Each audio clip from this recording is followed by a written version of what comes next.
your devices are on silent or off. Thank you.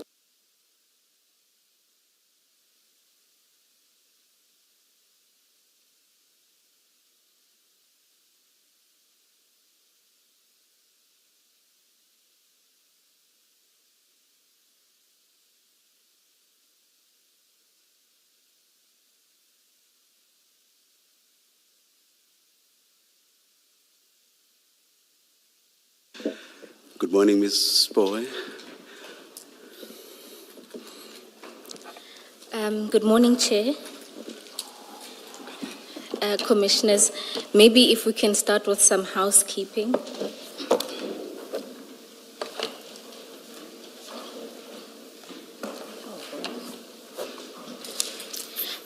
Commissioners, this week we'll be making reference to the Eriton exhibits. So just so that you have everything in your possession, we'll be making use of 3 exhibits files in particular. The first is the stain exhibit file. The second is the exhibit file which is titled Boyson's case number, and it has docket and Khan disciplinary on its spine. The third is, it also says exhibit file, and there it has IPID investigation. But for now, while we arrange that everything be organized, I don't see the one that says IPID. we'll ensure that it's available by tea. Oh, all right. But for this morning, Just check all of them, yeah. I've Yes. seen stain, I've seen something else, and but IPID I don't see. Maybe it's there. all right. We'll check over tea. But for this morning, you will need the exhibit file with the docket and the disciplinary, Khan disciplinary, as well as the stain exhibit bundle.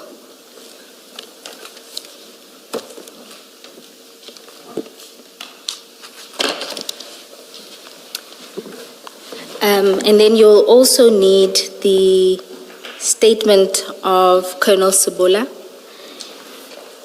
and you would have also received a supplementary statement. So is the reference to General Khan on the spine? Yes, it says exhibit bundle, then it says Boyson's case 9807-2021, and it says docket and Khan disciplinary. The statement, it's the original statement. Yes, it's the original statement, and your files should have also the supplementary, which is 4 pages. 4. I did see an electronic version of the supplementary. I'll have a look on the hard copy. If I'm not... I think the best is for us to just adjourn for a while. I won't indicate a time, and then you'll tell us when to come back. All right, thank you, Chair. If the attorneys have to go upstairs to get everything, so be it. We'll just wait outside. All right, thank you, Chair. Let's adjourn.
We are ready to resume. Please make sure your devices are off. Thank you.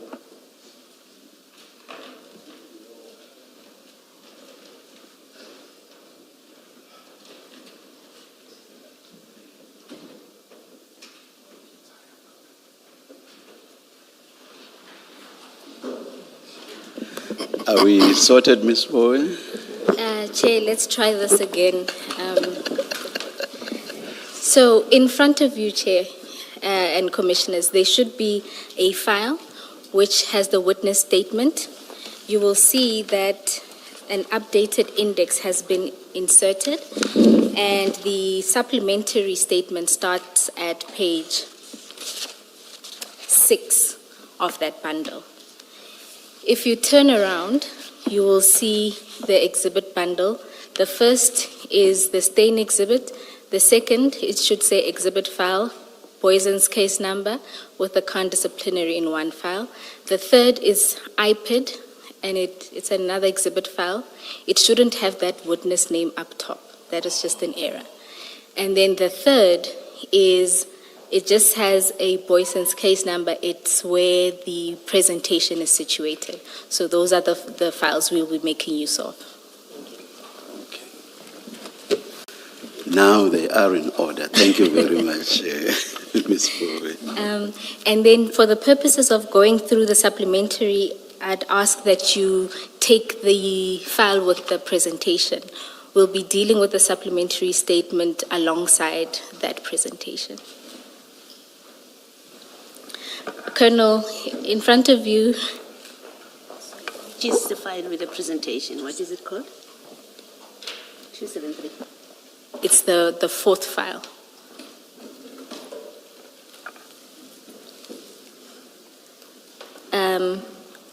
Colonel, in front of you should be your witness statement, and the supplementary is inside at page 6. And then please have handy the file with the presentation. It's the fourth file. Good morning, Colonel. Good morning, Commissioners. Let's take the oath again. Please place your full names on record. Nkwana Joseph Sebola. Do you swear that the evidence you are going to give is the truth, the whole truth, nothing but the truth? If so, please raise your right hand and say, "So help me God." So help me God. Thank you, Colonel. Thanks, Commissioner.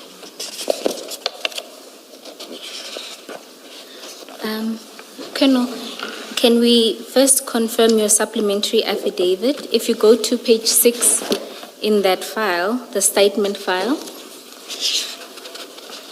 can you confirm that this is a statement that you prepared for purposes of your testimony this morning?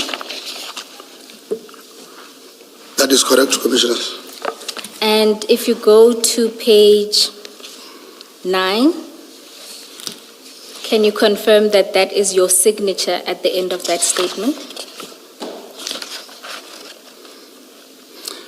Indeed, it is mine. And can you confirm that the contents of the statement are true and correct? Yes.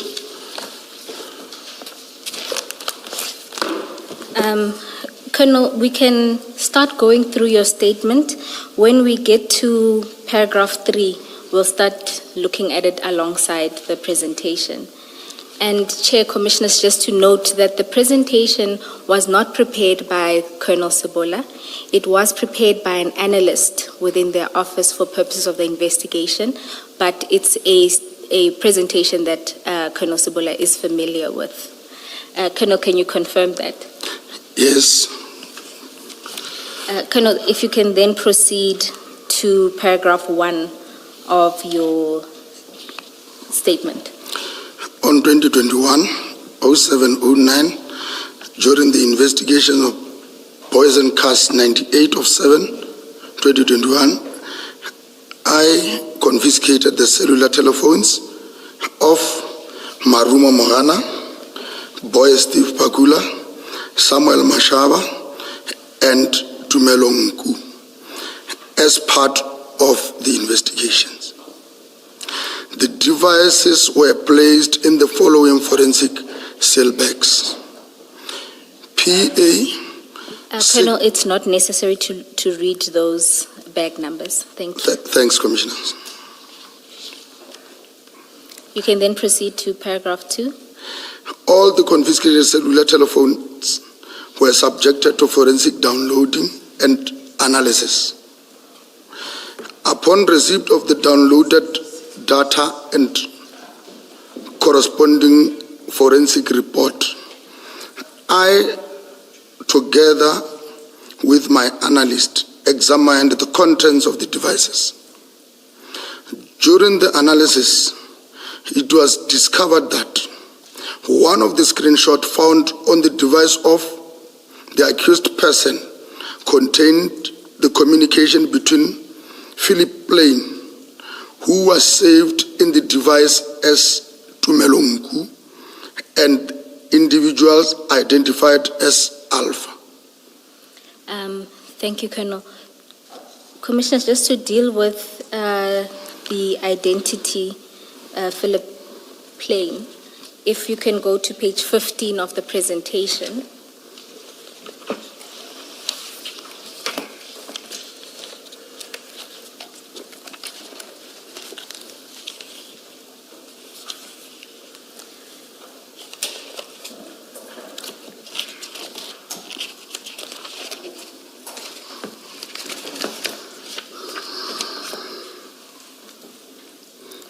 Colonel, can you confirm that that is what you're talking about? That is correct. And what methods did you use to determine that Philip Plain is Mr. Ngu? Then the true caller. And that would be the first screenshot there? That will be the first screenshot. Okay. Thank you, Colonel. Then you can go to... Subject to necessary redacting, aren't we going to be flighting these? My apologies, Chair, it was just a slight delay. Just before I spoke, it was not up. Yes. Thank you.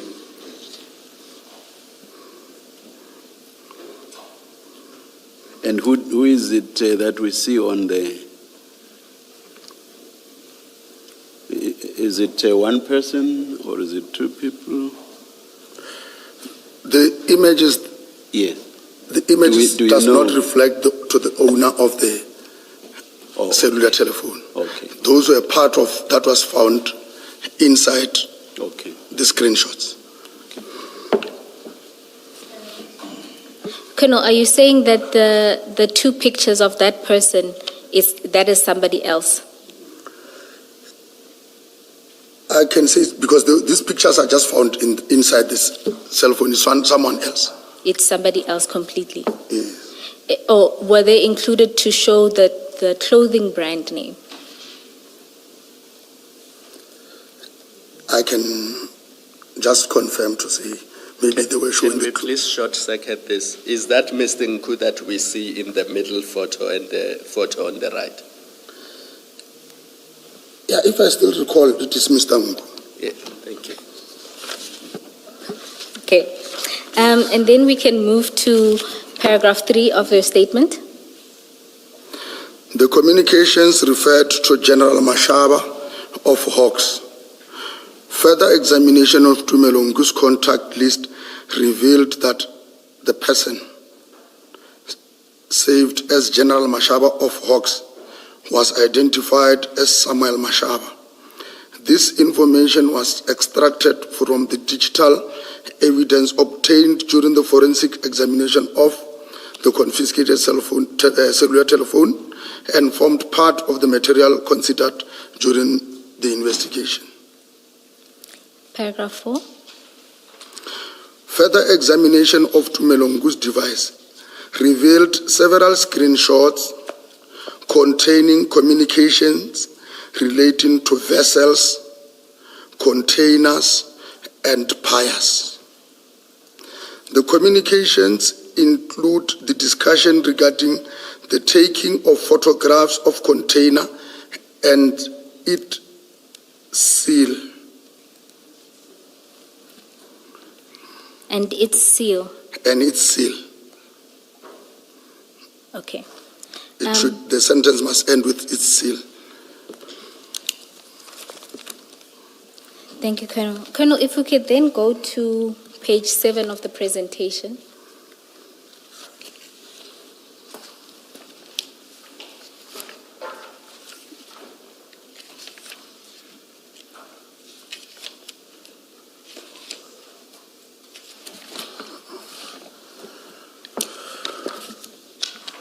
Oh, my apologies, page 6. Page 6. Yes.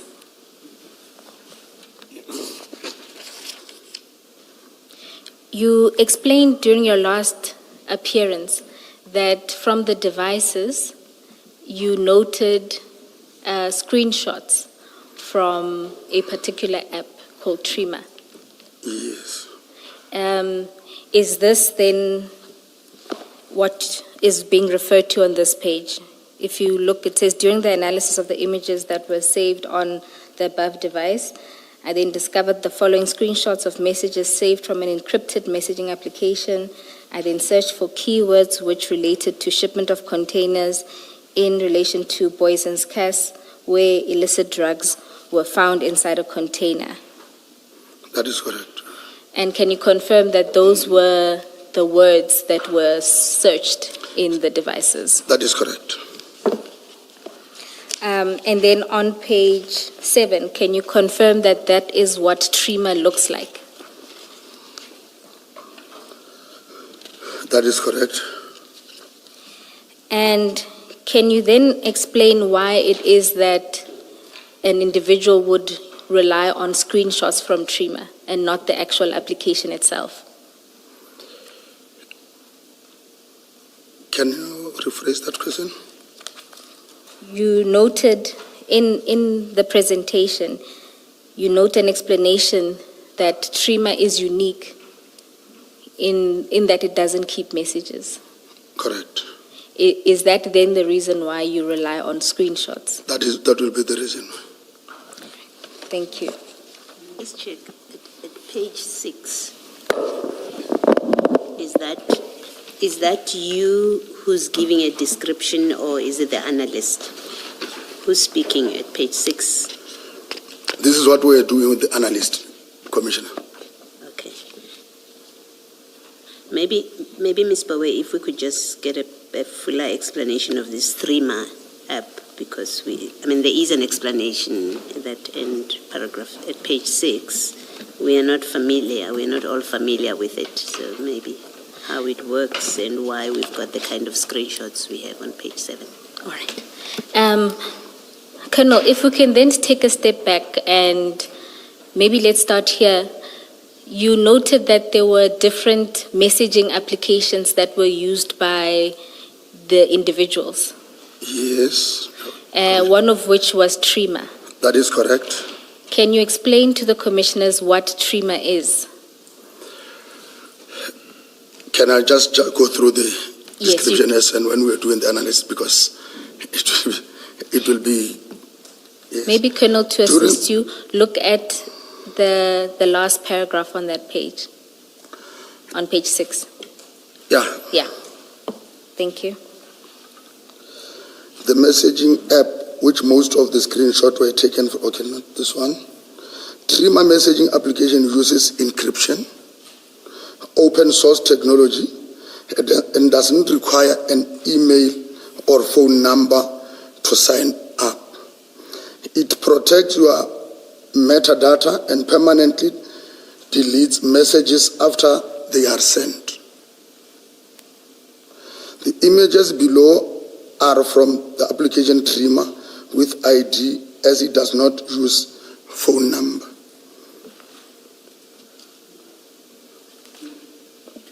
If messages are deleted after sending, what would you have been able to retrieve then? Can you please explain how that works? Okay. That is why they are captured on. He might be using. In fact, not just deleted. It says permanently. One will need to either save it on its screenshot so that he can forward it to the next person. So that is why it was saved on Mashaba, on Tumelongu's phone, because he wanted to relate what is in the message to the other person. So all that you retrieved were those texts in respect of which screenshots were taken. Screenshots were taken. So if there had been no screenshots, you would have found nothing. Nothing. That is correct, Commissioner. All right, okay. Colonel, let's just take a step back. It can be that they disappear after they are sent, because then the person they are sent to won't see them. Surely the proper explanation must be after the recipient has read it, then it disappears. That is correct. Because the recipient must at least read it.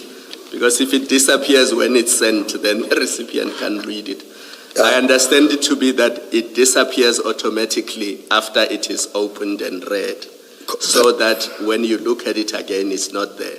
And the only way you can keep it is if you use another phone and you take the screenshot of the very first message. That is correct, Commissioner. Perhaps more clarity on that.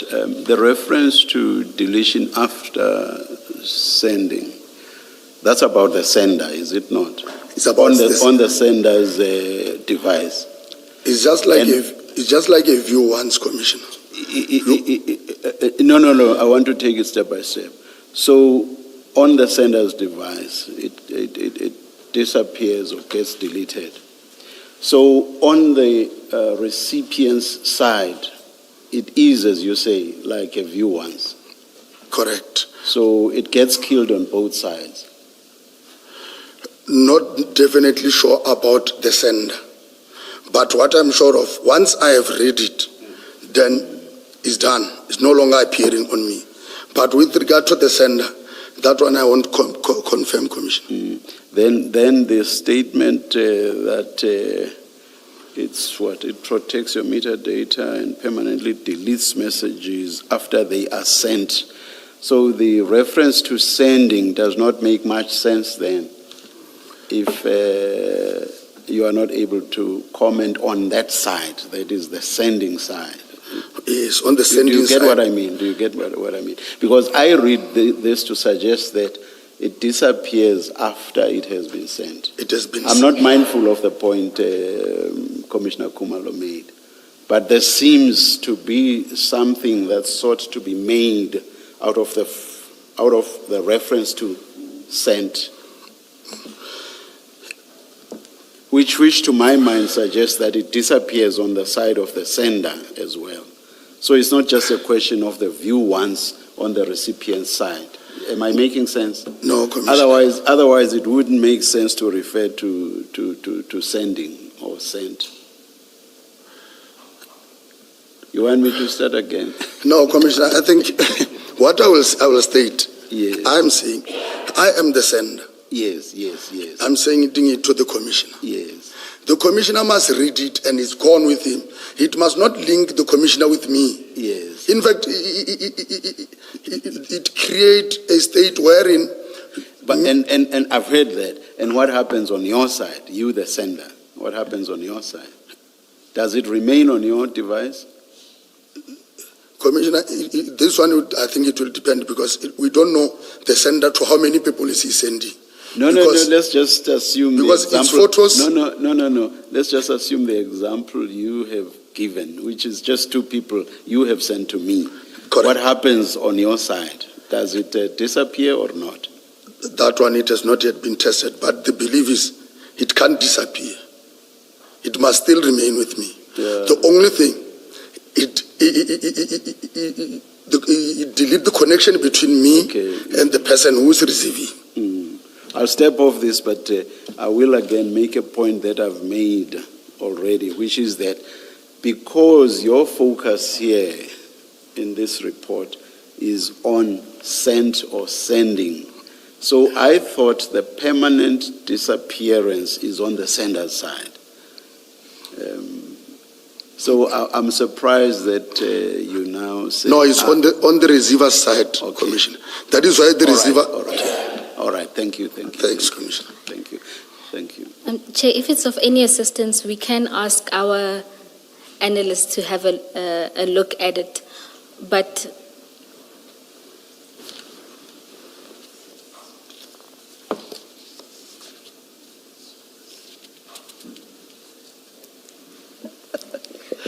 we won't have a witness on this, but I'll just read something that Commissioner Baloyi has found on Google. It says, no metadata.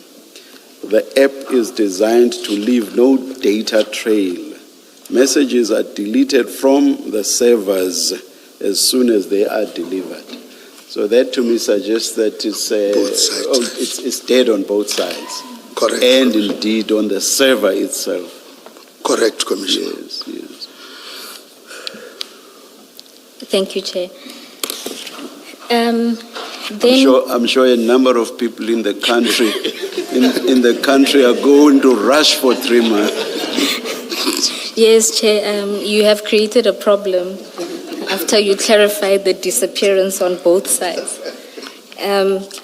Colonel, and then just to confirm on page 7 that that's what TRIMA looks like and it creates IDs. Yes. On page 7, yes, this is what looked like TRIMA.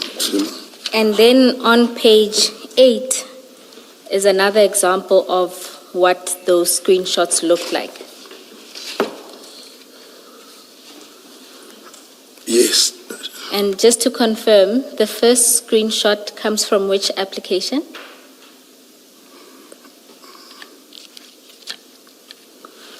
On the left, the first one on the page. The one that starts with Salam. Yes, is that a TRIMA screenshot? Yes. And No. This one is not TRIMA, it's WhatsApp messages.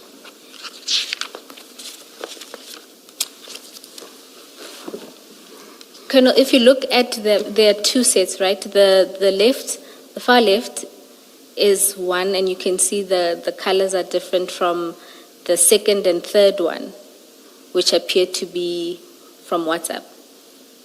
Or am I misreading that? The one that starts with EB. The middle one says EB, and the first one starts at the top, it says alpha. Can you see that? yes. I'm asking, is that a screenshot from TRIMA?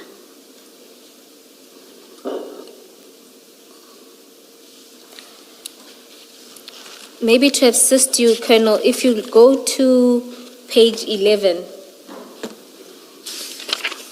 there are other screenshots that, according to the presentation, are from TRIMA. Can you see that it looks like the first one? Yes. The page 8 one and the page 11 one are the same. Yes, so those are from? They are from TRIMA. And then the second and the third, those ones are from? WhatsApp. Right, thank you. Now you say... Second and third on page 8. Yes. And we know that the first sequence is from TRIMA. How do we know that? From looking at this, what tells us? This is as it was captured on the device. I guess what I'm asking, Colonel, is how do I know that the first sequence is from TRIMA and the second sequence is from WhatsApp? I guess the second sequence is more obvious because we are familiar with that format. So it's easy to see why you would say the second one is WhatsApp. What I'm asking is, what is it about the first one? What are the identifying features of the first sequence which tells us this is not WhatsApp, but it's TRIMA? Is there anything in particular? When I was with the analyst commissioners, I think if we can also look at the top side of the one that we say is on WhatsApp. Page? The page 8. Okay. The last two. Yes. There is difference between the captions there. The first one, we said it was sent they got it via trimmer, then captured on the screenshots of my Tumelungu. Even the second one, but these ones were captured on the indication on the phone. It shows WhatsApp, but on this one it shows that is through those encrypted chats of trimmer. But looking at it here, I cannot say here are the features and what. But what I understand during the downloading, I was told this is trimmer, this is WhatsApp, Commissioners. I want to, I want to take you back to a question that was asked by Commissioner Baloyi as to who compiled this report. And you said it was compiled by you and the analyst. I noticed that you have difficulties answering some of the questions we ask around the report. Even as you responded to Commissioner Baloyi, I wondered whether your participation was more assisting the analyst and saying whatever you saw as necessary, but that it was more the analyst who prepared the report. Don't take this badly. It does not impugn your expertise as a colonel in SAPSEC, colonel who recently even got him promoted to the position of colonel. It doesn't. But we just want to be sure of the true factual position. Was this compiled by the analyst with you assisting where necessary? As I say, this does not impugn your expertise as a SAPS officer. Correct, Commissioner. In fact, the analyst is assisting me. I'm not assisting the analyst. No. There's a nuance here. We are talking about the preparation of the report, the person who is doing all the analysis and so on and so on. But this is being done for you as the investigator, that I get. But there's a nuance between who is actually the person preparing the report. The analyst. That's what I wanted to establish. Thank you very much, Colonel. Then we will understand your lack of knowledge with regard to some of the technicalities better. We will understand that better. Thanks, Commissioner. You see what I mean? Thank you. Chair, just to say that the DPCI did provide us with the downloads of the phones, and how we were able to confirm that this is Trima is that all of these ones that are gray and a light green that have a bell and a little phone icon at the top were all found in the gallery of Mr. Nku's downloads. And if you look at the metadata of it, it specifies just the phone that it was taken. So all of the ones that come from Trima appear like that. And what you can get from it is just the date on which the screenshot was taken and not necessarily when the messages themselves were sent. That's on our end. Thank you, Ms. Bowen.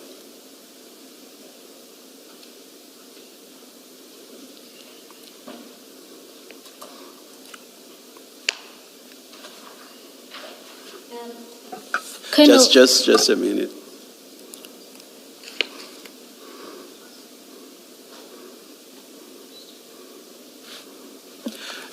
Ms. Bowen, may we please be provided with a very short affidavit from the analyst, specifically on how we identify what's what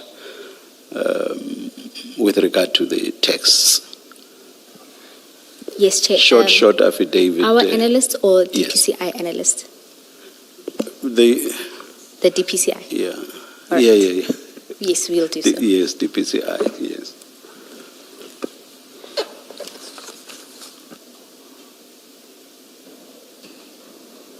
Yes, you may continue, Ms. Bowe. Colonel, you then say in paragraph 3 that you were able to ascertain that the individual saved as General Mashaba of Hawks was Mr. Mashaba, who was one of the suspects in this case.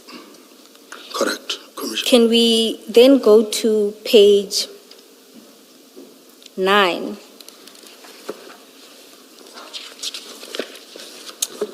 My apologies, actually, page 10 of the presentation where you explain how this determination was made. Can you explain briefly how you were able to match Mr. Mashaba, that this was indeed the person who was one of your suspects?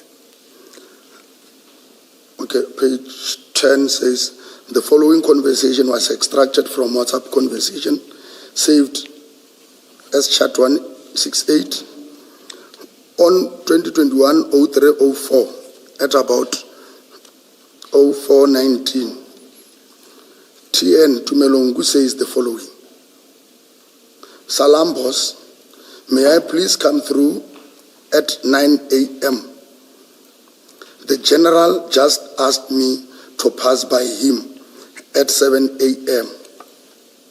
Then he says, see page 2 Yes. of 72. Colonel, just a reminder, on the second bullet point, please don't read out the name. Okay, right. On 2021-04-02 at 13:03, EB boss, there are the names, says the following. Where is General? Then on 2021-06-21, 09:57, Tumelongu is quoted as saying, sorry boss, been busy with Mashaba. The above quoted message confirmed that the two individuals are the same on the above and on many screenshots saved on the devices as they both addresses Samuel Mashaba as General. There is also a voice note on the audio of Samuel Mashaba's device where an individual is mentioning the name General. There is the So in the purpose of your analysis, your conclusion was that where EB Boss and Mr. Nku talk about General or General Mashaba, that it is a reference to the suspect in your It case. is referred to the suspect in the Boysen case, 9/8 of 7/2021.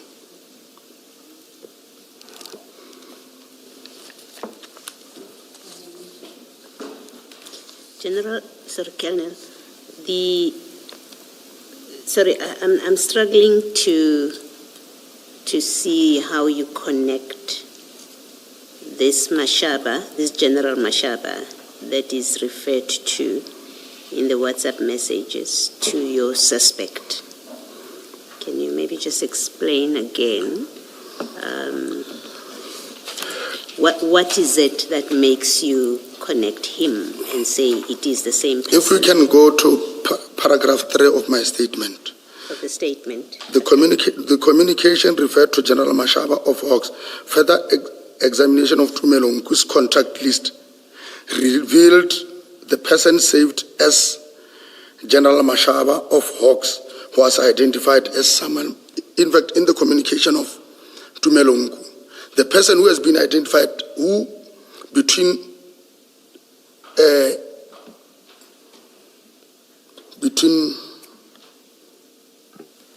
Mr. Nku and EB Mr. Boss. Ngu and EB? Alpha, Okay. EB. It shows that the person is saved in Nku's phone as Samuel Mashaba. That is what we have picked up on this communication. That when they are talking about the General of Hawks, they are referring to the person who saved as who's Samuel Mashaba, but the communication indicates the other names. Okay, so Thanks. just to be clear, in Mr. Nku's phone, you have Samuel Mashaba, a contact, as one of the contacts. Is that? No. In Mr. Ngu's phone, he is saved as general. Then that number that is saved as general belongs to Samuel Masha. Okay, so you check, when you check, you find the number that is saved under General Mashaba of Hawks is in fact the number of Samuel Mashaba. Correct, You were Commissioner. able to make that link. Correct, Commissioner. Okay, thank you, I understand. Just to be clear, without reading it out, that number is the one we see on page 4 of the presentation.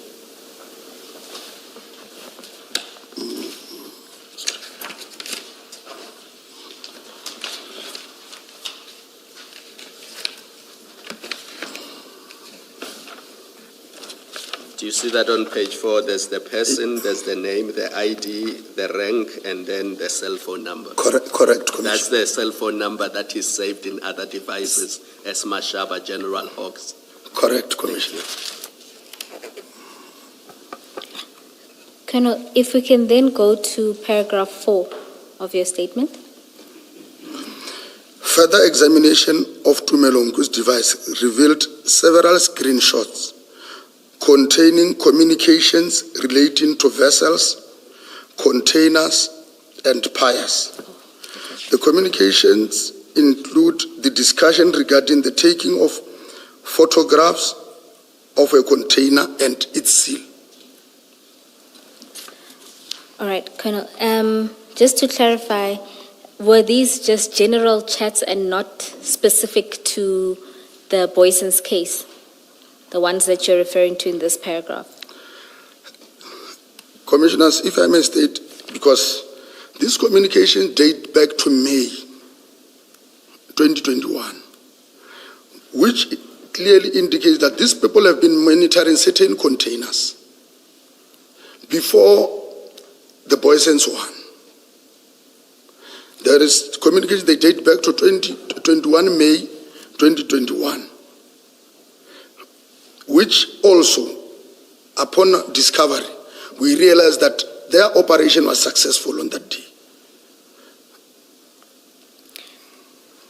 And just to go through some of those examples, Colonel, can we go to page 11 of the presentation?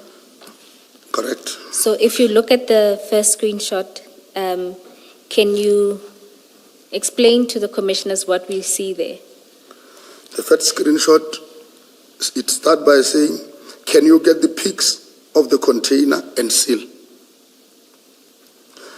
The longer you take with it, the more nervous they get. And you say this is communication between who and whom? Who are the people talking here? This is a screenshot found in Tumelongu, which indicates that the communication is between him and Alpha.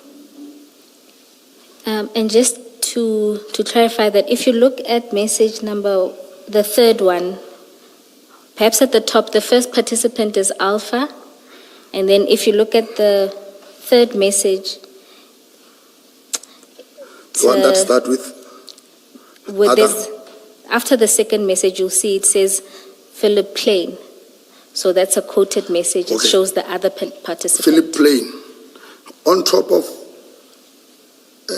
Philip Plain is responding to the boss.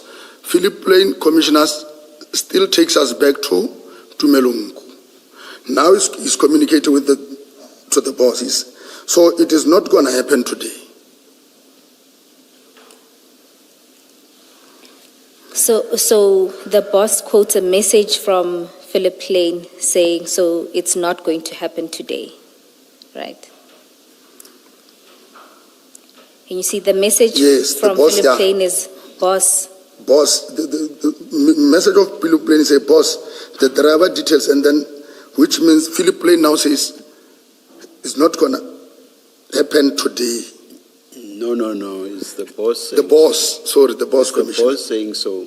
But what the boss has done is to indicate that he is responding to a much earlier text from Philip Lane. From Philip Plain, correct, Yes. Commissioner. It appears just above, so it is not going to happen today. If you Yes. look at the color coding, that's still the same person as can you get the pics? The longer you take, same color coding. So it's the boss saying this. Yes. Yeah. So what Philip Plain had said is, boss, the driver details still haven't been loaded yet. The guys are monitoring the app, and the forklift guy is our guy. Correct. That's Philip Plain. That is Philip Plain. Yes. And Colonel, does Sorry, Ms. Bowe, can you just... Philip Plain or Mr. Nku? Philip Plain, Mr. Ngui, has not to. Yes. Is the evidence, and I'm just trying to understand, to be clear, where do we locate this? Is the evidence that this communication is about the Boison's container or has nothing to do with the Boison's, but other containers? Sorry. This communications relates to the 21 May, not the Boyson's one. No, the heading says the screenshots were captured on 21 May 2021. So you're saying it's other containers It has other containers, that yes. they're talking about. Yes. Thank you. and from that message of Philip Plain, you are able to identify that Alpha and Mr. Nku at the port have a guy who works as a forklifter. That is correct. And then Mr. Nku responds. Can you go take it from there? Where he says other companies are collecting. Other companies are collecting. As the stack reduced and boxes moved down, we will get the peaks. Yes, you can continue. So, big companies, this one is Alpha. No. So this It's Mr. Nku. This is Mr. Nku. This is confusing you, Colonel. No, it's just that. It's still. No, it's still Mr. Nku. What he's doing here is to respond to the message by Alpha. By Alpha. The message that said, so it is not going to happen today. I say that because you can see right above this response now by Mr. Nku that he has, what do you call when you just press the message you want to respond to and then it shows. Recent. Ms. Bowe, Mr. Musigidi, you are younger and more tech savvy, but at least I do follow the conversations. What do you call it when you press a message to which you are responding and then it reflects just above your message? Yeah, What's the technical term for that? It's a quoted text. So the one that you're responding to appears in small, and your response then appears bigger below it.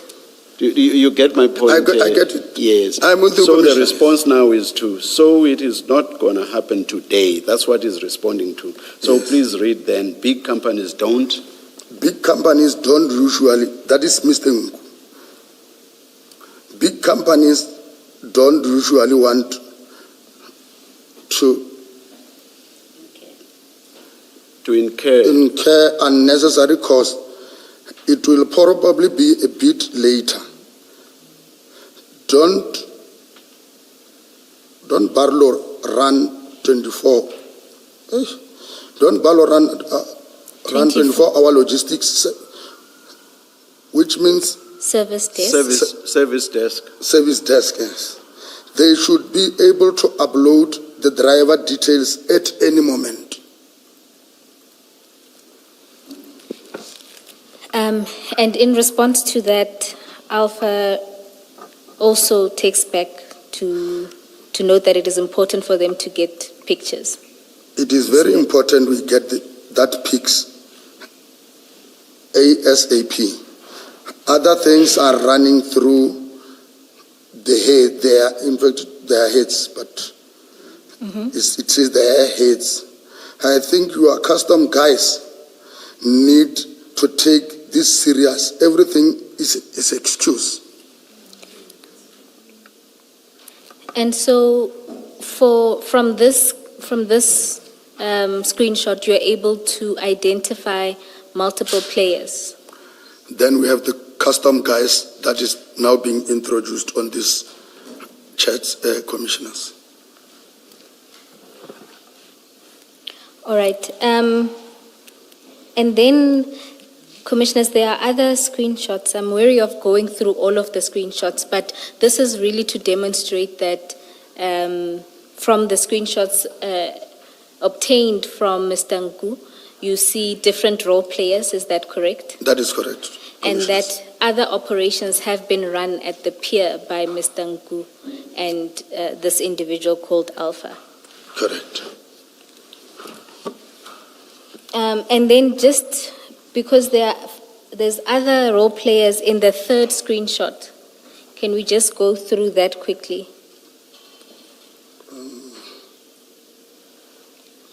The third one. Yes. Our guys cannot. That's Alpha writing. Please read then. Am I correct? Yes, Alpha. Yes. Our guys cannot even give us pics of the container and seal. I'm starting not believe anything anymore. There's supposed to be no. Yes. It's still Alpha. Yeah, there's supposed to be The bosses? There's supposed to be the bosses or Yes. the bosses at customs. Here it's still custom. Then Just sorry, on that, Colonel, does that then suggest that it's not just ordinary custom officials, the bosses. it appears to be senior? Yes. Okay. And then... Ms. Bowe, it will probably be quicker if you read and you ask the Colonel to confirm. And of course, in respect of each, you indicate who's speaking, who's writing, rather.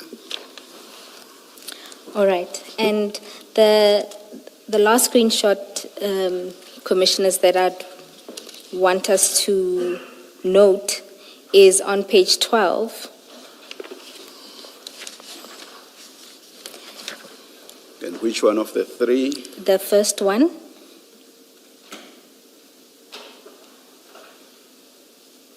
And it starts with Alpha talking. If those containers are gone, me and you are in big bleep. Yes. To which Mr. Nku responds and says, those containers are still there, boss. Alpha responds and says, then send the pics with the seal so I can show the people I'm getting heavy threats. Mr. Nku responds and says, give me till 7, boss. I'm pressing all these guys. Alpha responds and says, okay. Mr. Nku says, the guy at Cranes says please be a bit more patient. We'll get pics as they offload. He will move each aside. Colonel, is that then another role player of theirs, the person who works with the Cranes? That is correct, Commissioner. And the date is still the same. These are also in respect of 21 May 2021. Correct, Commissioner.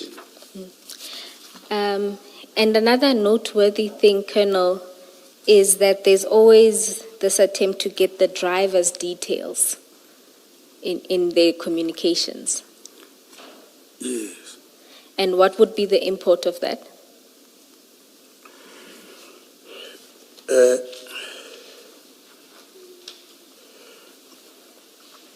Even though I cannot say that much, but the thing is, if we will go further, we will see when the details of the truck and its registration number was also found on the same pics.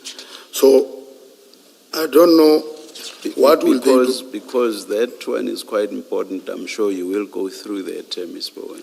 Yes, Colonel, I was just trying to get from you that generally why in these kinds of operations it would be important to get the driver's details. Because the screenshots that we started with, you'll see it started with them discussing the difficulties with obtaining the driver's details, and they're talking about an application where those details would emerge. And as they continue, Mr. Nku again on the second screenshot at page 12 says, the second message, boss, the driver details still haven't been uploaded yet. The guys are monitoring the app and the forklift guy is our guy. Can you see that? Where I'm seated when they were discussing about the driver commissioners, it seems they will want to acquaint themselves with the person that maybe they can easily manipulate along the way, commissioners. All right, thank you. And then in relation to this incident, the May incident, on page 13 of the presentation, you include there a map. Can you explain the significance of this? The map with Mr. Nku's whereabouts. And remember, Colonel, Okay. this is still in May. On this map, it just to indicate that on that same week, the week of the 21st and the 22nd, when they were communicating about the peak of the seal, the container, and all those things, Nku was in the vicinity of Durban. If you look on that map, And you are still talking May 2021. May 2021. You just mentioned the dates. Okay. Yes. Okay. All right. He was on that, in the vicinity of Durban. Colonel, just to confirm that even page 14 still deals with Mr. Nku being in the vicinity of the harbor in Durban in May. That is correct. Then, Colonel, can we go to paragraph 5 of your statement? In addition, a screenshot of a computer display was found on the device. The screenshot reflected shipments information indicating that the consignment was scheduled to depart on 2021-05-30 and arrive in Durban Harbour on 2021-06-11. And for that, can we go to page 16 of the presentation? Yes. And there it's another screenshot depicting a conversation between Alpha and Mr. Nku. Is that correct? That is correct. And in the first picture in that screenshot, because it's not legible, is that what it says there on the far right of the page? It gives the description. It's like a shipping manifest. Yes, a computer screenshot that indicates the departure time of the vessel from coast West Africa. And then it indicates where it will arrive and when it will arrive. It will arrive in Durban Terminal Pier 1. And so So it's... or rather the essence of what's illegible on the computer screenshot is what's reflected on the far right of page 16. The substance of it, not necessarily everything. Is that it or not? That is correct. Okay. I can even maybe explain to say, this computer screenshot, commissioners, indicate that comes from the harbor itself. It's a property of Transnet, which means somebody from within Transnet captured this screenshot, forwarded it to this person. To Alpha. Yes. And then in that... And your investigations, were they not... I'm not going to get into the detail. We are not going to mention names or anything. But were you able to follow up on this? The computer information and so on. Yes, Commissioner. I went to that. If it's going to negatively affect your investigations, you don't have to go into that detail. I will just state, Commissioner, I went to Durban just to know those, because most of the Commission talk about Pier 1 and Pier 2. I just wanted to know the significance of those piers. Why are they so important in this? Because the direction, some of the communication will say they must direct it to Pier 1. And Pier 1, the Boysen's 1 arrived in Pier 1. If your answer is yes, we have followed up, or yes, we are following up, that's enough for my purpose. Yes, we have followed up. Okay, thank you. Colonel, just to clarify, Chair is asking about the... Sorry, Ms. Bowen. You may well be doing what I want. Chair is asking about, you know how you just testified that that screenshot comes from the harbour, Transnet in particular. Whether you have followed up on who or investigated who all may be involved with that. I have followed up, Commissioners. And you were able to establish the source? Yes, I have established that, Commissioners. Okay, thanks. Thank you. And then the two talk about Pier 1 and 2, and in particular, Mr. Nku responds and says, boss, can't they get Pier 2? We are going to have to pull another Mission Impossible. And Alpha responds and says, look here, the vessel is already set. Let's do last one, Pier 1. We do a Mission Impossible. I won't put pressure, at least we know the system.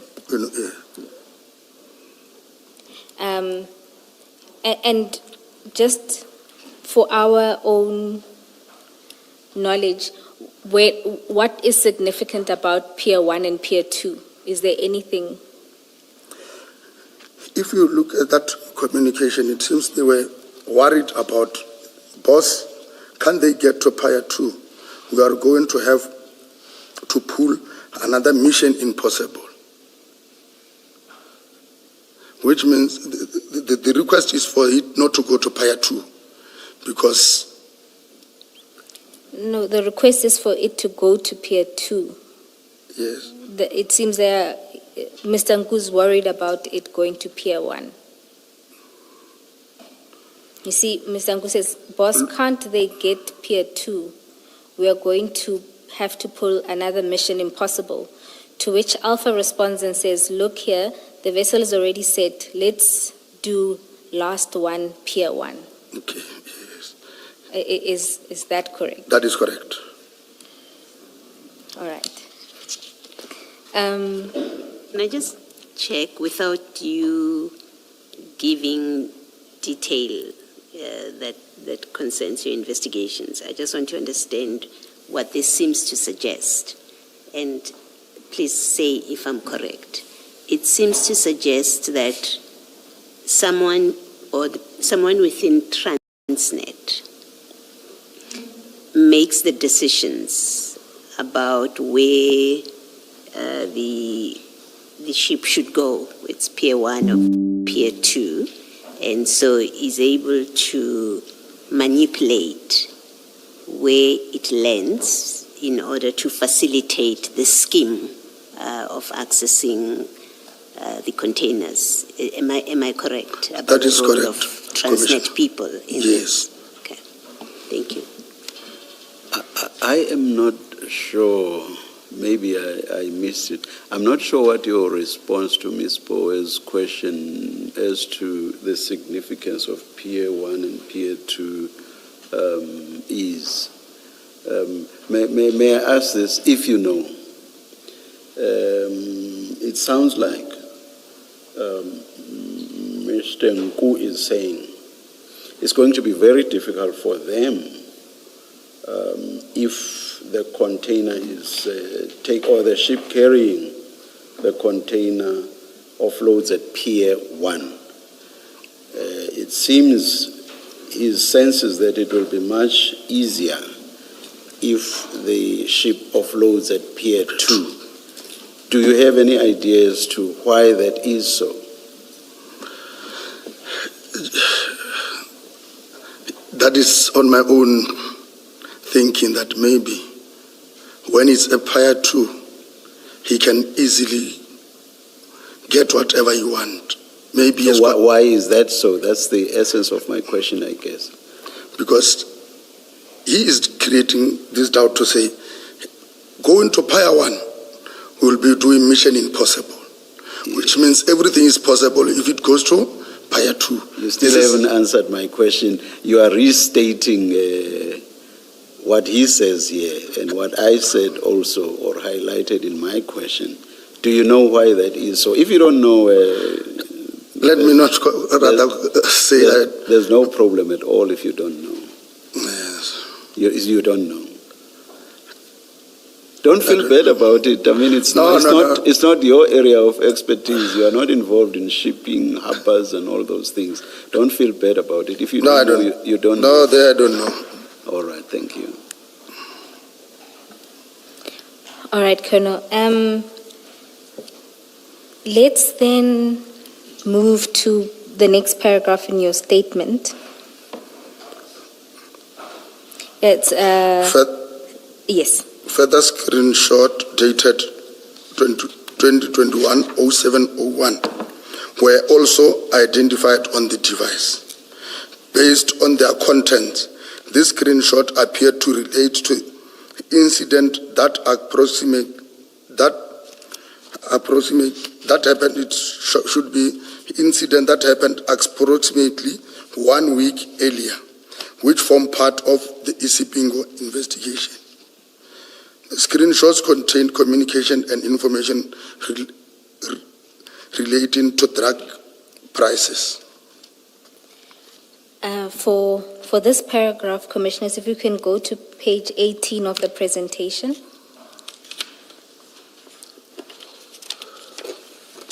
Colonel, just to confirm, so these screenshots are related to Boyson's, the Eriton drugs. It relates to the Eriton drugs, this one, screenshots. And the first screenshot there, again, it's a conversation between Alpha and Mr. Nku. It begins with a message from Alpha, who says, "I only got to know now."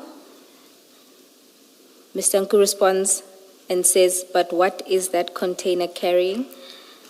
Alpha responds, "No idea," and says, "Behind door." Mr. Nku responds and says, "Boss, these people are really making our jobs impossible by the day."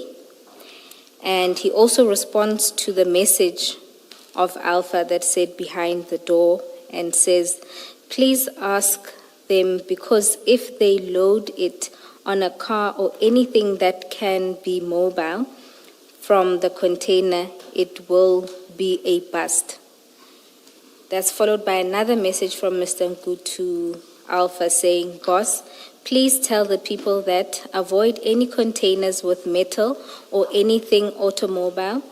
Only load goods or sugar. Anything that goes to Pier 1 or 2 is workable. Remember, there was a bust a week ago. Now we need to go offloading from trucks again. And there's an emoji.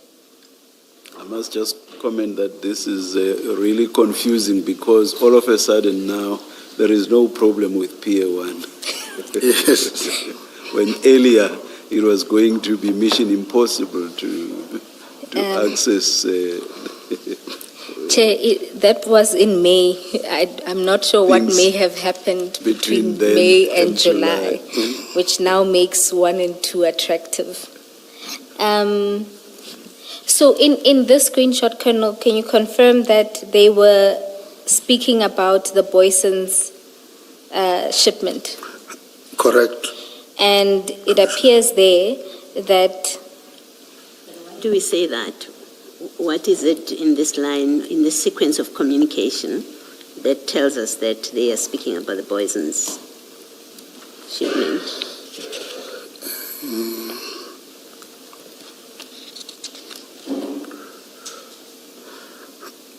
Commissioners, it's just that these screenshots, as I've indicated, not everything it's in here. Because there were a lot of communications that was also, so this was done for the purpose of presentations. But for the investigation, but there were a lot of communications between the 1st of July up until the 8th, when the consignment arrived in Ireton. So, but in this instance that we are with here, that this screenshot does not say anything, I will agree. I cannot definitely, based on this, I cannot definitely say it relates to Boyson's, but based on the investigation that we have done, I know what was communicated in here, Commissioners. So is that based on texts that either followed or preceded what we see here? Is that what makes you to come up with that connection or to make that connection? That is correct. Did you actually see those? Yeah, because I remember there were communications that shows that even on the 4th, because I don't have them here, between the 1st and up until this 8th, there were a lot of, there were something that was happening. Are you able to explain why those would not have been included? I do hear you that you say that this was a presentation and so on, but I understand it to be a presentation that's capturing everything that was important. So I would imagine to make the connection that this is about Ireton, texts or chats that actually make the connection would have been quite crucial for that purpose. So are you able to tell us why those were not included? Commissioners, I also tried to get hold of those who are the custodian of this. I was told that certain information cannot be traced back again now. That's addressing the situation now. That is I'm asking you a question that relates to the compilation of this report. I'm saying, do you know why those chats that make the connection to Ireton were not included in this report as part of this presentation? No, I don't know. Thank you.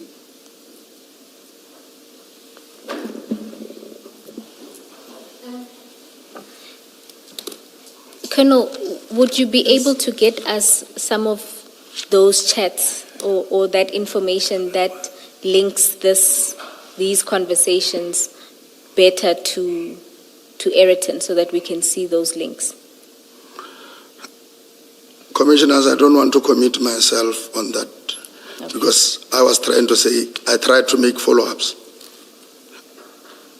Because after even seeing these presentations, I found it necessary that I must also get the full information and in as to what was happening during the time I was investigating, Commissioners. So I don't want to commit myself to say. Can I ask you this question, Colonel? What in these chats, especially the ones on page 18, leads you to believe that they are connected to the drugs that were discovered, I believe it was on the 9th of July 2021 at Ireton? What in these charts leads you to believe that they are connected to that? Commissioner, in this chart, none. In this chart, I can say no, there is nothing. I don't have anything to back what I was saying up. Is it fair to say the best that you can do is that the suspects that were identified on that day were communicating in chats and they were communicating about drugs and their shipment into the country? And that's as far as you can go. Looking at these chats, there may be other chats somewhere that are not with us now. But looking at this, it's fair to say that Mr. Nku is communicating with somebody in the week leading up to this date, and they are talking about drugs and shipments and piers at the harbor. That will be fair, Commissioner.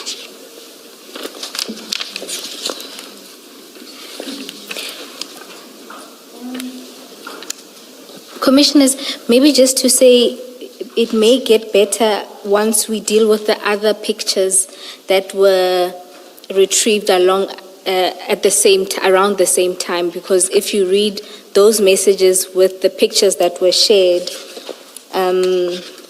from page 20 and 21, it may better link those conversations. Well, yeah, you are still going to take us. Yes. You are still going to take us there. Yes. Thank you. Thank you.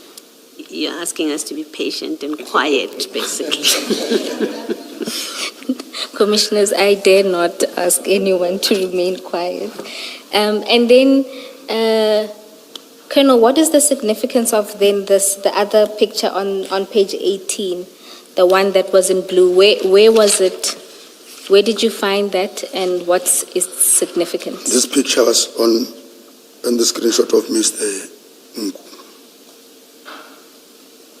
And was this on the same day as the screenshot of the Trima conversation with Alpha?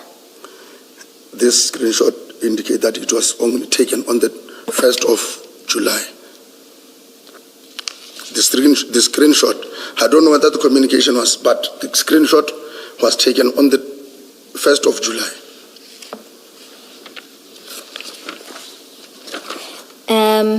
And what is the significance?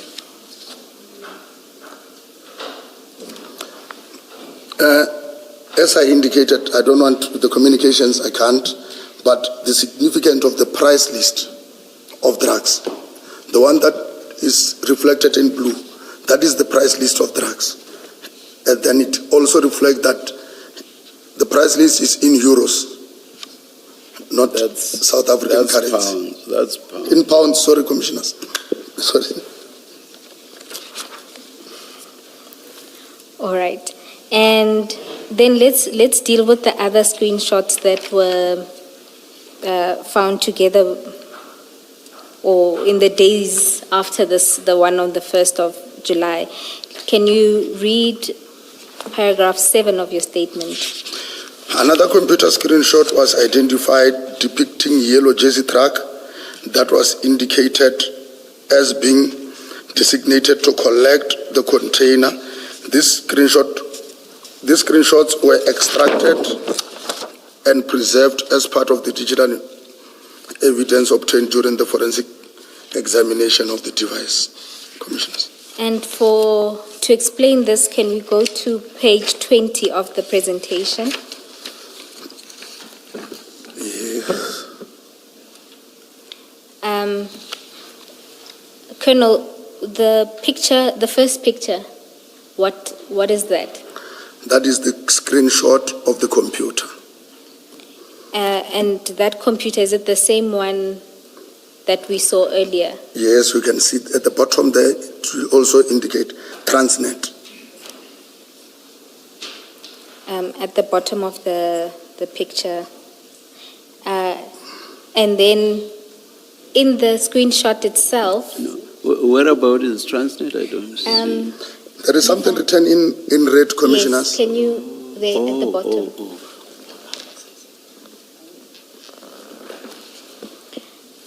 And the detail of what's written in the picture is on the far right of the page. The Is that details- correct?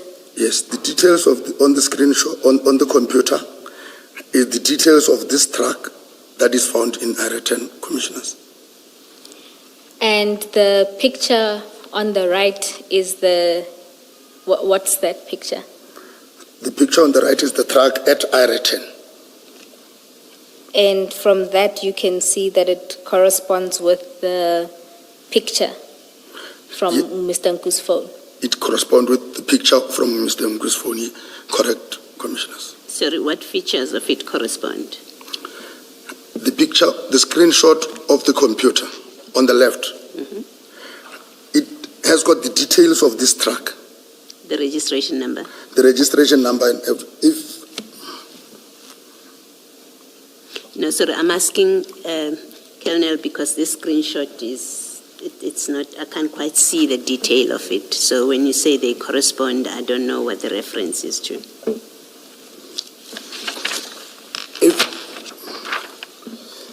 Commissioner Baloyi, because here it is just a photo. What is written on the far right?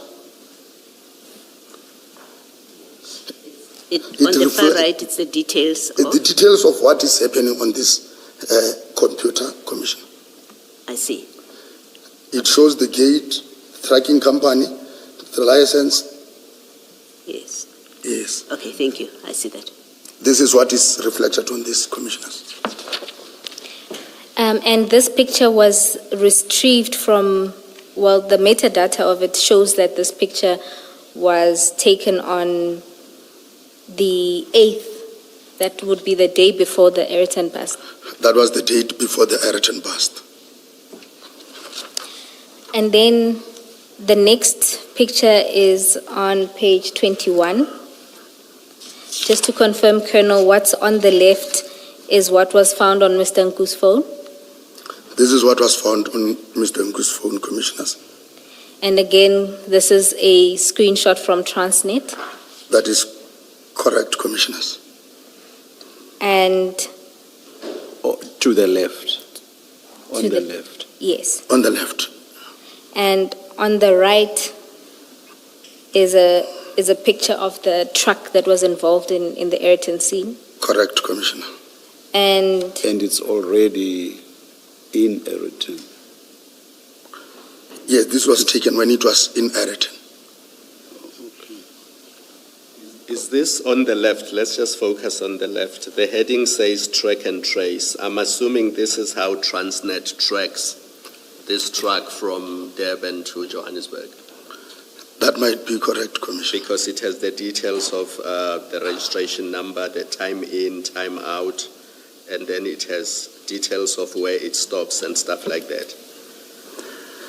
Even on the top, Commissioner, is the registration number of that one that starts with BEA. Yes, Is the registration number of the container. of the container itself. Thank Correct. you. and Colonel, do you know when this screenshot was taken? Is it the same day as the one that we just looked at on page 20? The screenshot were found on Mr. Ngus on the 8th before the bust. Okay. And then in the presentation, now on page 22,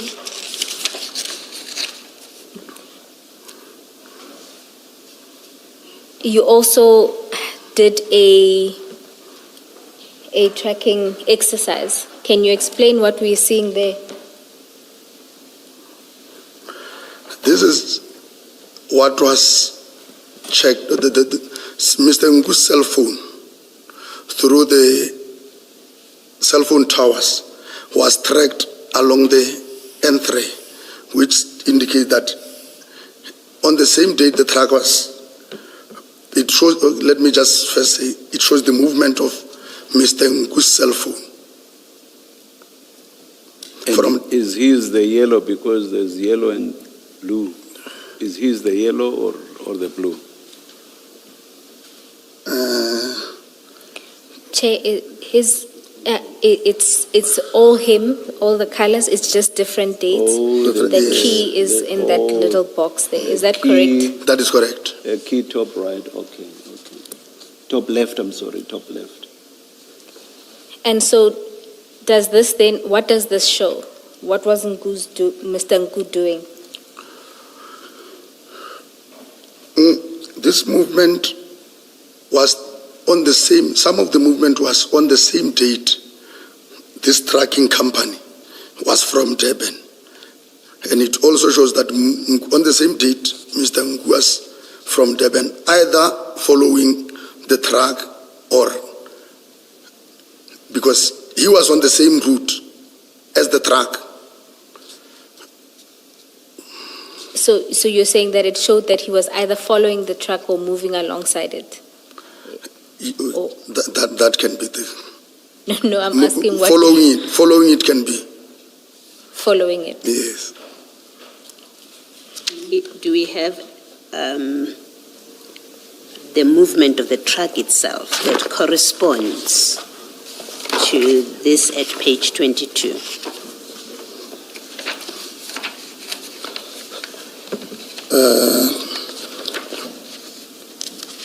I remember the tracking company, sorry, we had it. Even this screenshot, even though does not explain, the one on page 21, that says track and trace.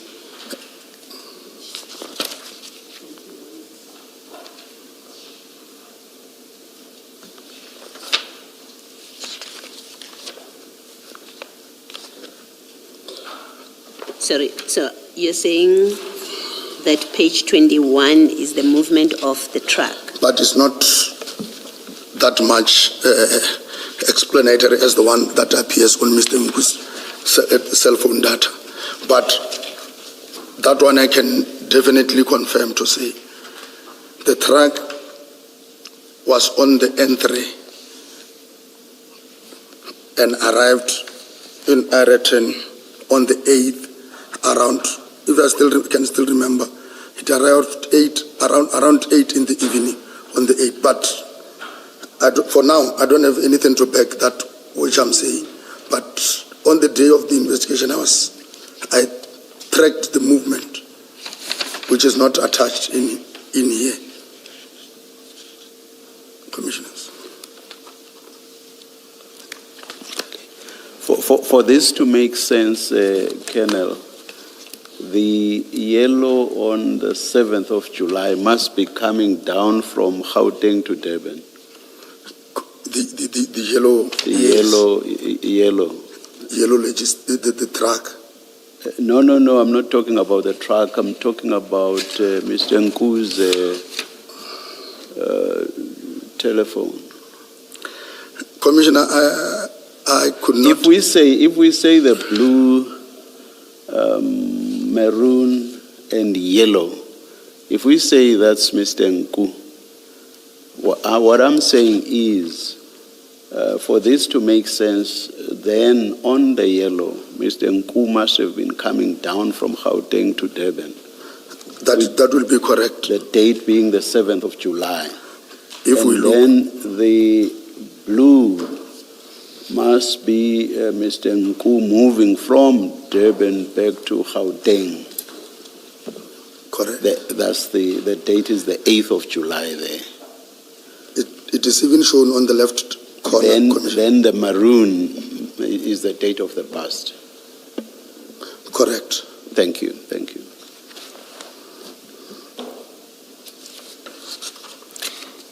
Then, Chair, I'm not sure if this is an opportune time to take the tea adjournment or if we should keep going until past.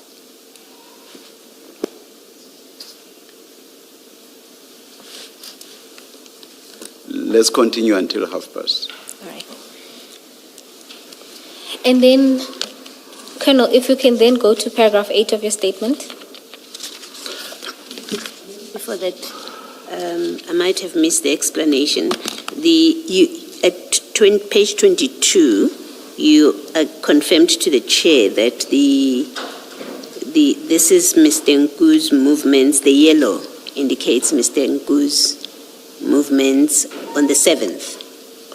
From the 7th? From Gauteng to KZN. To KZN. Okay.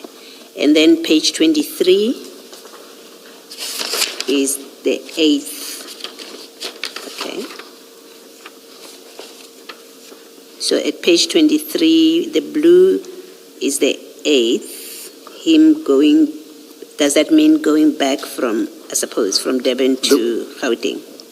If I look on the top left-hand side, the blue is reflected on top, Yes. dated 2021-07-08. And is this when the truck came up? That is when Yes. the truck was coming from Durban to Gauteng. Okay, we know that for a fact. That's when it came up. from That is Durban. correct. Okay. All right, thank you. It must have stopped for quite some time in the Free State. I'm just noting that if you look at the maroons, there's a lot of circling around the Free State on the 9th. So 9/07/2021, if you look at that maroon,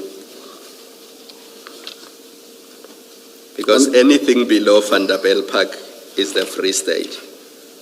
And then once you get into Gauteng, that's where you are. But you see there's the 3, I don't know what you call them, circles Yeah. in the Free State, and it appears to be on the 9th. So I'm assuming there's a truck stop somewhere in the Free State where they spent some time before they got into the Gauteng province.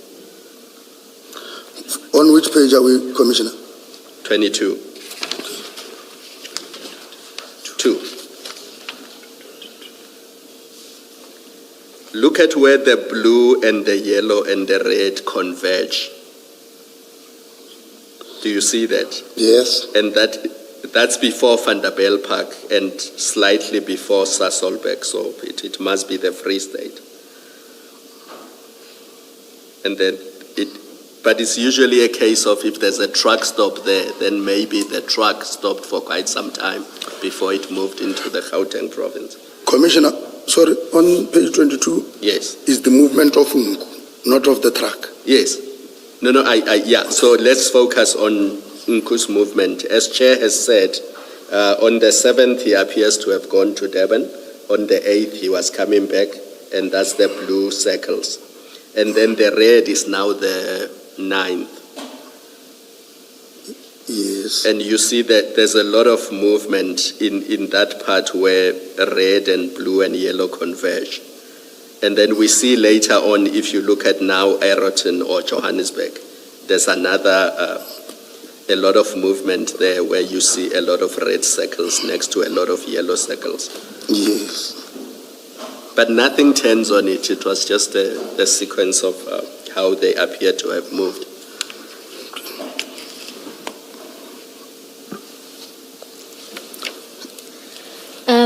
And just to confirm, Colonel, just in regards to when the truck left the harbour, if you go to page 21, is that then the time in for the truck and when it then leaves the harbour?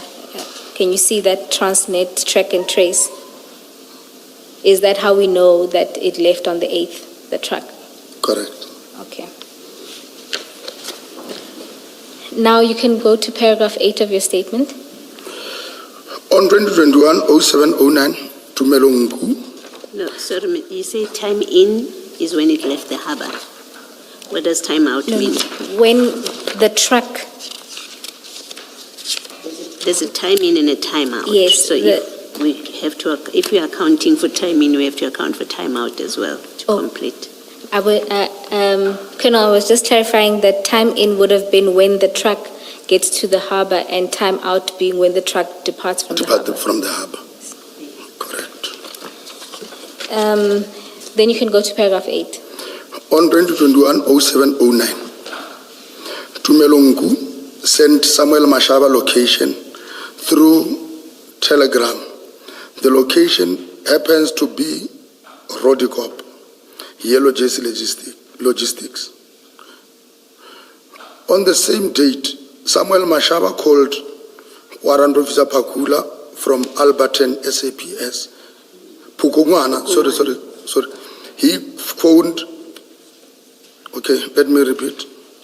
On the same date, Samuel Mashaba called Warrant Officer Pukungwana from Alberton SAPS, who then, via WhatsApp, gave the contact number of Warrant Officer Mohani of Zongezizwe SAPS to Samuel Mashaba. The same date, then Samuel Mashaba sent Warrant Officer Mohana the location of Yellow Jersey. That was confirmed by Google Earth because he sent the pin drop. Then that pin drop happened to be at Yellow Jersey Logistics Commissioners. Warrant Officer Mohana then called Warrant Officer Pakul. Those are the chats. Thanks, Colonel. Then I let's... know you'll still go to the pictures, but maybe let me just make sure that I'm not making mistake in my assumptions.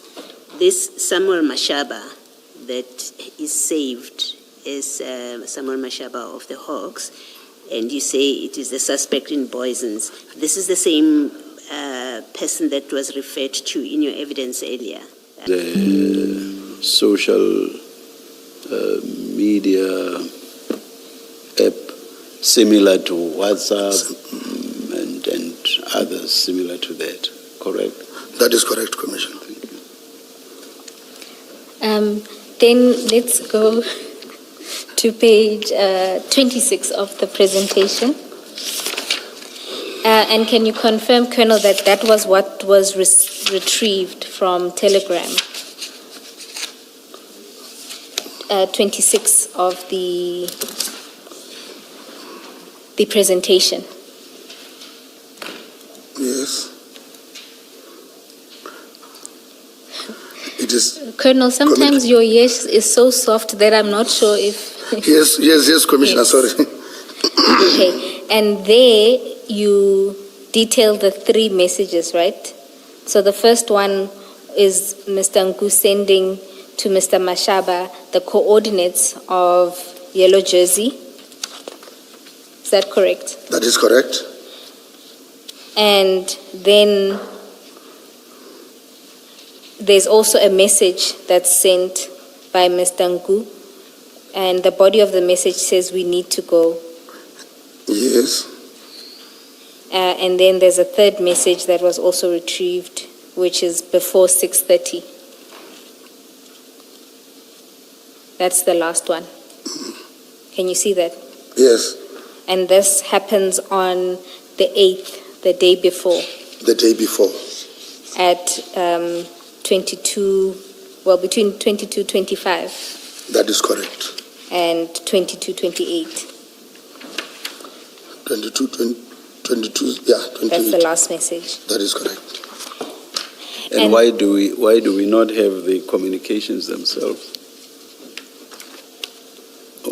Communications. Why do we have somewhat of a narrative about them? Why do we not have the communications themselves?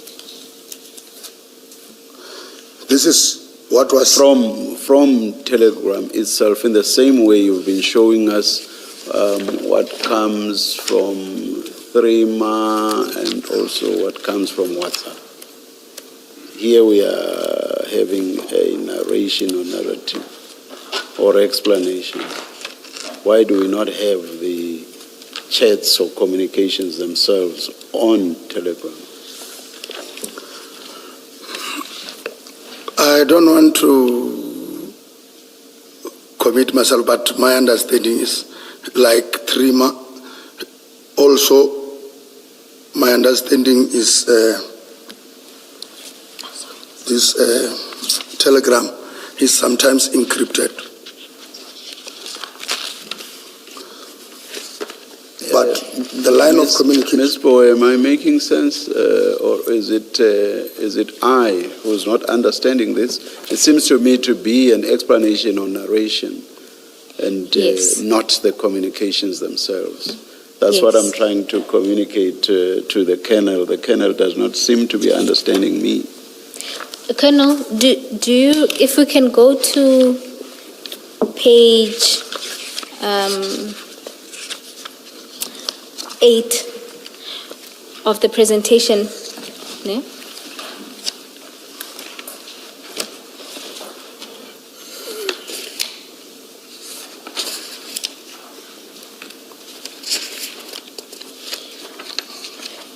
Remember, you told us that for Trima, we would see these kind of screenshots, so correct. that's from the app. And then from WhatsApp, because we're familiar with it, it's the two on that page. Correct. You see. Now, for the extraction from Telegram, what we have is what looks like a narrative of this person sent this at this time and what the body of the message sent, and not the actual extraction of or a picture or depiction of the actual application.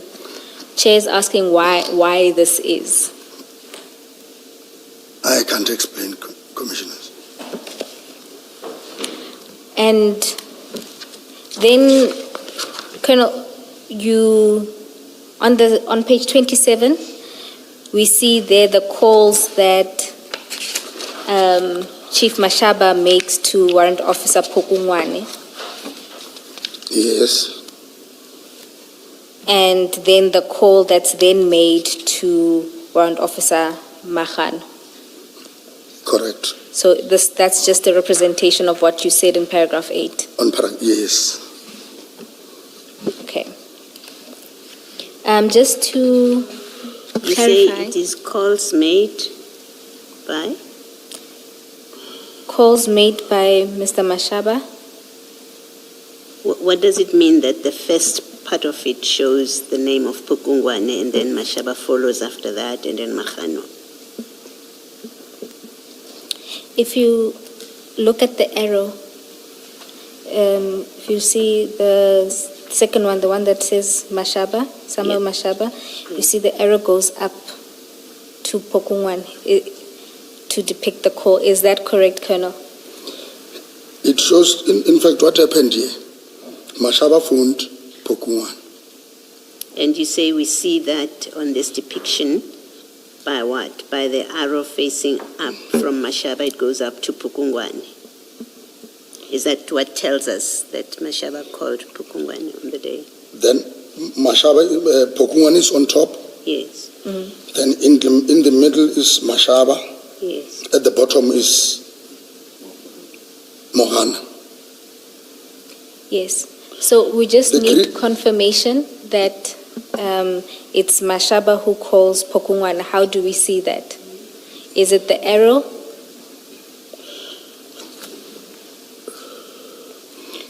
There is this screenshot. There is this, the one in blue before this. Yes. If you look on top, it shows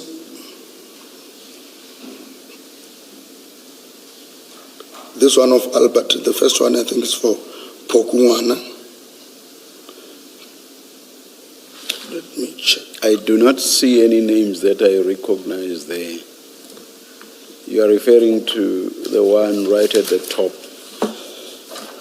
That's blue and light blue. If we You are can, referring to that. okay, Commissioner, let me just I make it simple. I do not see any names that I recognize.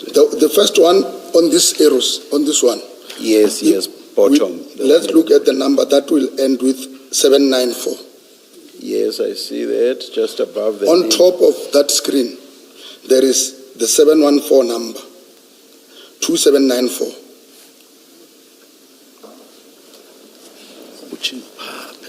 So on that table, Commissioners, where it indicates the two participants of the chat. Oh, It starts with now a I number. Now I see. Yeah. Yes. And if you look, the first number, which ends with 794, if you look at the diagram there, it shows you that the number of, the record number of Warrant Officer Pukungwane is the one that ends with 794. You see that? Similarly, the second participant in that conversation, the number ends with 598. And if you look at the picture again, you'll see that it's for Mr. Mashaba, Chief Mashaba. And then the other number is 347, which is not in this that's not in the blue table. The blue table is only the communication between Mashaba and Pokungwan. Is that correct, Colonel? The blue one Yes, is Mashaba and Pokungwan.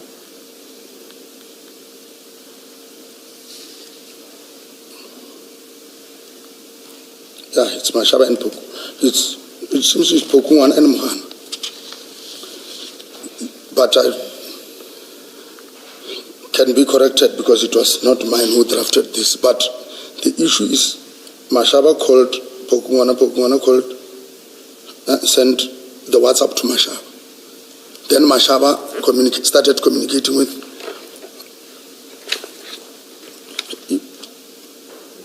Mahan. Mahan. If we can also, I don't know as to whether maybe I will be jumping. Can I just try to, in fact, I would like to have your confirmation. Does this suggest that Chief Mashaba called Pokungwana, thus the first raid going up towards Pokungwana? Am I correct? That is correct. And then there's the blue far right going down. So Pukungwana called Mohano, correct?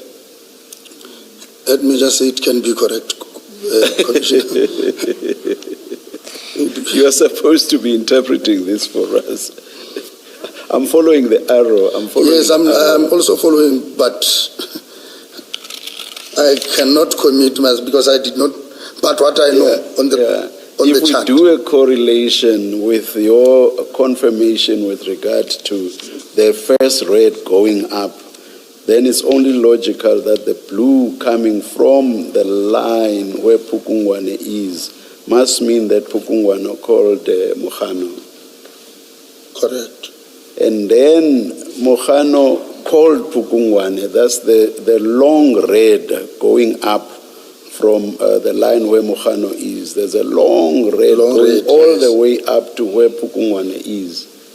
Correct? So so Mohano also called Pukungwane. It is reflecting like See, that. I seem to understand your graph or whatever this thing is. Not a graph. Your figure, I seem to understand it better than you do. Correct.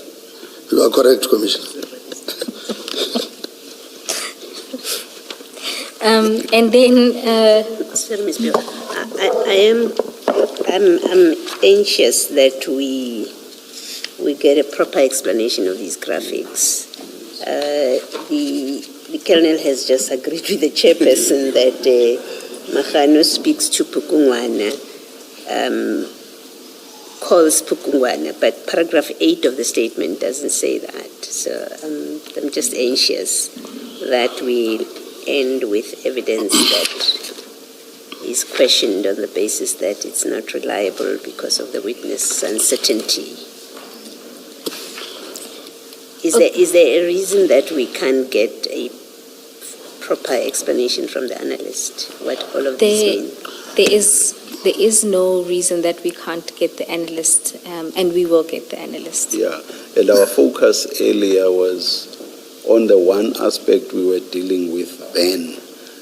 So, yeah, the analyst must just cover everything because the witness testifying on these things does not seem to understand them perfectly himself. We are trying to make sense of what we see. Yes, Chair. Yeah. No, we appreciate that.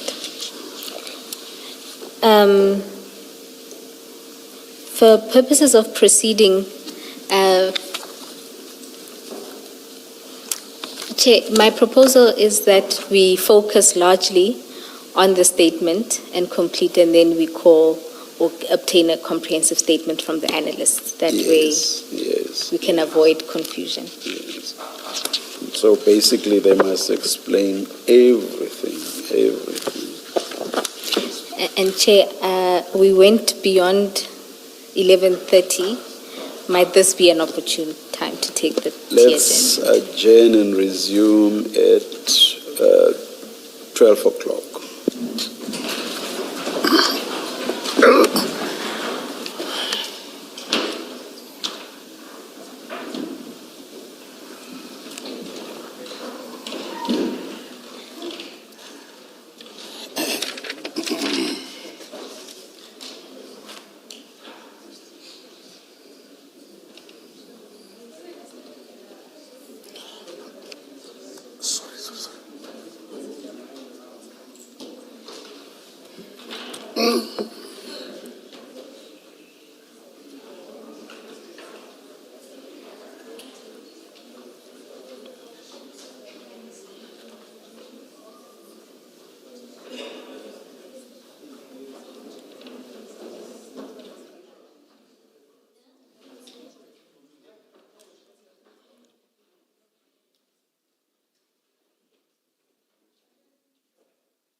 I'm ready.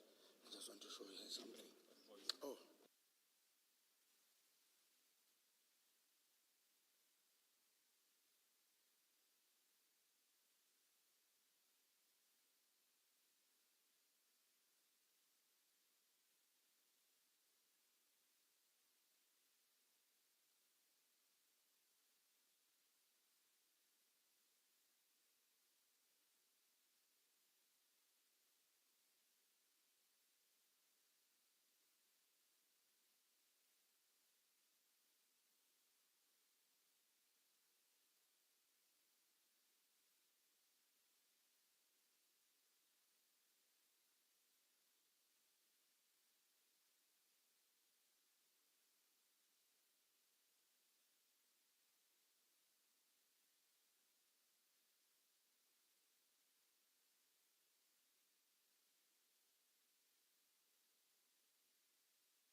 It's still morning, it's 11:59, we are ready to resume.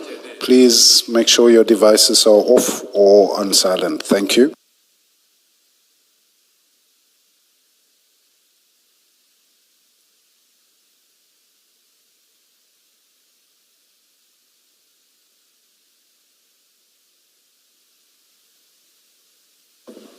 Yes, Ms. Bowen.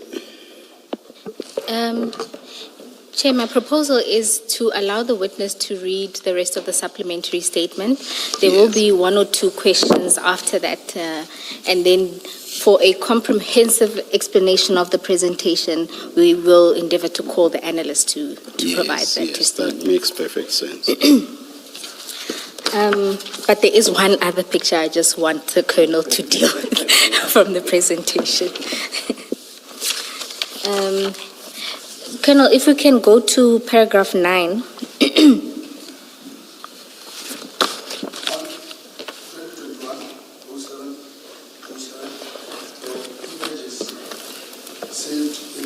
Oh, my apologies, Colonel. Can you switch on your mics and then we can start again? Sorry. Thank you. Okay, thanks. Sorry. On 2021-07-07, there were images saved in the gallery of Tumelo Mku of 3 black bags which looked similar to the one found in the black baggie at Ireton. On 2021-07-07, Tumelo Mku was in Durban. The cell phone towers placed him that he was in Durban and the container was still in Durban. And then just to give a visual representation of that, Commissioners, we can go to page 30 of the presentation.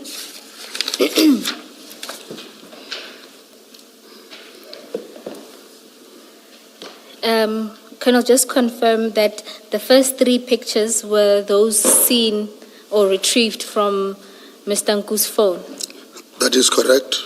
And they were dated the 7th of July 2021.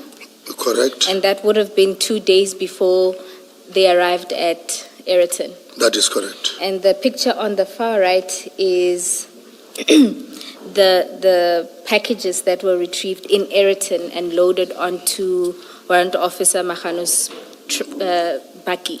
That is correct. And your suspicion is that... Oh, my apologies. Can you please explain what it is that we're seeing? The first 3 images that were found on Tumelongu's cell phone and the images that are on this black baggie are the same, Commissioners. Can you state that? Are you able to state that categorically? Not the same person. There are similarities in terms of packaging, Commissioners. And if you look at the pictures themselves, can you tell with the first 3 pictures where they're taken from? Just judging by the container they're in. Commissioners, when I was looking at these 3 pictures, to me, they seem to have been taken inside the container. You say this was on the 7th, the download itself? Or what you found in the phone, it was on what date? On the 7th. Okay. And that was before the container got to Gauteng? That was before the container got to Gauteng. Thank you. Then, sorry, Commissioner. They indicate they were saved on the 7th. Yes, thank you. That's what I was. Okay, thank you. Thank you. All right. Thank you. And from the phone, did you establish whether Mr. Nku took the phone with that device or was it pictures that were sent to him? Was there anything in the metadata that explained where the pictures came from? These were not sent. It seems even if they were sent, it's either they were sent and saved in the gallery, because this was found in the gallery of the phone, not as sent. Oh, so they were found in the gallery. Okay. Correct. Thank you, Colonel. Then we can go back to your statement. Is it the same for the van with those plastic bags? There are similarities between Okay, these pictures and the one in the black bag okay, I understand. Thank you. in terms of packaging and wrapping. Thank you.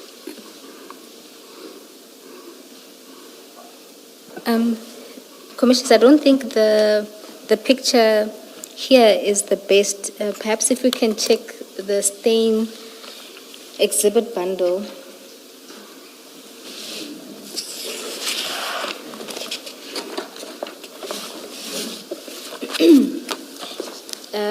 The pictures start at page 4.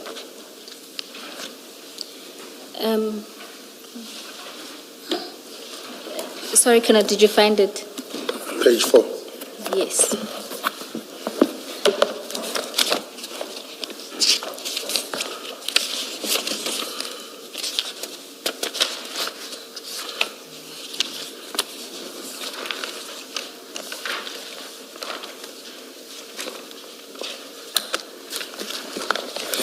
Yes, the best picture of the bags is at page 4, and a close-up is at page 5. Yes. I think at the corner there you can see that the duct tape that was used has particular markings. Is that the similarity you're referring to? Or what is the similarity that you say exists between the two pictures?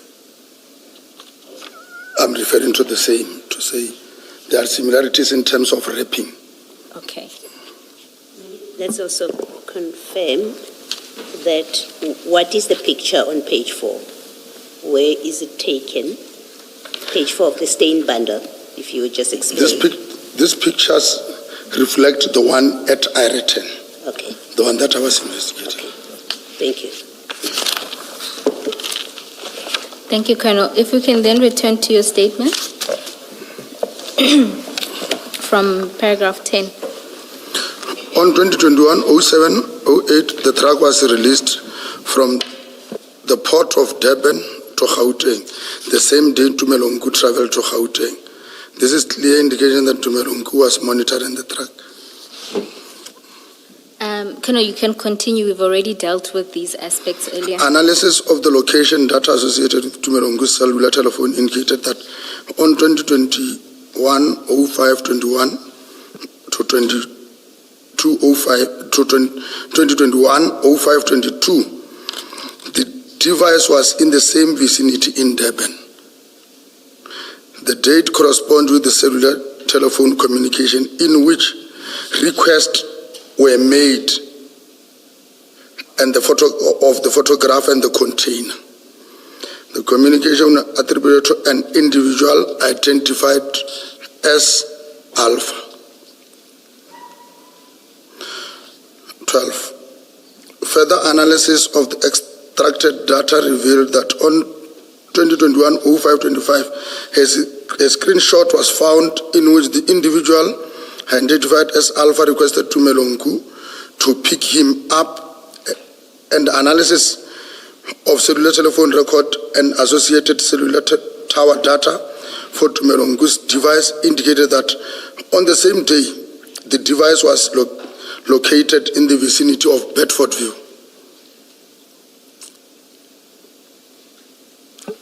Yes, you can continue. Analysis of the cellular data records revealed communication and contact information indicated that Tumelongu and Samuel Mashaba were acquainted with one another. The record reflects the interactions between the two individuals date back to 2019. I have carefully reviewed IP report concerning the investigation conducted against myself and my colleagues. Upon the consideration of the report, it appears that the recommendations therein were based primarily on complaint by Mashaba Mohana, and Pakula. Furthermore, the allegation and complaint appear to have supported by statement of information provided by Lieutenant Colonel Maluleke, Sergeant Pakula, and Sergeant Sapi. The recommendation do not appear to have adequately considered the objective evidence obtained during the investigations, including the digital forensic investigation and the cellular telephone data records. It is my view that a proper assessment of all available evidence should have been undertaken before any conclusion or recommendations are made. Colonel, before you move on to deal with the next report, at paragraph 16, you indicate that had there been adequate consideration of objective evidence obtained during the investigation, did you provide the docket to IPID? As I indicated, the last time I indicated that the only communication I got from IPID, it was at the initial stage of my investigation to the matter. From there on, I have never received any communication from IPID up until the date I was made to submit a warning statement. Perhaps a more direct question, did IPID request the docket from you? The caller was requesting the docket, yes. And your response was? Can that communication be on emails or be directed to my office, not me? According to the IPID investigator, they did send a request to your supervisors and they refused to provide the docket.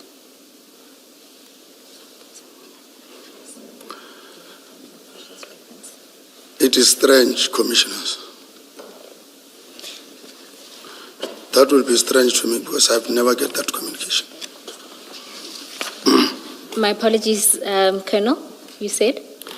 I said, in my response to that, it will be strange because I was never told. The only time I heard of IPID was when I was submitting the warning statement. So what, you're saying that it is strange that they wouldn't have been provided with the docket? Strange that what I was is strange? Strange that my supervisors that you are mentioning never communicated such to me. All right. If my recollection is correct, I think Director Ma Posho. Yes. Is it Ma Posho?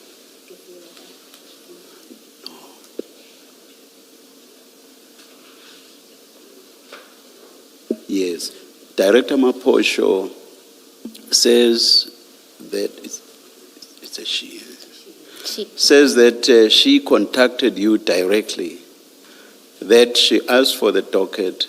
You said that she must come over and an arrangement was made for her to meet you to pick up the docket.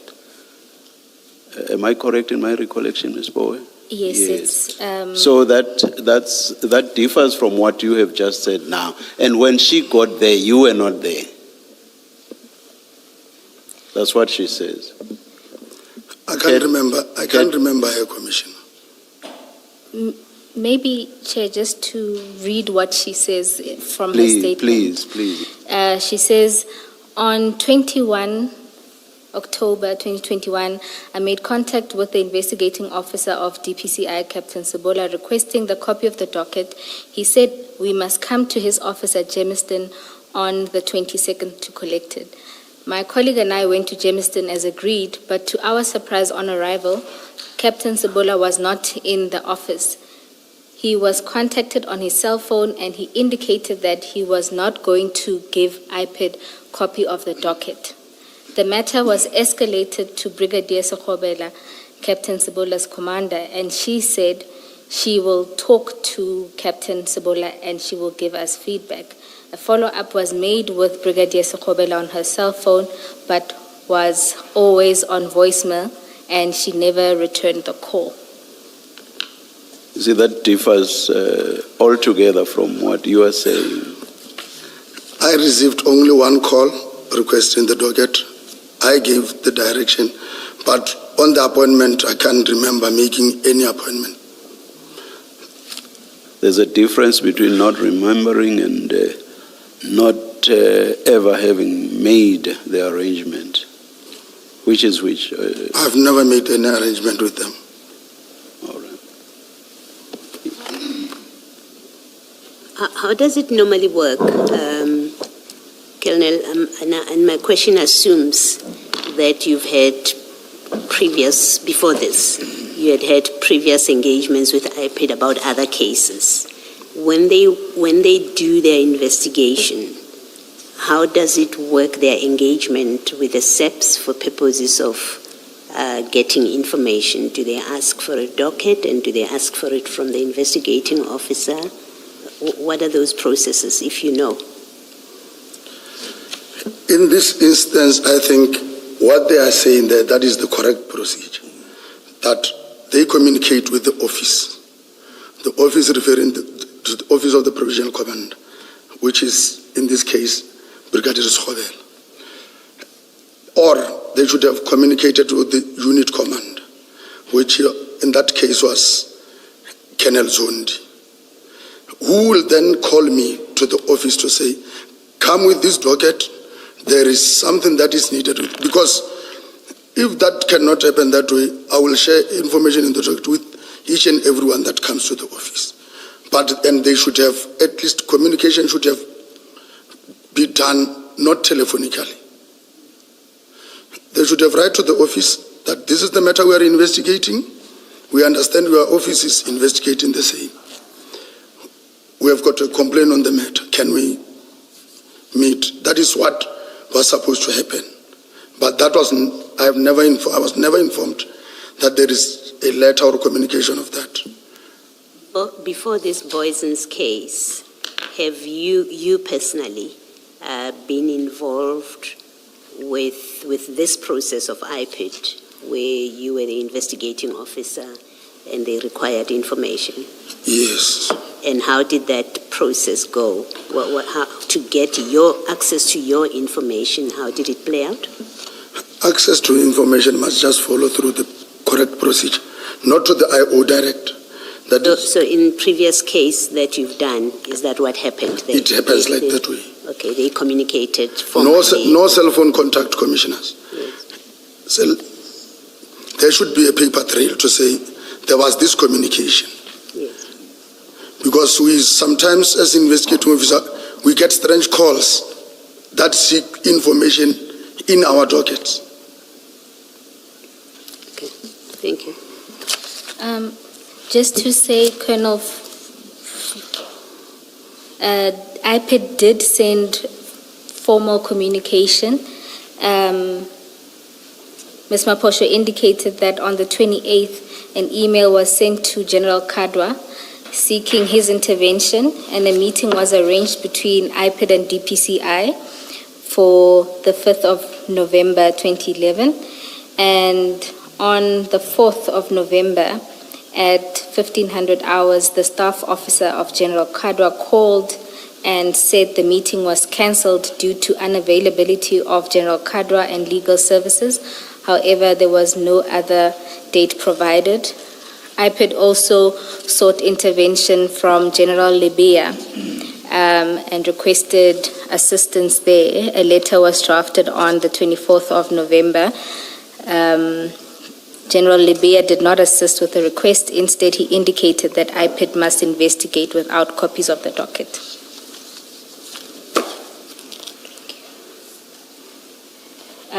So they did follow procedure in trying to obtain copies of the docket, but That is correct. didn't succeed.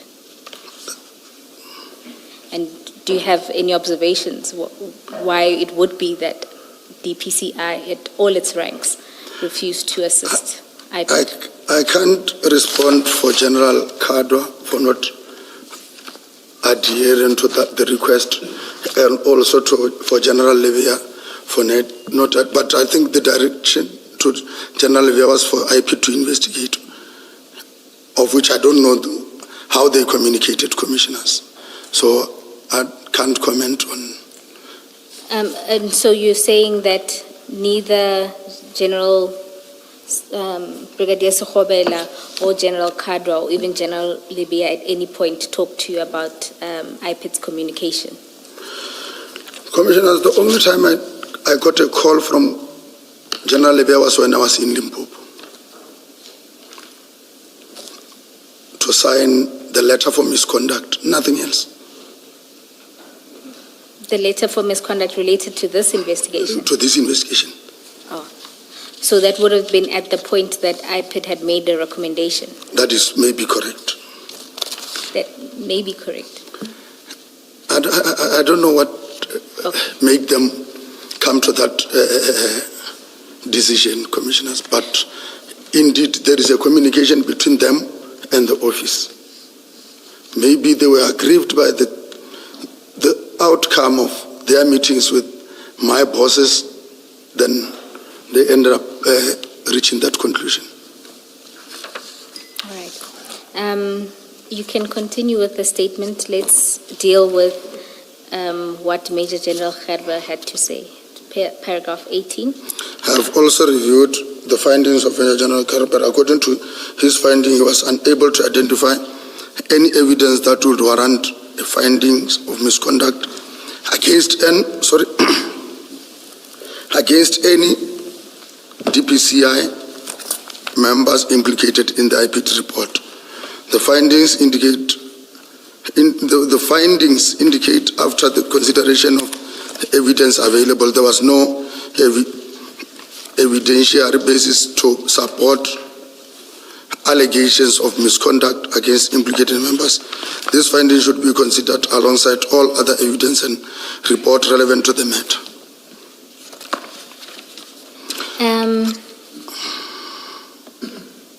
Now, if you go to Major General Gerber's report, let's go to the Stain exhibit file. The report itself starts at page 81.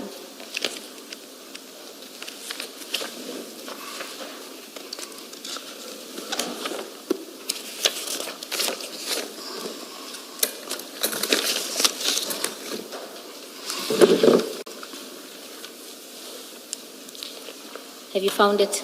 Yes, Commissioner.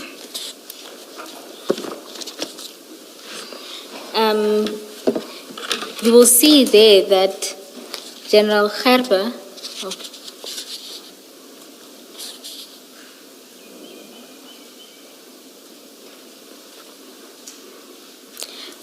General Gerber found, my apologies, if we can go to page 106, that's where the findings are.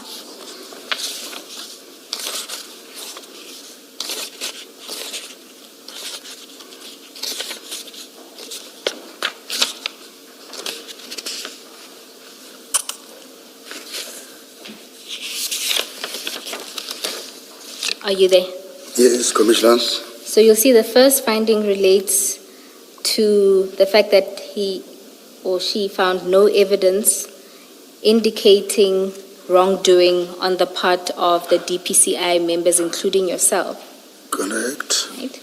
And the findings also that you acted bona fide within the scope of your mandate of the DPCI. However, she goes on to say that there were fundamental administrative errors made by the investigators assigned to the team and highlighted. Sorry, which paragraph is that? It's just after the list of names. Can you see that? After? After the list of names, so Okay, yes.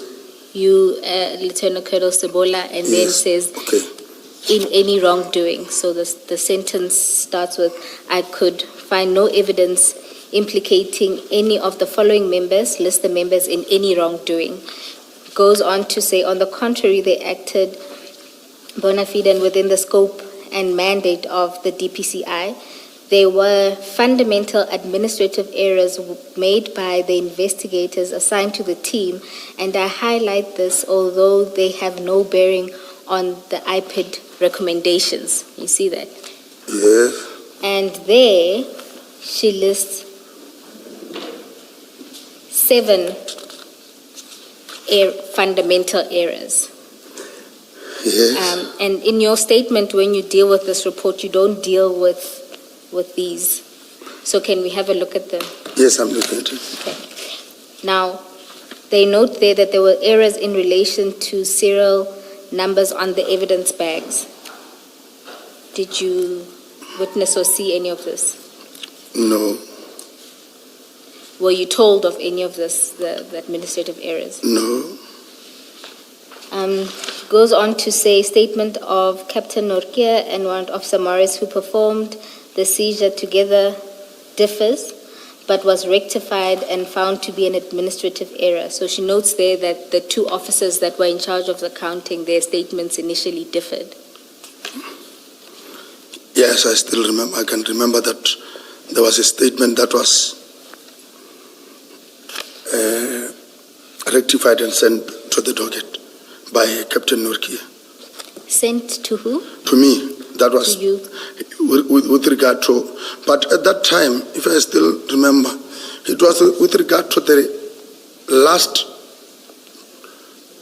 bricks that was alleged to have been left out, but not with regard to the packaging. So He was making an additional statement to say this thing was also left out. Then it was sent together and with those. It was sent to where the first package was sent. No, it appears you'll see there that the error relating to the 1 brick that was recovered later is dealt with as point 4. Yes, yeah, I can see it. So this appears But to be other than related that, to a different mistake. Commissioners, other than that, I was never informed of any other error. This is the only one that I know. All right. And then you see the 3rd bullet talks to number of evidence collected. Statements indicate 700. FSL received 715. Several witness statements also confirm 715. Can you see that? Yes. And we heard testimony, and I think we did the numbers as well. There was a difference between what the officers on the scene recorded as well as in the SAP 13 register. The numbers got up to 700, but it was at the lab where they said 715. Correct. I'm aware of that. You are aware of that error? Yes. And then there's the 1 brick that was recovered by LCRC and handed over to DPCI. That is one that And the criticism there is that it indicates members did not fully explore and receive all exhibits. It's categorized as a human error, or in her view. Yes, yes. And were you aware of this error? Yes, I'm aware of those errors. And when did you become aware?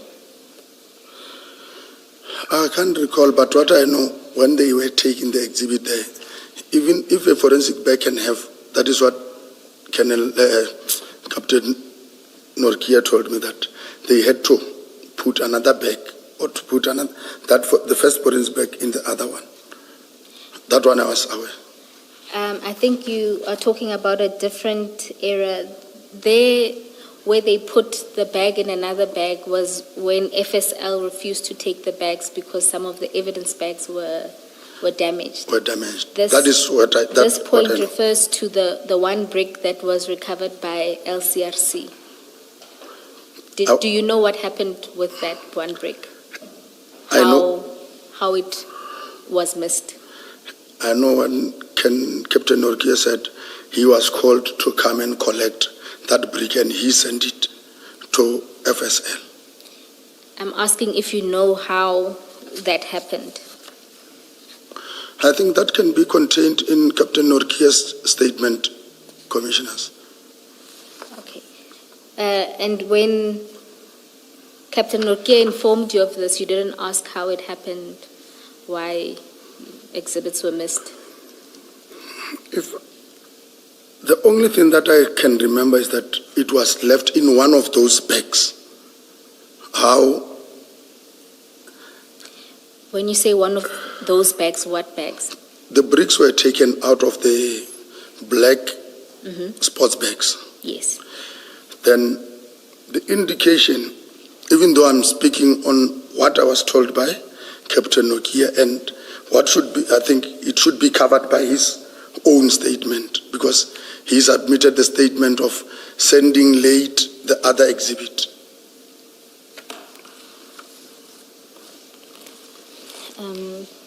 Okay, no, I'm not sure I understand, but I hope the commissioners do. I'll move past that and go to the next issue that Herbe identified, and that was the premature arrest of the police officers, albeit justified based on the circumstances at the crime scene.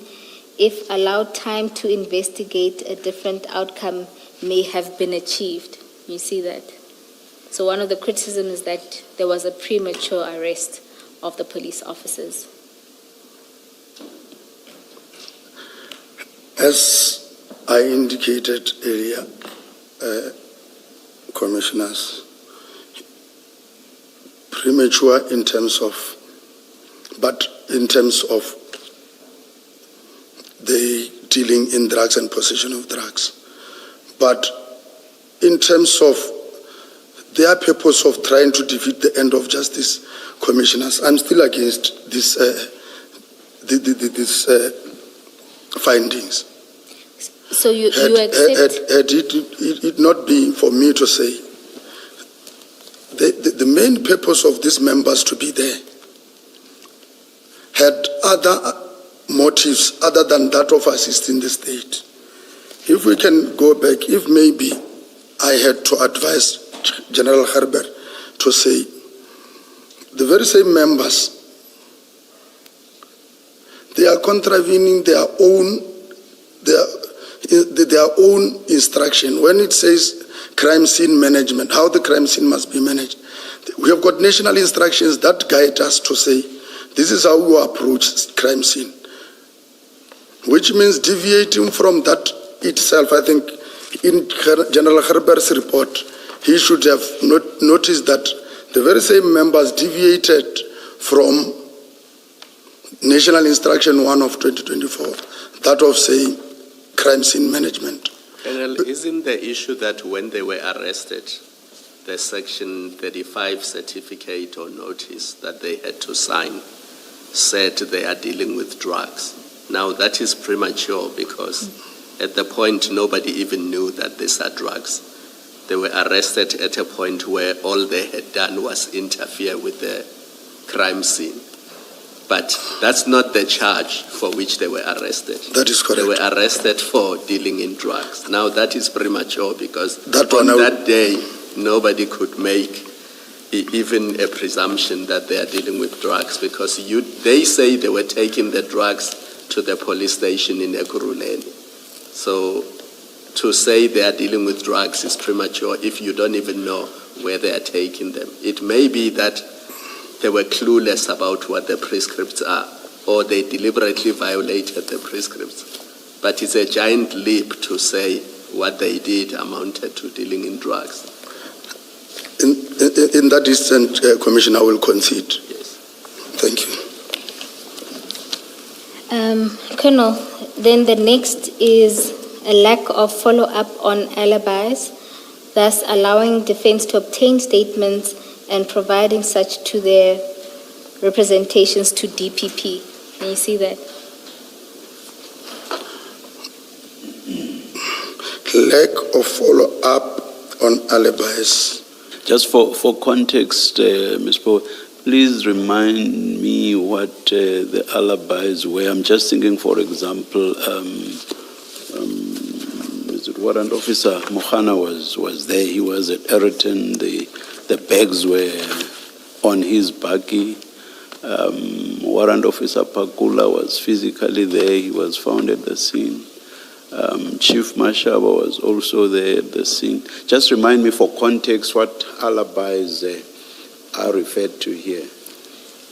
Chair, I'm not saying there aren't any, I've just forgotten From- the context altogether. From the context, my understanding of this criticism relates to calling the supervisors of the various officers at the scene, because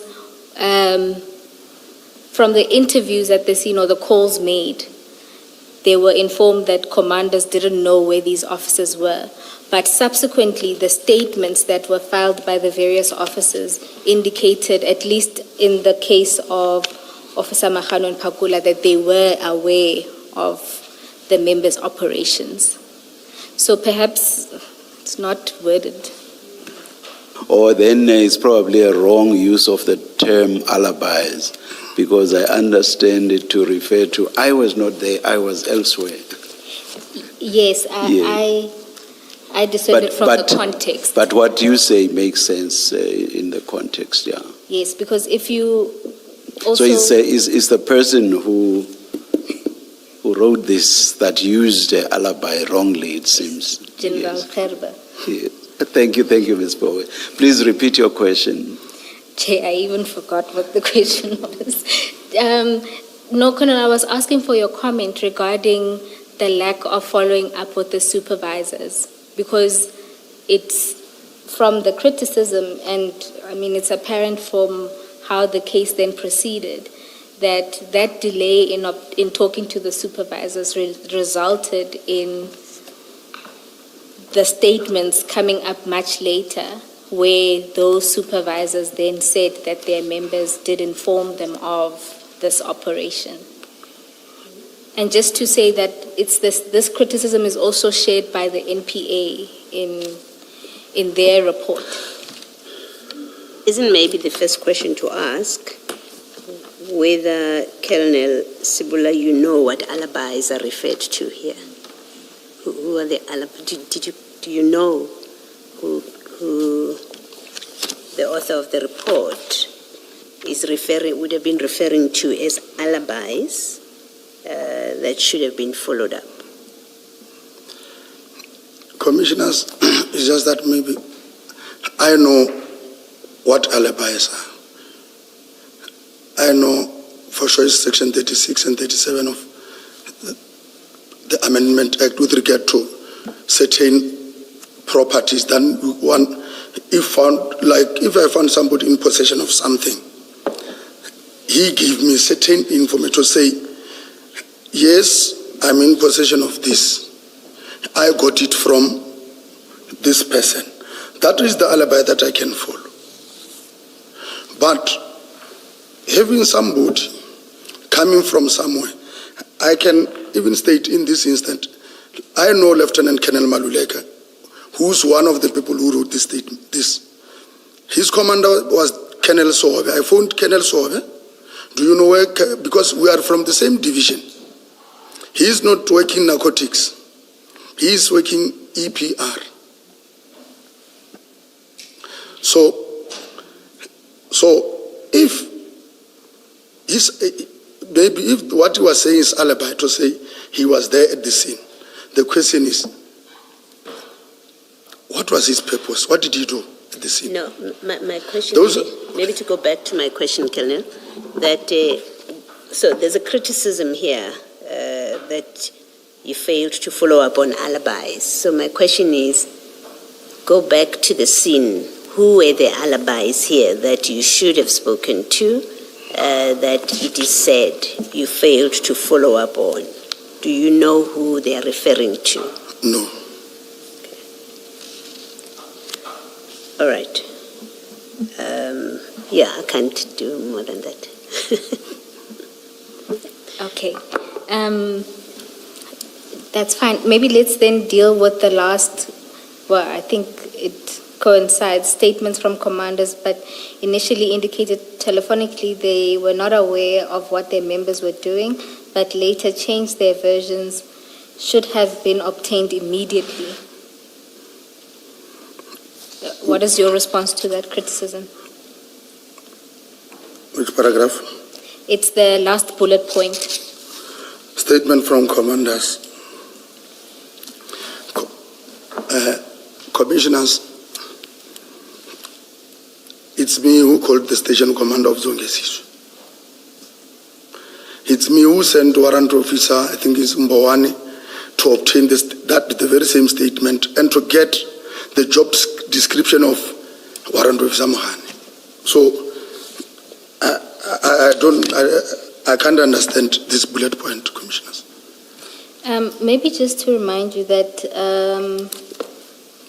if we start with Warrant Officer Mahan, the statement is, if you can go to page 196 of the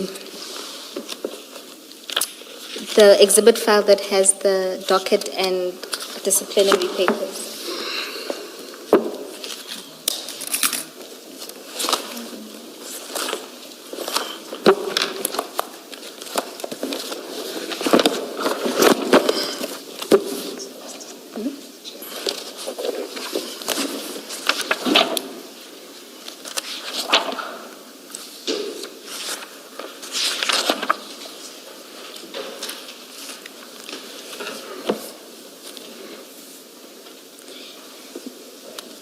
Maybe to start here, what do you recall of your conversation with Warrant Officer Mahani's supervisor? What did he say? Did he indicate that he was aware of his whereabouts or not on the phone? Commissioners, even after I even communicated with, now I know it's Colonel Chauki, I talked to him personally.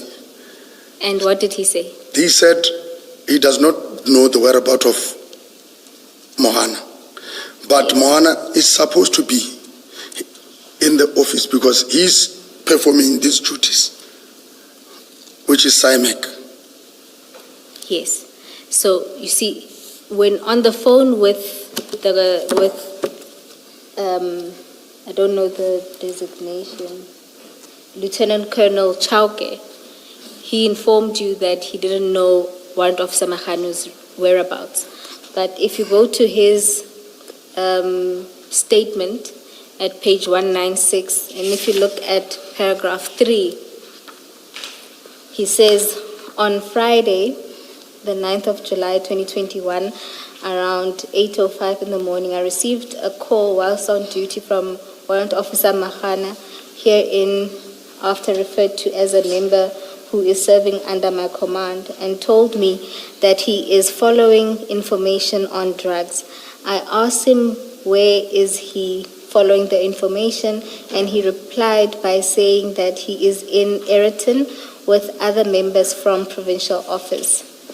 As a commander, I was not aware of the operation since the members' duties are office-bound, doing crime information management analysis coordination, CMAC for the station as per the attached. So what he does confirm is that he was aware, he was told by Officer Mahanu that he was as following information on drugs. Commissioners, I did investigation on this matter. I know the communication charts of Warrant Officer Mahana in the first place. The only office people that he called, the very same child was never called on that day.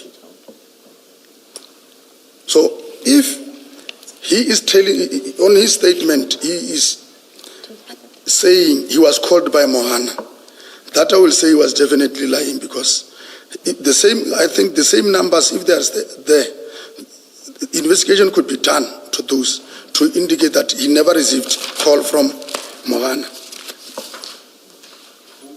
Who did Warrant Officer Mohana call? Because I think he went so far as to say even before he actually got to Yellow Jersey, he called as a superior. I don't know, maybe my memory is failing me.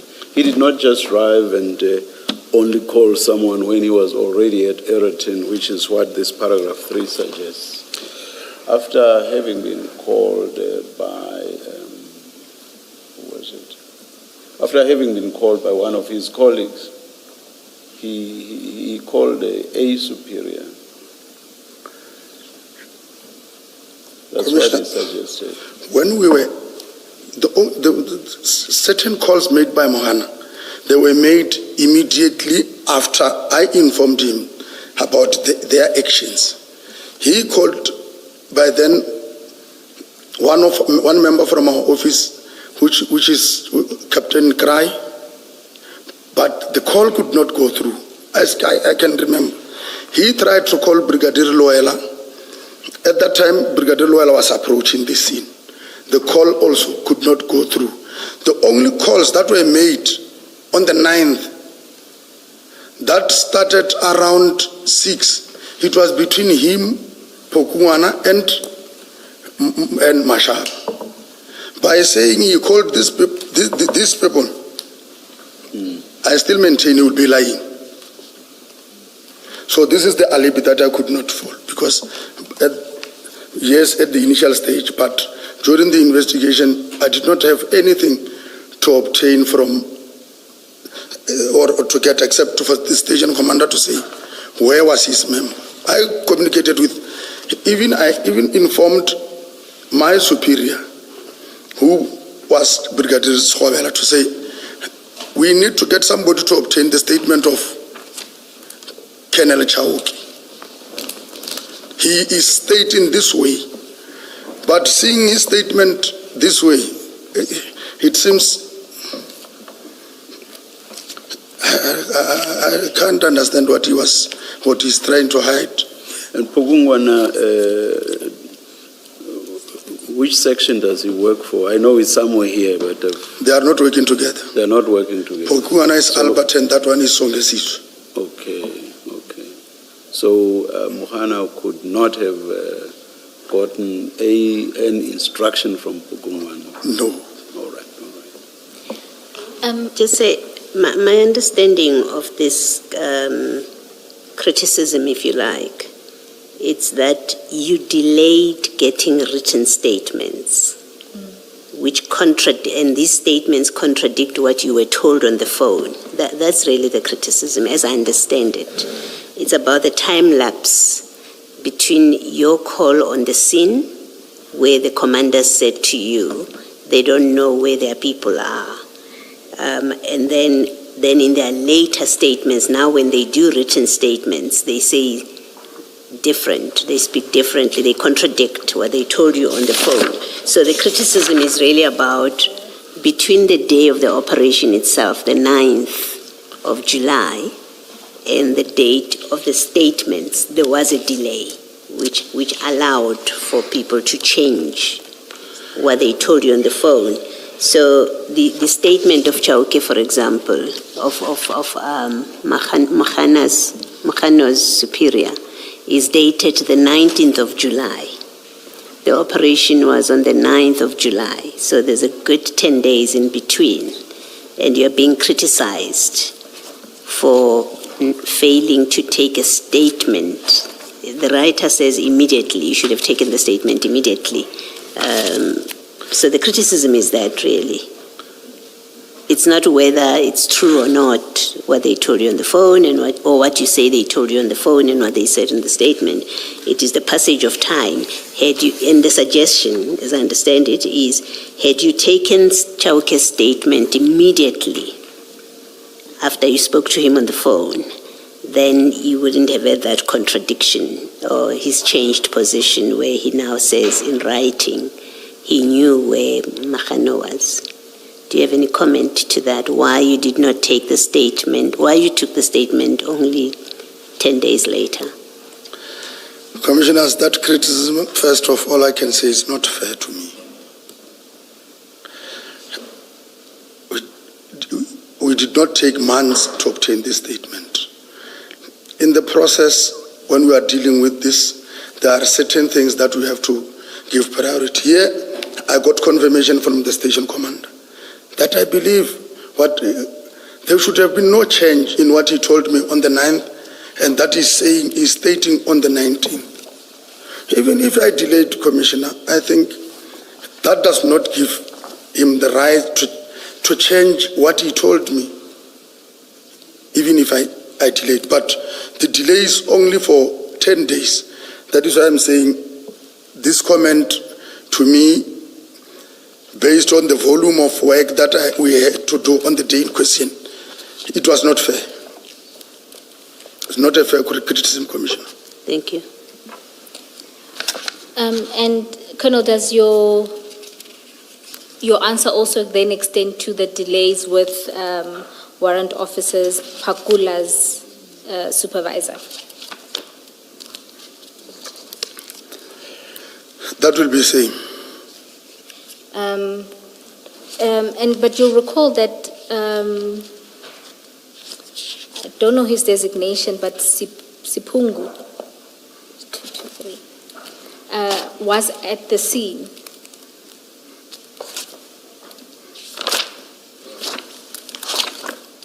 Apologies. Colonel Sipingu, who is Warrant Officer Pakula's supervisor. What I can tell the Commissioner is that I did not see Colonel Sipingu on the scene. I only heard. Then I even heard from him that he was there at the scene. That is when, if I remember well, we met again the arrest was on Friday. We met at Alberton's Boys and police cells when we were obtaining fingerprints and other from the arrested people, and the confrontation I had with him. The second time I met with Sipungu was on Monday, when we were placing the matter on the court roll, when he volunteered to give me the statement, on-duty statement, as the command. That is the 2 days that I interacted with Sipungu. Wasn't the issue also that because he was on leave during the early part of July, he should not even have been involved with these things? That I think I testified to that effect to say. Because he came back on the 12th of July from leave. Yes, so it was. When these things were happening, he should not have been anywhere. He should not have been there. That is why I said his interaction with me with regard to the case and the presence of Pakula there was not supposed to even have happened. All right. Thank you, Colonel. If we can then move to what the NPA said. You were at paragraph 20. I have also considered the decision taken by the National Prosecuting Authority in relation to the matter.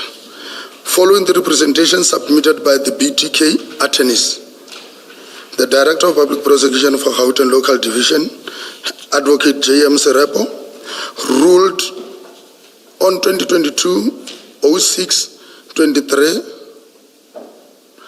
that the representations were unsuccessful and prosecution should proceed. Subsequently, on 2024-01-29, the Deputy National Director of Public Prosecution, Advocate R.J. de Kock, considered the matter and decided not to pursue the prosecution. I further considered the correspondence from the Director of Public Prosecution, Gauteng, Advocate J.M. Serebo, in a letter dated 2025-02-14, addressed to the provincial head of DPCI in Gauteng. Advocate Serebo confirmed that there was, in his view, a prima facie case relating to the alleged contravention of Drugs and Drug Trafficking Act. This is a clear indication that there was sufficient grounds for me to believe that the 4 accused should have been charged in dealing in drugs, alternatively possession of drugs. Thank you, Colonel. Maybe, my apologies. Are you done with that? Yes, paragraph 22, I'm done. If we go, just to remind me, when did you stop being involved in the investigation? When you moved to Limpopo?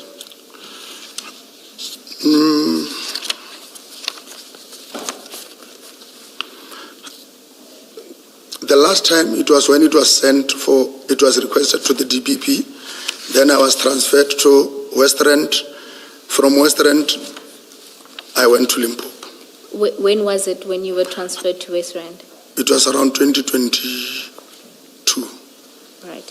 So, It was around 2022 early, but towards the end, I left for Limpopo. so In your earlier statement, you said in November 2022, you were promoted to Limpopo. Yes. Does it sound right? In late, yeah. Colonel, if you look at the reasons, so just to recall the history, initially the matter was going to proceed, and then the prosecutor decided not to proceed with the prosecution. This was in 2022, recall that? Yes. And this was a decision taken by Advocate de Kock. In 2022.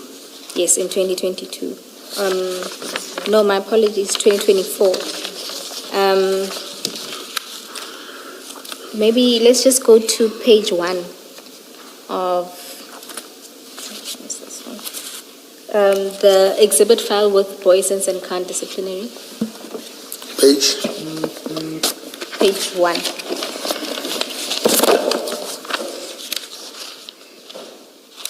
You'll see there it was a response to General Kadwa providing reasons why the MPA had decided not to prosecute. Yes, that one I've seen. Yes. And they deal with the reasons at paragraph 6. So if you just go to page 2.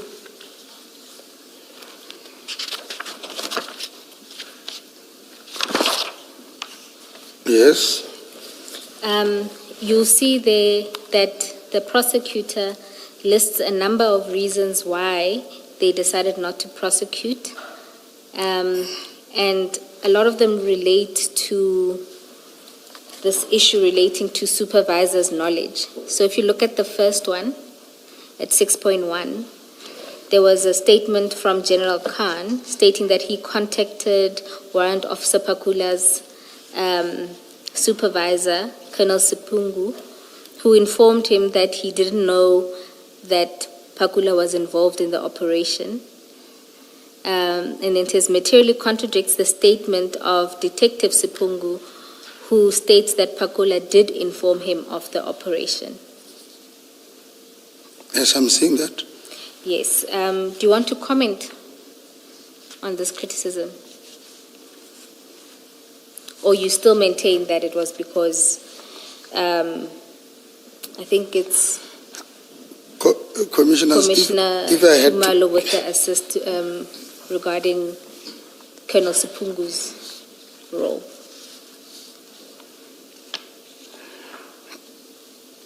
So the prosecutor was essentially saying that there are material contradictions in the statements contained in the dockets, was one of the reasons. That is one of the reasons. Yes.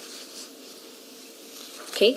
The second relates to, again, that if you consider Warrant Officer Pakula's role in particular, that he was invited by Warrant Officer Mahane to assist, and he only arrived at the scene after the drugs were loaded onto the truck. I could see that reason. Yeah, so that essentially that he wasn't involved in that part. Yet he's equally charged with the same offense.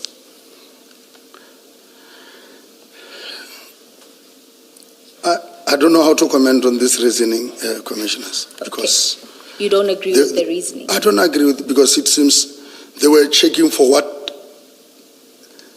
If I will have to put it on my own way, yes. Those who were deciding on this case, they were only looking at the best reason that they can give, or to convince me why we are not proceeding with your case.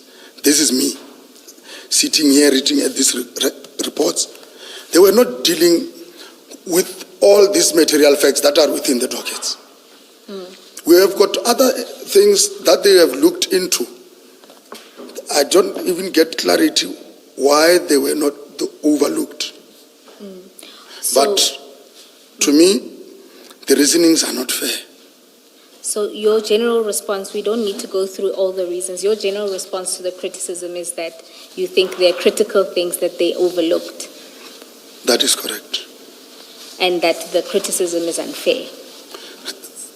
Very unfair. Then we can go to paragraph 23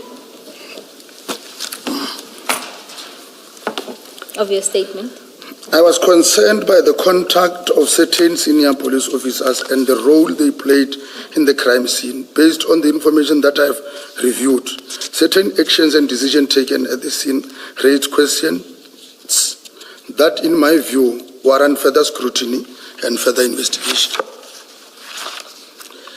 The circumstances surrounding their involvement create an appearance of possible improper motives or interest. However, I acknowledge that any determination in this regard should be based on thorough assessment of all available evidence and findings of the appropriate investigative authorities. It is also noteworthy that certain senior officers sought to involve themselves in operational matters relating to the investigation. In my experience, the extent of their involvement in these operational activities was unusual and raised concern in my mind regarding the nature and purpose of their participation. As a result, their level of involvement created doubts and prompted questions as to whether their actions were entirely consistent with the expected role and responsibilities. Who are you referring to specifically?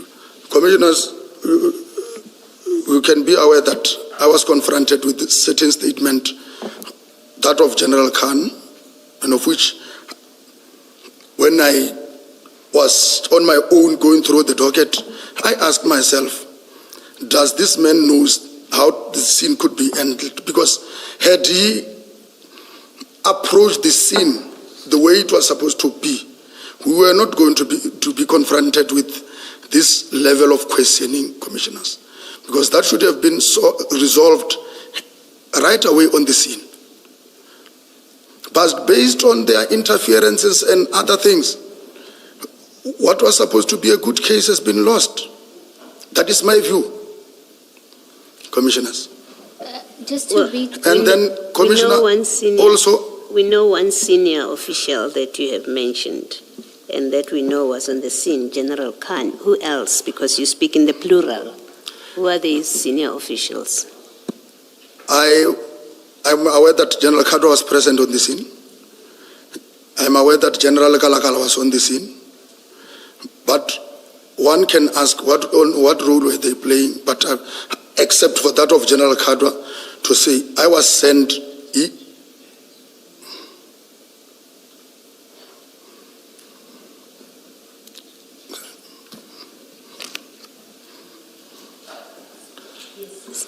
Colonel? And then also to the fact that I got instructed, because I'm investigating the matter, then I'm referred to obtain certain statements from the accused person, more in particular, the one of Pakula. Just for clarity, Colonel, that instruction was from General Kadwa. I am sent by General Kadwa, who is informed by General Khan, go and obtain the statement of Pakula in prison. Then I interviewed Pakula. Pakula came up with certain allegations also. Then I've related the same allegation to the person who sent me to prison. Okay. So I'm saying, based on... Sorry, Commissioner, I'm listening. Now, I was going to say, you've given us 3 names of senior officials, and then you have now given us one instance that you consider or considered to be interference where you get instructions from Kadwa from General Kadwa, who is giving you instructions obtained from General Khan to go and speak with I think it's Warrant Officer Pakula, if I'm not mistaken. What other instances of interference are you referring to? Let me just refrain and say specifically I'm dealing with this one. Not to mention any other thing that I still have to, I cannot, but I understand what was happening on that day. Rather leave any other thing that I cannot state, Commissioners. Colonel, so Okay, are you saying... you can't state because you're holding back, or because you don't have other examples? You see, you make a statement here that there was interference with your investigation by senior officials. You've given us one example, that's fine. I just want to clarify, you're not giving more because there are not more than one, or what is the reason that you're stopping at just one? No, it's this one, Commissioner. It's the only one there is. Okay. Sorry, Ms. Bob. No, Commissioner Baloyi was on the same wavelength as you. Colonel, it seemed from your body language and just what you had said that your reluctance was not that there was just the one incident. It was rather that you don't want to touch on the other incidents.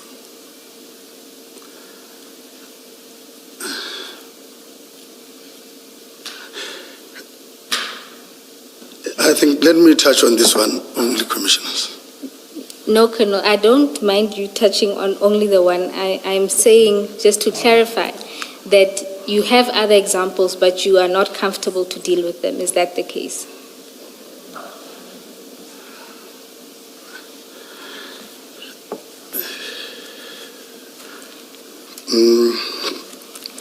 Chair, to the extent that we are allowed to rely on body language, it seems to me that Colonel is reluctant to answer the question.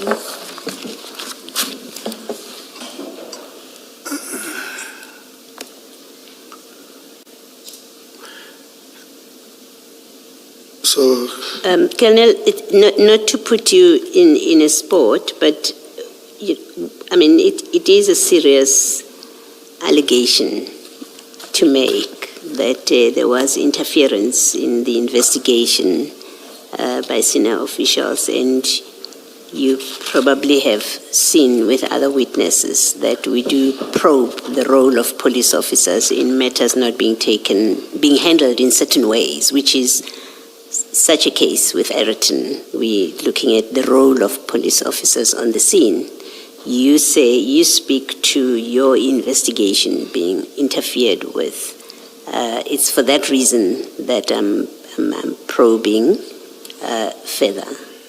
And it may be, if you're unable to say, as you're sitting there, that the chairperson may well have to find another way to assist us in presenting whatever it is, that the concern that you're expressing in paragraph 25. Commissioners, it's not only one incident. Things have been happening. Things are happening. I will give an example, Commissioner. At one stage, I was deployed at the airport. I worked at the OR Tambo Airport. At one stage, we were forced to return what we confiscated there back to the owner. I've got reference to that. At one stage we confiscated the dollars at OR Tambo. We sent them to the Reserve Bank as per procedure.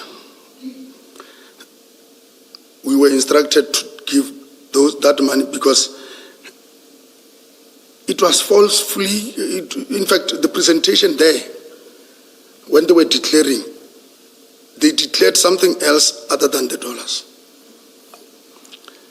But we were instructed to take them back to those who declared. So there are a lot of incidents that were happening. So that's what I'm saying, there was interference.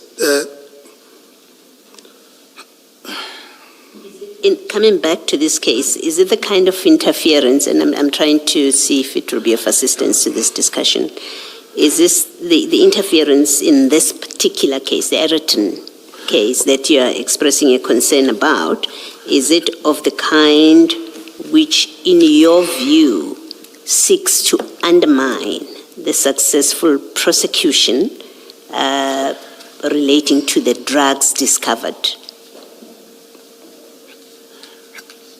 Commissioner, in some instances, some of our seniors or our generals, if I may say it, we can't even understand when they are assisting or they are fixing. Because going back to Ireton and going back to what I've experienced before, then I could safely say there is a lot of interference. I don't know what is pushing them, but the one that I've just indicated, commissioners, have got, I'm still having reference to that. Still have documents to that, which can substantiate it at a later stage if there is a dispute on that. And with Ayrton, are you, and Ayrton, I'm now discussing not the 3 police officers and their arrest and their prosecution. I'm focusing on the drugs themselves. Is your view that you're expressing now, and this is me trying to understand what you're saying, that in respect of that drug bust or that haul of drugs, that the role of senior officers as you investigate the matter, you form the view, or you are not certain whether they are assisting you or seeking to frustrate a successful investigation of that matter? That is what I'm saying. Okay.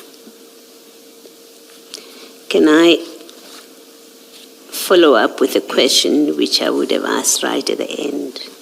We've looked at the graphics earlier today, which have people's names who look like they are, well, it suggests, or in fact it shows, that the Alphas, the Nku, Philip Plain and them, and there are customs officials, there's Transnet, all of those role players, crane drivers.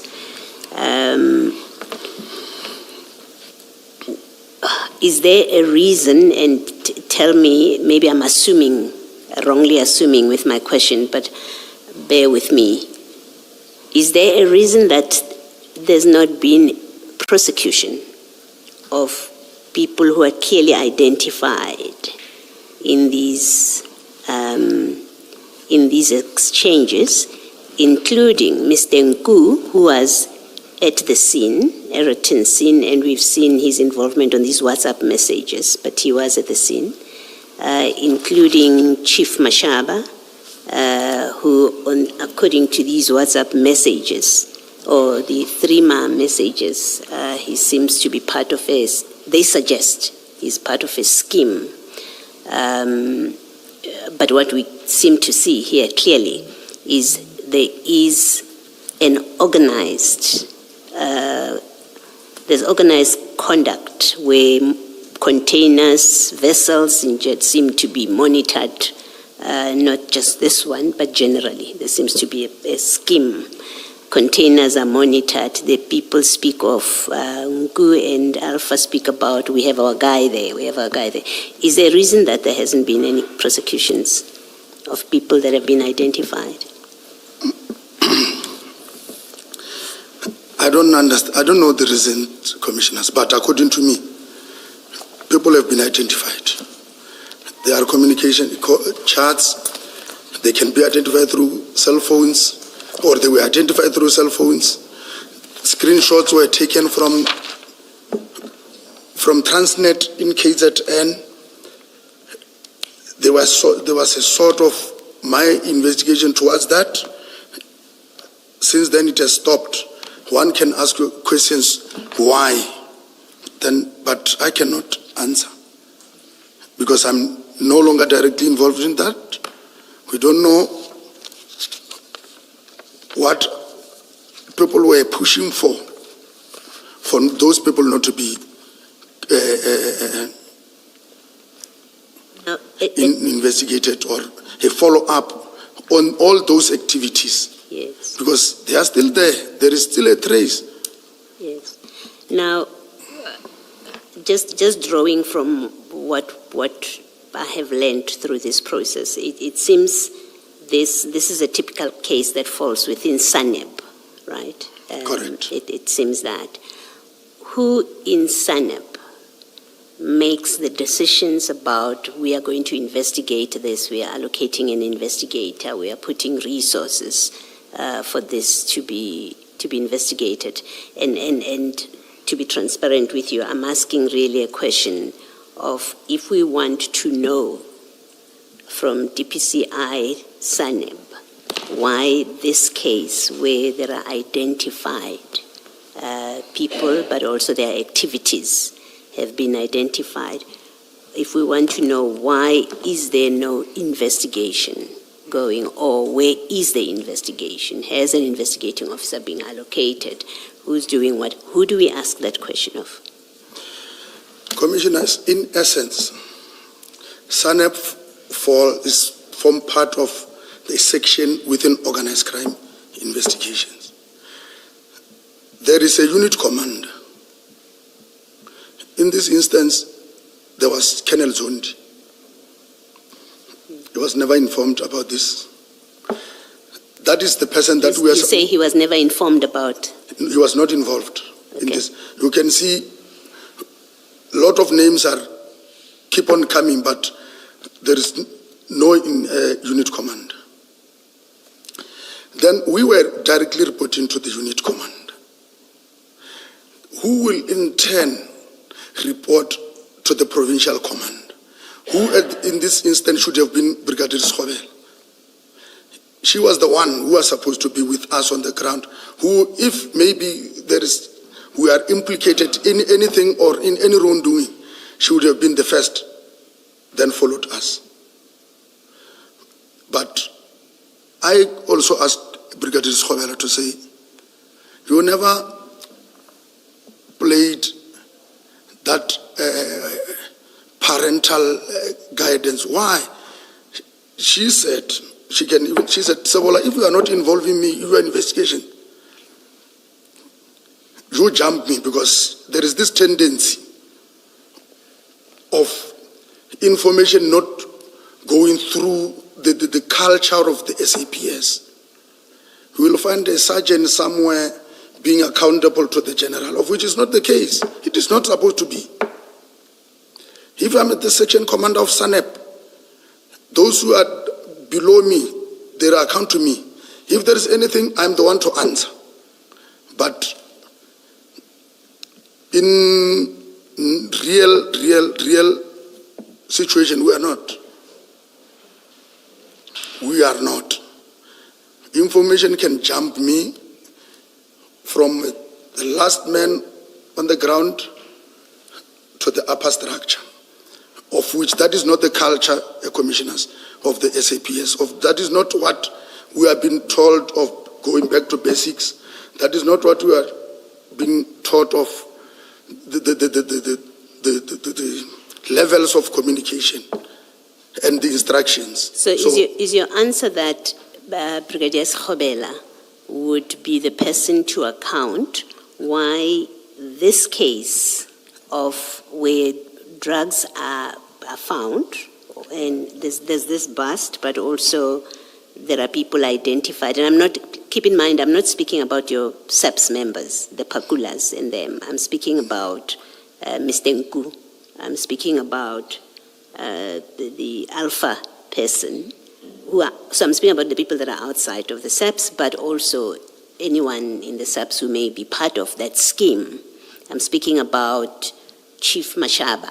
I'm speaking about those kind of people, that kind of case. That are you saying to us that Brigadier Schobela is the one that must account or give an explanation why has no investigation and possibly, I know prosecution is a decision of the NPA eventually, but I'm going to throw them in anyway, but starting with the investigation, why has there been no investigation of this matter to bring it to trial, to bring Nku to trial, to bring whoever he's been working with to trial? Are you saying Brigadier Schobela is the person that would account for those decisions? If the investigation did not jump her, then she was to hand to account. And you say it jumped her, it ended where? Who other than Schobela, who got involved here? Is it General Khan? Commissioners, let me just explain it this way. Maybe my understanding is that General Kadwa was informed. Kadwa. Yes. Okay. That is what I knew when we were going to the scene. Then he should have informed. I'm not giving generally the instruction, but the communication channel says from him, from Brigadier Schobela, there is this and that information. Which members have you dispatched, or which members can you dispatch? Okay. That is a clear line of march. Okay. I understand. Thank you. Thank you. Colonel, just before I let you go, there's two more role players in the scheme that I just want you to quickly identify. In the course of the presentation, you identified Nku and Alpha, Mashaba, there was the crane guy, there's a forklift guy, there's reference to custom officials. You indicated that you also investigated the person within Transnet. There's two more that I'd like you to deal Who with. sent those computer screenshots? Yes, for the computer screenshots. There's two more. If we can go to page 19, don't show me, of the presentation.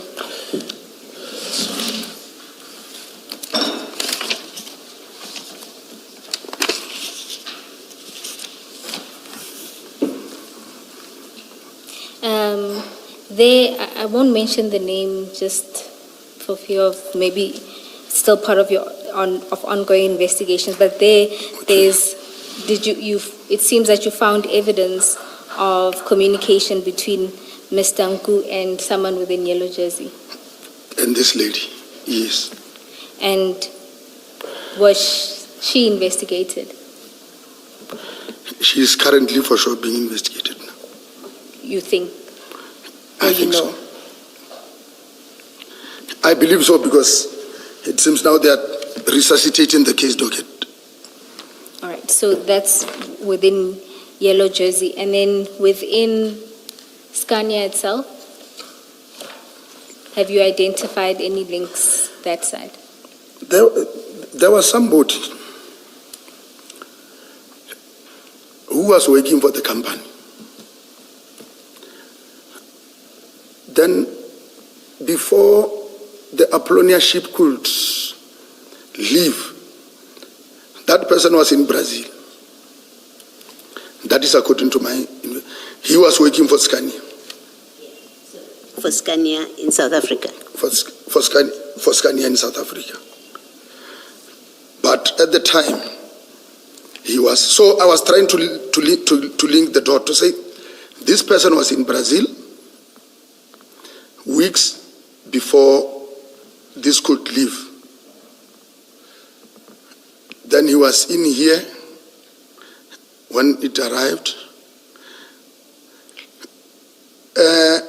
Commissioners, through my investigations when I was communicating, it seems other people were getting or sourcing information from me.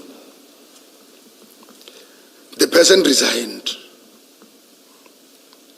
Other people were sourcing information. No, I'm saying it seems the information reached, because I was informed by one of the employees of Scania that you were asking us about this person. Then he resigned.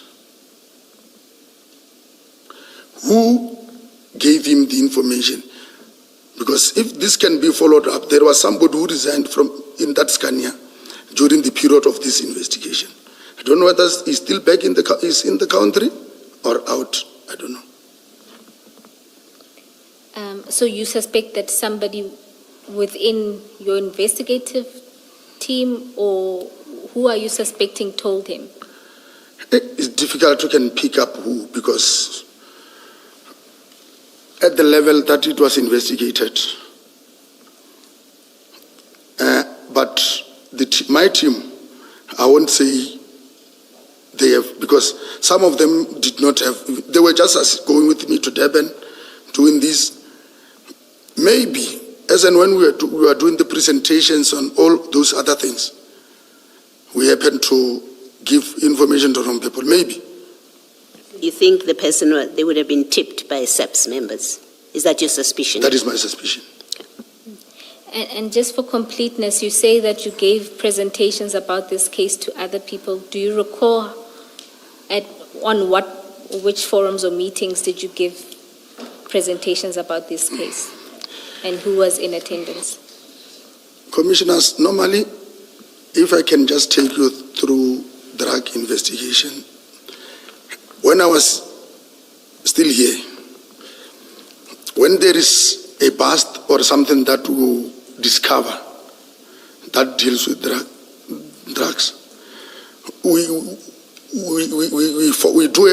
have our own group chat to check or to investigate those activities.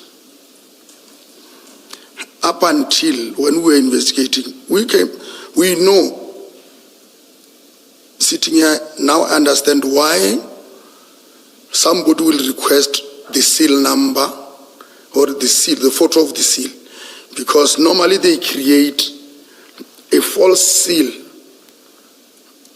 That is what they were doing.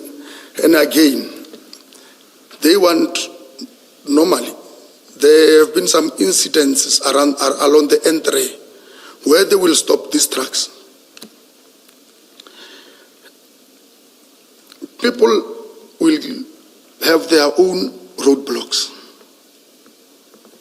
that specifically deals with this. So the question of rip on, rip off, that is where it came from. To say they will find Savola as the driver of the truck, like we've seen, they wanted to know the person. When they stop him on the roadblock, they know he has got, normally he will have the invoices of what he's having. He does not know the content. He only have the invoices that he will have to submit. Then the thing is, we want to check inside. You don't worry. They will open, take whatever is theirs, show you that your invoice is still all right, then they lock. They've created that, their own, that seal, a replica seal, so that when it reaches the owner, the consignment is still the same. You look at the seal number, you open, you take what is yours. Never suspect, you even don't know what happened along the route. Because the driver at that time would have cooperated with those who were on the road. That is the study that we were doing when we are investigating, commissioners. I have more questions than where I started.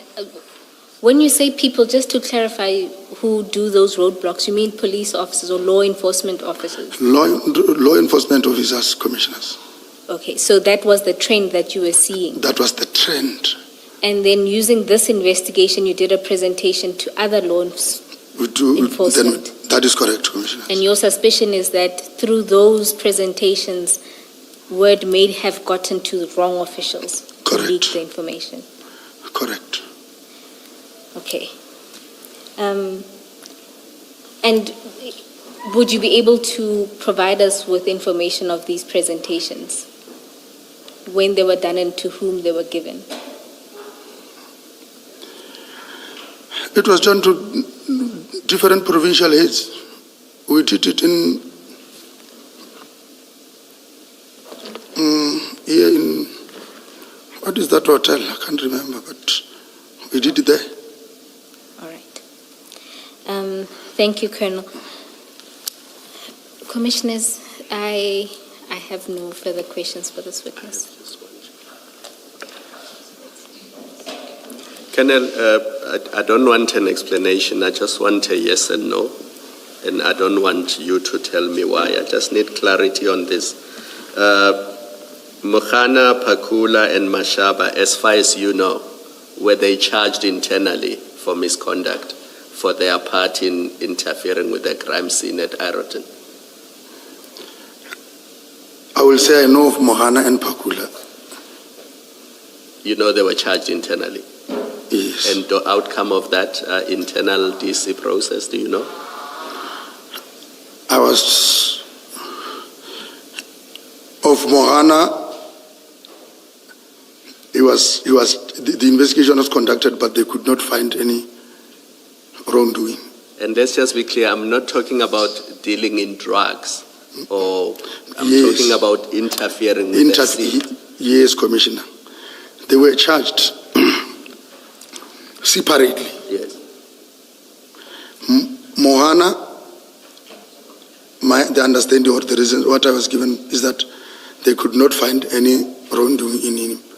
Pakula, yes, they did. He only came back through arbitration.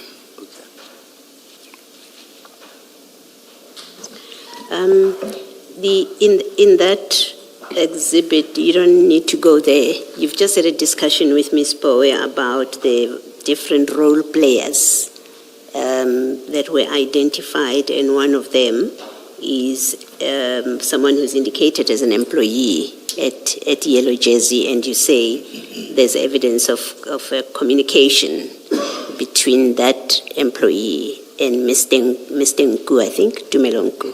You remember that evidence?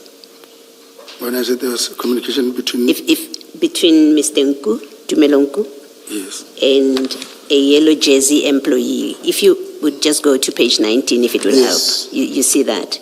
Yes. Okay. Can you see where I'm looking? Yes, I can see.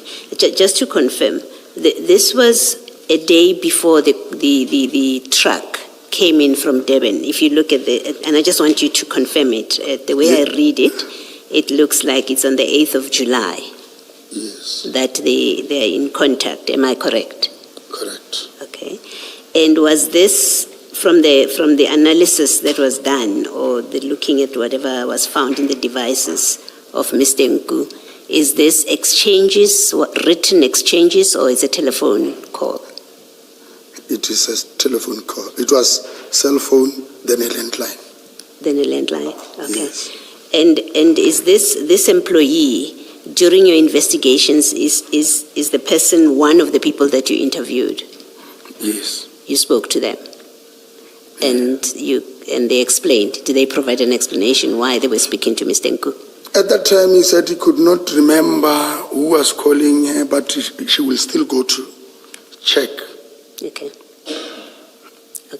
But she admitted that, yes, I'm receiving calls, but I can't state clearly on the day who did I talk to, Okay.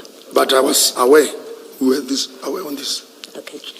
Lastly, I think you said earlier in answer to your question that I asked that you've done these kind of operations before, where there's been drug busts. I think you said that. Am I correct in that recollection? Operations, yes. Yes.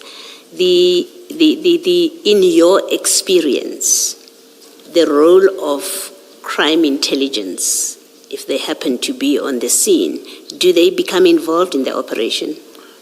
No. They don't. And that's your experience? They only supply us with information. If it's prior, they will give me their intelligence report. They can either submit intelligence report on writing, they'll just give you a file to start my investigation. If they happen to be at the scene, I don't know, they don't have any role to play. They don't play a role in the operation? They don't have to. Okay, thank you. Thank you, Chief. let us adjourn and resume at 25 to 3. Colonel, thank you very much. You are excused, and I hope this is the last time you are before us. Thank you very much. Thank you.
Good afternoon, all. It's 14:34. We are ready to resume. Please switch off your devices, put them on silent. Thanks.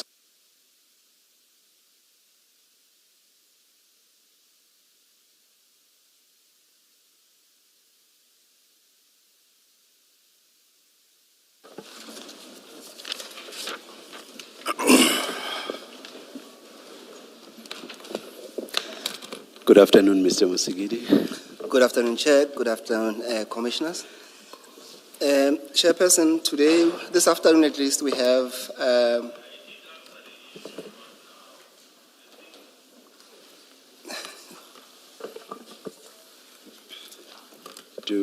Chair. What do we remain with in front of us? So, Chair, you should have 3 files. So there's one file which we'll be using mostly today. It says Ms. Maposho, Zelda Maposho, that's the file. And then there's Labeled statements and annexures, file 1. File 1. Yes. And then the second file, Chair, but you don't need to go into that. It's one that should say exhibit Boyson's and Khan disciplinary hearing. And then the last one, it should say the iPad report file. It's wrongly worded Mahani on top, Chair.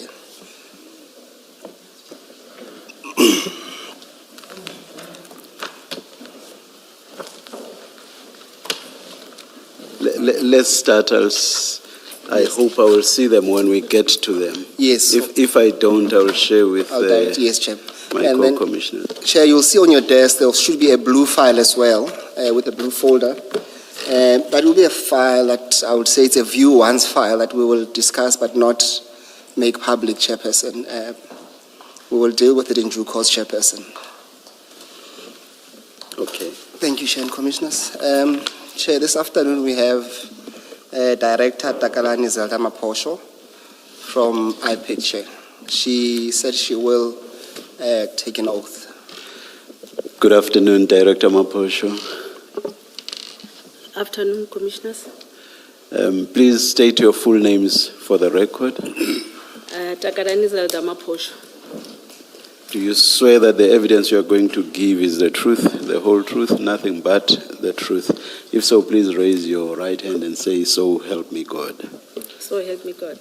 Thank you, Director. Thank you. Director, just to confirm, at least for the purpose of this afternoon, I need you to focus on the file that will say Ms. Maposho's statement and annexures. Do you have that in front of you? Yes, I do. Thank you. And then if you open that file, you will see that on the first page, it's an index to a statement. And then if you flip over to page 1, it will say witness statement by Takalani Zelda Maposho. Do you see that? Yes, I do. Thank you. And do you confirm that is your statement? I confirm.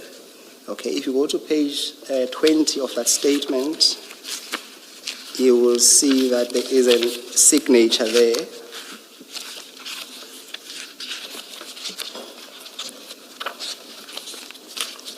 The bottom. Yeah, that's correct. Yes. Do you confirm that to be your signature? I confirm. Thank you. Chairperson, just for context, Director Maposho conducted an investigation into the events that arose at Eriton, which is what we were discussing a bit earlier on. Just to be clear, Chairperson, what she investigated was a complaint by Warrant Officer Pakula, Warrant Officer Mahane, and Chief Mashaba, who laid a complaint against General Khan, Kadwa, and 3 others. So that's why she was investigating a case of defeating the ends of justice, Chairperson. And she produced a report which we will deal with in due course, Chairperson. So that will be the context of her testimony, Chair. Chair, lastly, how I plan on dealing with her evidence, Chair, is that because her statement contains subtopics, I would propose that we deal with the subtopics and then ask questions so that we get through the statement quicker, compared to going through the statement and coming back to deal with the issues, Chairperson. Thank you.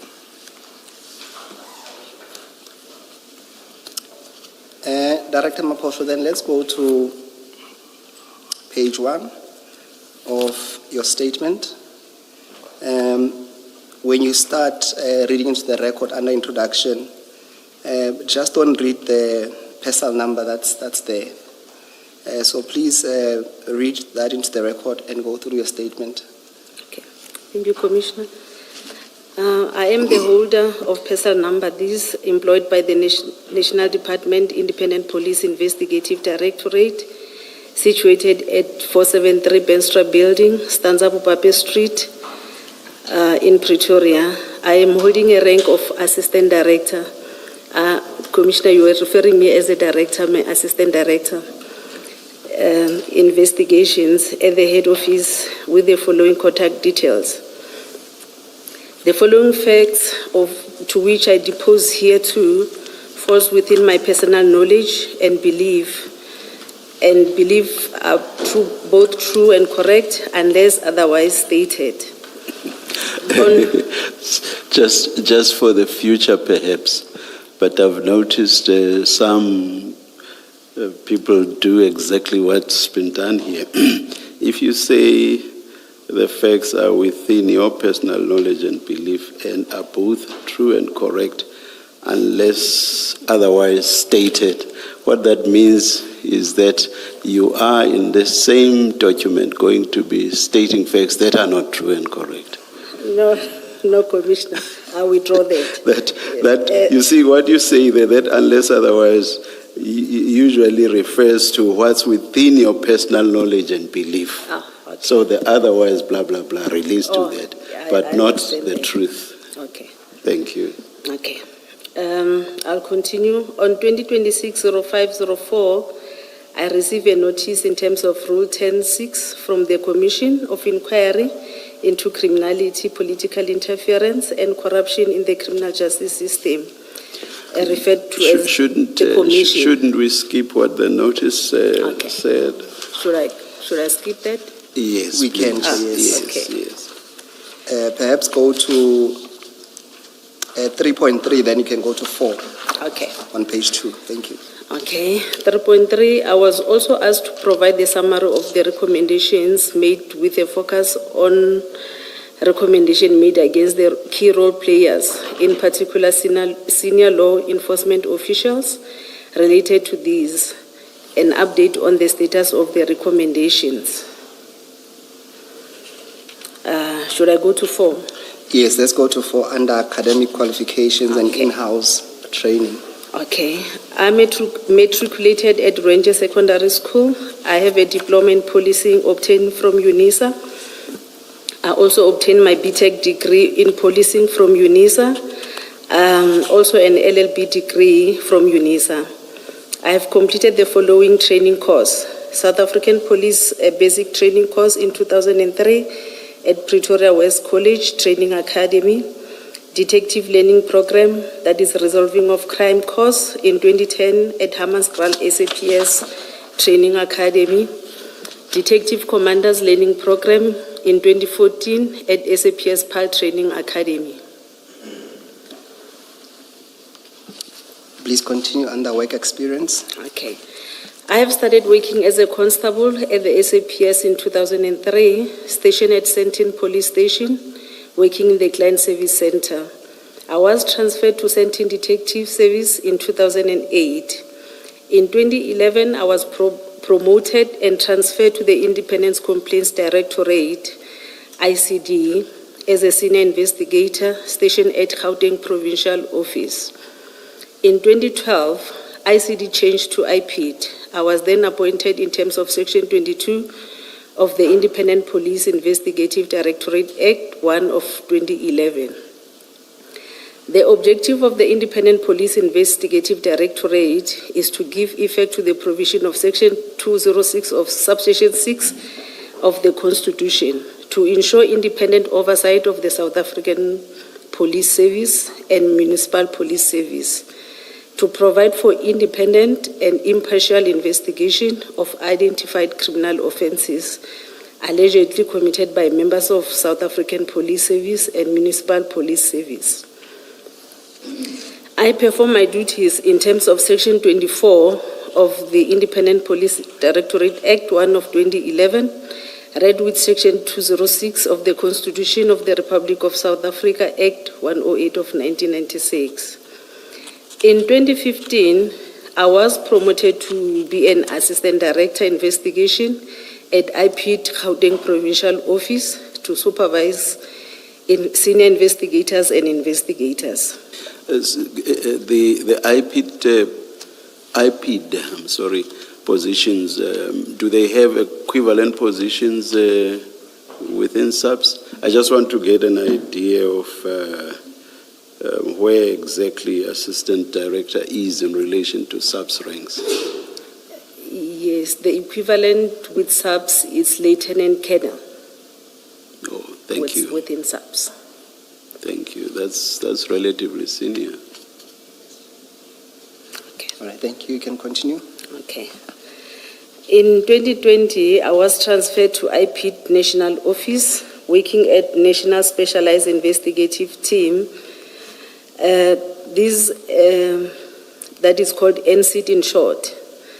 It is a unit within SAPS, within IPID, that deals with the high-profile cases and the complex cases that are reported at IPID.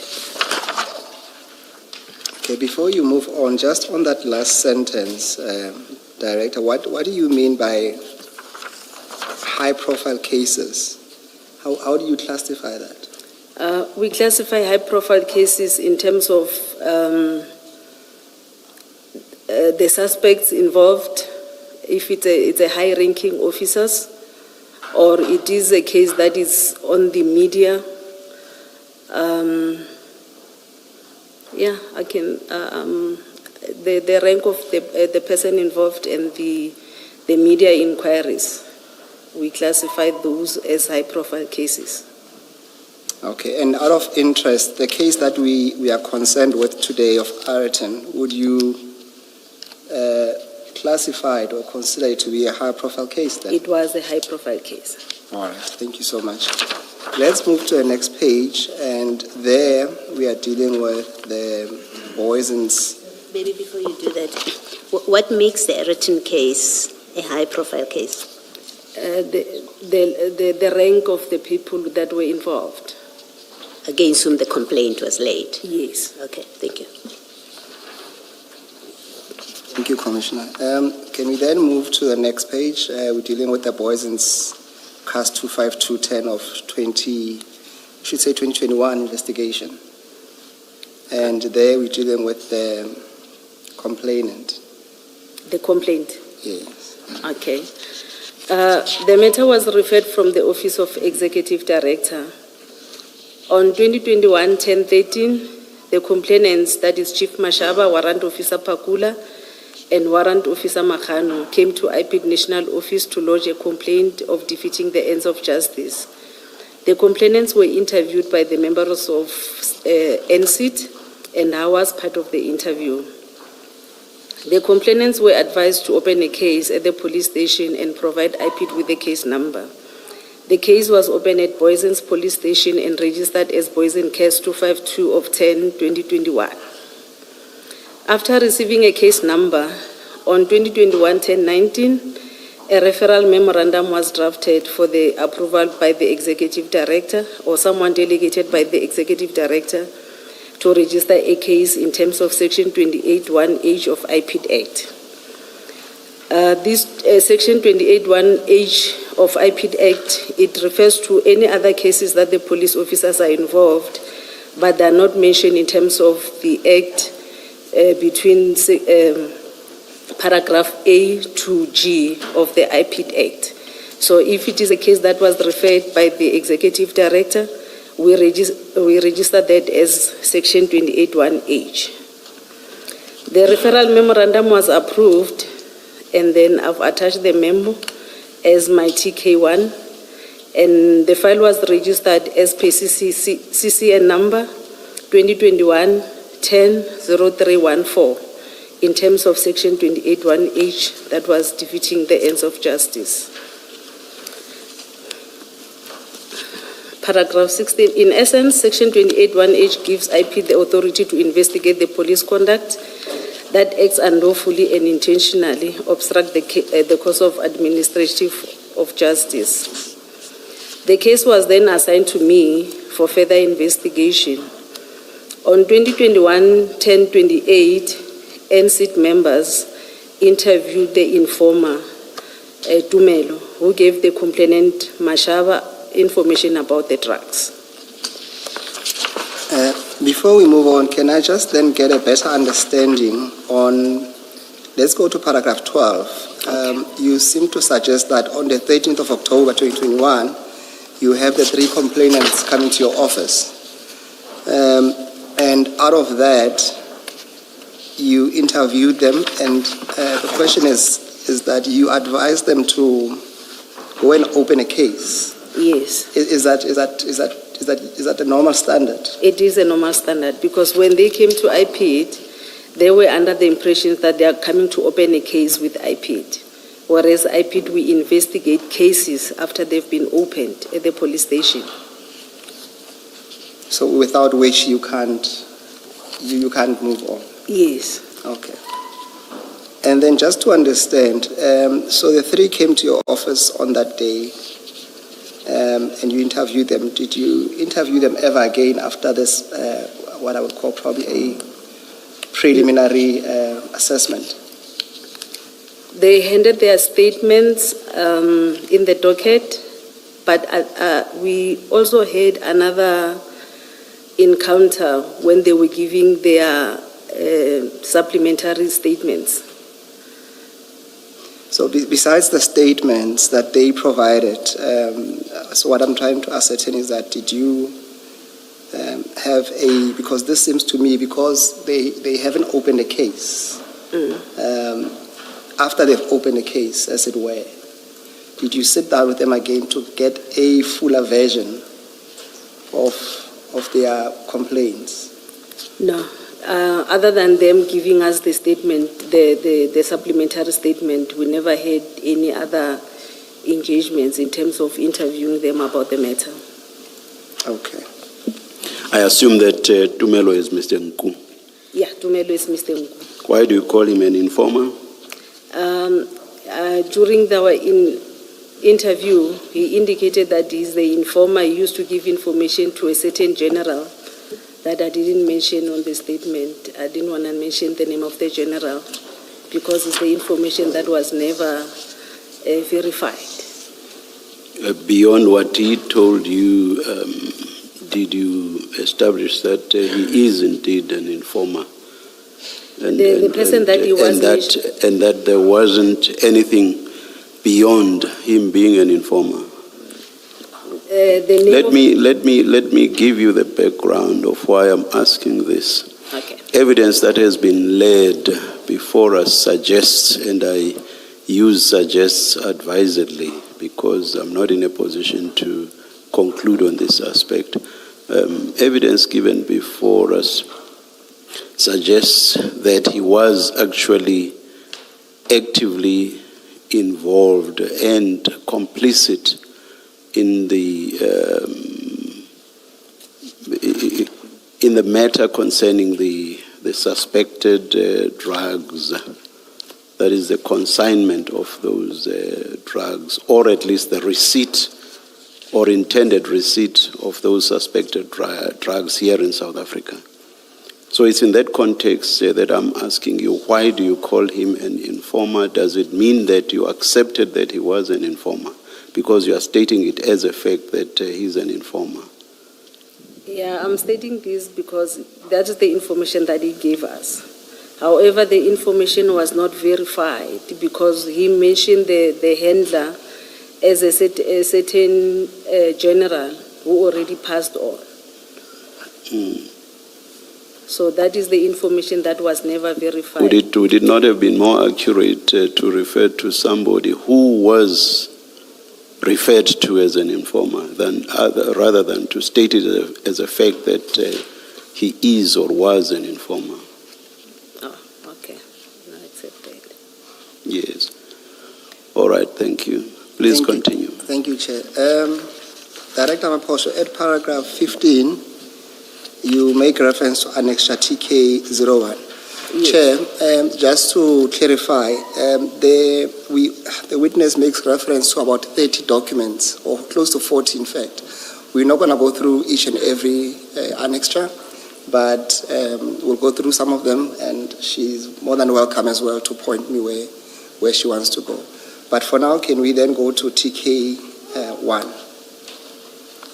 It will be on page 1, Chair, of the same annexures.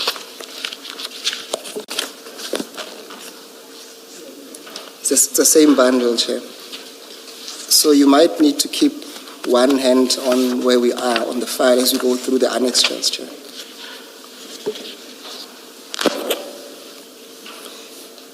Director Maposho, can you just briefly go again? What is the purpose of this memorandum? The purpose of this memorandum is to seek approval from the executive director or someone delegated by the executive director to give IPID permission to investigate these kind of cases where the SAPS members are involved, but those are not the cases that are mentioned in terms of Section 28, 1A to G. Okay, and then you give a brief description of what you call the merits of the complaint. Would that be based on the statements or based on the initial interview, or it's a consideration of both, having met with them and having received their statements when you at least compile this memorandum? It's after we receive their statement. Remember, we only register these after they've already registered the case. So with the statement of the complainant, that's when we can generate this document for approval. All right, can you then, for the record, and because this narrative goes through, even find its way to your final report, can you read through for the record the description you have there in bold? Okay.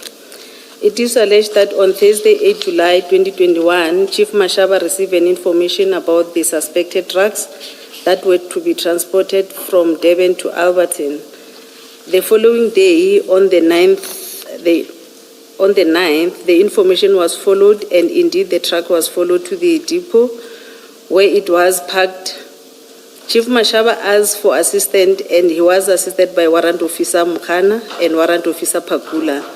The truck was then escorted to its destination at Aretin, where it was opened by the owner. The police searched the container, and drugs were found in the container. The driver of the truck and the person who were to receive the whole cargo were placed under arrest. However, the Hawks members arrived at the scene, and the member who recovered the drugs were later arrested. The driver and the owner of the cargo were then released. All right. I will raise my concern with you with this description, and then you can comment if you want. Okay. And my concern really is that it does not seem to capture the heart of the case. I know it's a brief summary, but it seems to be omitting at least very crucial information. For example, I'll mention to you that it says nothing about the informer, Mr. Nku. It says nothing about Warrant Officer Mahane's designation. It says nothing about people from Pretoria attending to an incident in Soweto. It says nothing about the drugs allegedly being solicited to be moved to Germiston. And it certainly says nothing about the loading of the drugs by the very same complainants into the what they call Mr. Mahane's buggy. So it gives a very, I would say, a sanitized account of events based on their version only. I'm just concerned that it doesn't give the full picture of what, and this information obviously is used to inform you as the IPID whether to proceed with the matter or not. And having seen and having consulted with other witnesses and having been aware of the fuller picture, Is there any comment you want to make on that observation? This document is prepared on the very early stage, before even the investigation was conducted. At this particular time, we will only have maybe the statement of the complainant, coupled with what we come out from the interviews that we had with the complainants. It's not the fuller version of what transpired during the investigation, because at this particular time, we haven't even started with the investigation. No, that's correct, and that's my very concern, that you didn't have a proper, or at least you were not provided with a full version by the complainants. Yes. But let's move to page 2, just out of interest. It says there in the middle of the page, when you deal with the prospect of successful investigation, what does that mean, and how do you arrive to that scoring of 50%? Because we haven't even started with the investigation, and because we don't have the version of the other members, the suspects. So for us, it's 50-50 chances whether they're telling the truth or not. So we cannot say it's above 50 or below 50, because we don't have the version of the other members who are involved. Okay.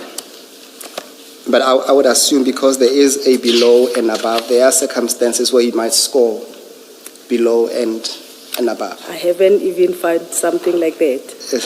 For me, it's always 50-50. No, I'm just saying on the document, it does give an option of... in the document, yes. Yes. All right, thank you, Director. Can we then proceed on page 5? You deal with so we're going back to the statement, Chair. We deal with a summary of allegations. Can you pick it up at paragraph 18, where you deal with, it's an A1 of Mr. Samuel Ziyani Mashaba. Okay. The complainant alleged that on Thursday 2021-0709, they were following up on an information about drugs from Brazil that they were in a container and were going to be delivered at Scania, Aretin. He was assisted by Warrant Officer Mokana from Zonkeziso SAPS, who was referred to him by Warrant Officer Pokungwane. These annexure 3 and 4 is the statement of Mashaba and the statement of Warrant Officer Pokungwane.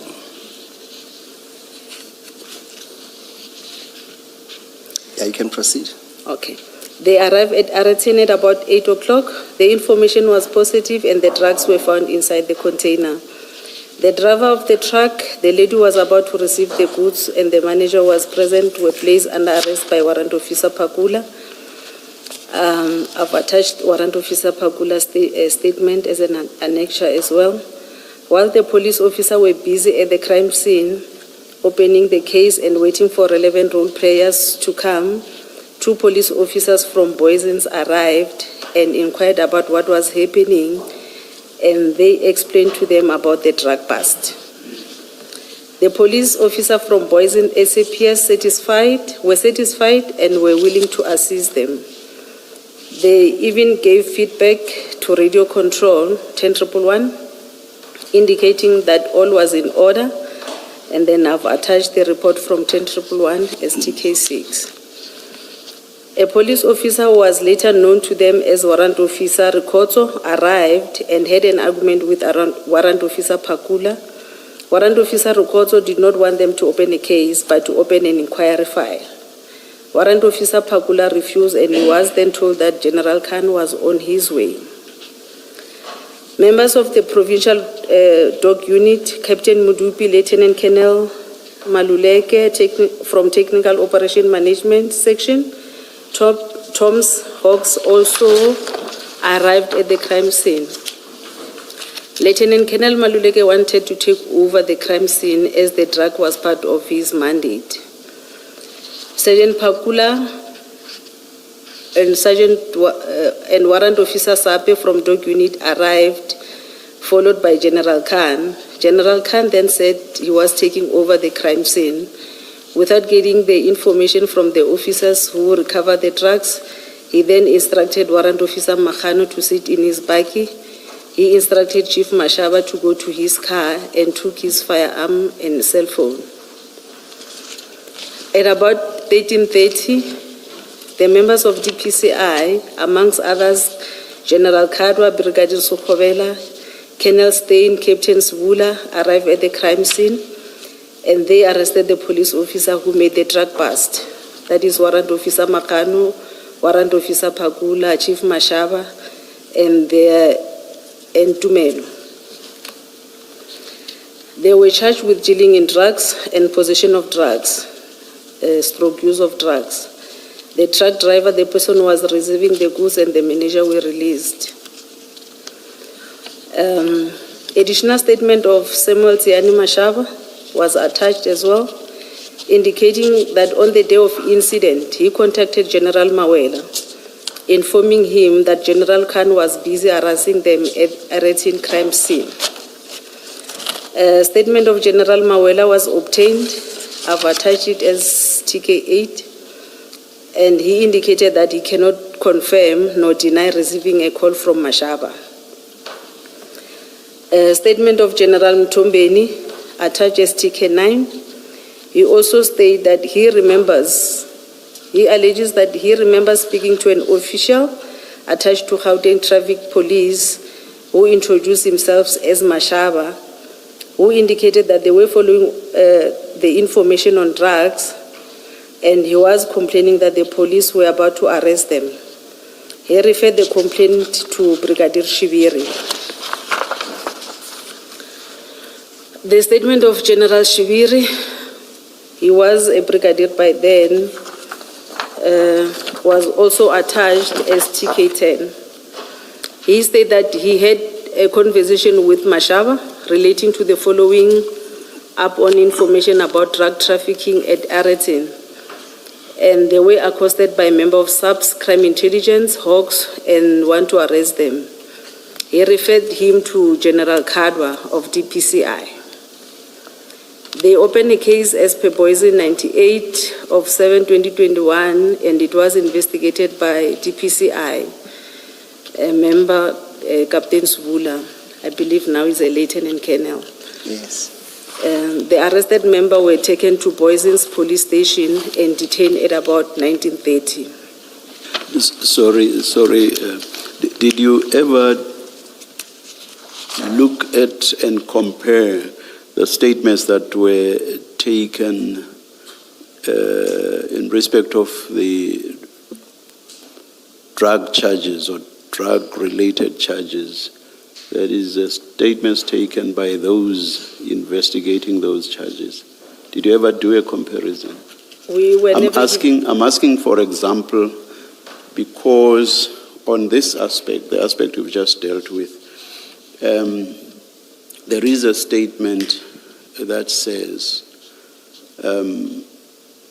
Brigadier Shibiri, who later became a general, called at the scene and said, isn't there a way in which all of this can be resolved amicably? And I don't know whether he was referred to someone else, and then he said, he basically left it at that and didn't follow up on this amicable resolution. That's why I'm asking whether you ever did any comparison with what was happening on the other side. Did you just run with what you established with regard to the complaint that had been laid by these three people, two of whom were SAPS members and one of whom was a provincial traffic officer? Commissioners, we were never given a chance to check the other case because the DPCI refused with the docket. Oh, yeah. Oh, I remember that detail. All right. Thank you. Yes. Director, just to go back on page 5, at paragraph 18.1, maybe we need to correct that the incident occurred it was on a Friday, not Thursday. But- 18.1. Yes, but the substance of my question really is that Oh, you were told, at least from a statement by Mashaba, that they were following up an information, and he doesn't mention Mr. Nku. But you had testified earlier on that you guys had an interview with Mr. Nku. Can you assist us from your recollection? What did you at least ascertain from that interview? Perhaps before you do that, can we accept, at least for now, that there's no statement that you took from Mr. Nku? yeah, Commissioner, there's no statement that we took from Mr. Nku. Yes, can we then maybe, as far as you can recall from that interview, what can you relay? Yeah, as a team, we are concerned about how did they know about the drugs, because they were just telling us that they were following up on information about the drugs from Brazil to Scania. So the question with us was, how did you know about the drugs? That's when they told us about Tumelo. And when they came to IPID, it was only 3 of them. Tumelo was not part of them. So we asked for the contact details of Tumelo so that we can interview Tumelo. Hence, we interviewed Tumelo at a later stage. And if I understand well, there was no reason stopping him from being part of the complainant, is there? No, there was nothing. And how far did you get in terms of where he received The information. the information? Commissioner, he was not making too much of a sense, because he was talking about issue of what do you call this, hacking and something like that. That is cyber hacking or a something. cyber crime hacking, something like that. And he kept on telling us that he is an informer of that the late general, that he was giving the information to the late general. In your conversation, So was the point that he had hacked onto a system that revealed that there was such a consignment? Or what exactly was this hacking about? He was talking about so many things. He was not talking about only Let's just this. focus on the hacking for a minute, please. No, he was talking about hacking in order for him to get this kind of information about the illegal transportation of things. It can be drugs, it can be any other thing. It can be any other trafficking. So he was talking about so many things. But he was not giving us anything to work on. Did you ask for anything concrete? Because surely there would have been records of the hacking. No, he didn't have anything. It was just Did you ask what he was saying. Did you ask for the records? Commissioner? Did you ask for the records? Yeah, we asked for the record, but he didn't have anything. It was only what he was saying, and of which we didn't have anyone to confirm what he was saying. Okay, thank you. in that conversation, did he at least disclose to you that a previous day he was in Durban and that he followed the truck all the way to Gauteng? Yeah, Commissioner, he did mention that he followed the truck from Durban to Yellow Jersey. Yes. Yes. Did he mention to you what his interest would have been in doing all of that? We were interested in knowing as to why the interest, but he kept on saying he's been giving out information to these police officers and he doesn't know whether the information was positive or not. So this time he was trying to make sure that yes, whatever information he got, when they open the trucks will be there. That was his response. And was your sense that he is an informer/informant registered with SAPS or was an ad hoc, if I may use that term, an ad hoc informer? What was your sense? What was your sense? My sense was that he was not a registered informer. Because if he was a registered informer, he was going to tell us about the handler, the general who passed away, but the general was working with other people. So from my understanding, like, he was not a registered informer. Okay. Yes. Director, one thing that immediately stands out when you look at the statements of Director Mashaba and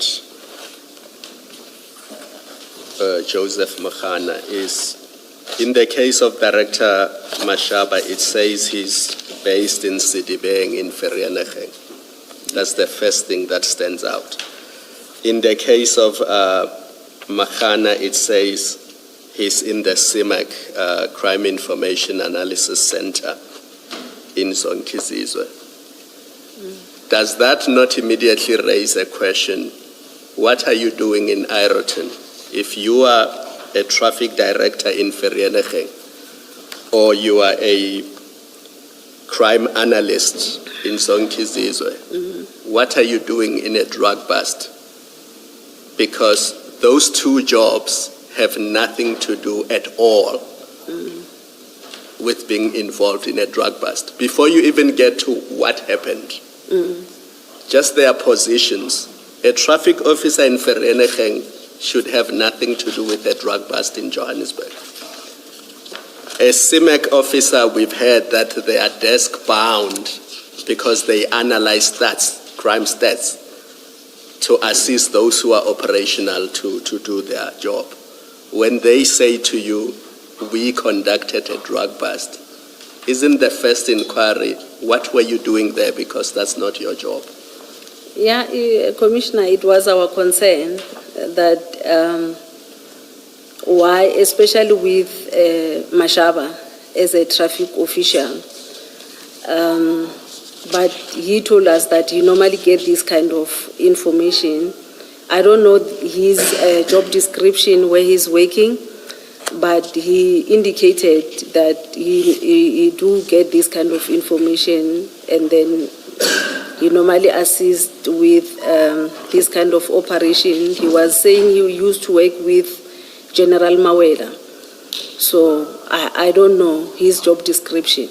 I'm looking at the affidavit that he gave you, paragraph 1. It gives his name, ID number, and he says, I am employed as chief at Gauteng Traffic Police, Sedibeng in Vereeniging, on page 6. It's your annexure TK2, which you referred to in your statement. Okay. So Sedibeng is a district, it's in the Vaal. Yes. And he says, I'm following a truck in Ekurhuleni, and I'm following it to Johannesburg, and I'm conducting a drug bust.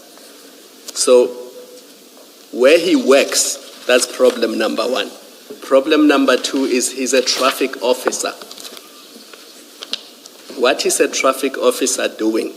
Conducting a drug bust. Commissioner, we try to find out from him. That is why maybe he also gave his supplementary statement to indicate that he used to work with General Mawela. That is why on that particular day, he also phoned General Mawela. I don't know how they work at the traffic side. I don't know whether if you are working in Sidibeng, you can also attend to the issue of Tshwane, for example. I don't know. But why I'm raising this, IPID has testified before us. okay. And one of the issues they took with EMPD officers conducting a bust in Rosebank or Kilani is that A, that's not the job description of traffic officers. And secondly, they are outside of their jurisdiction. And for those two reasons, their conduct was unlawful. And we heard that from IPID when it was testifying.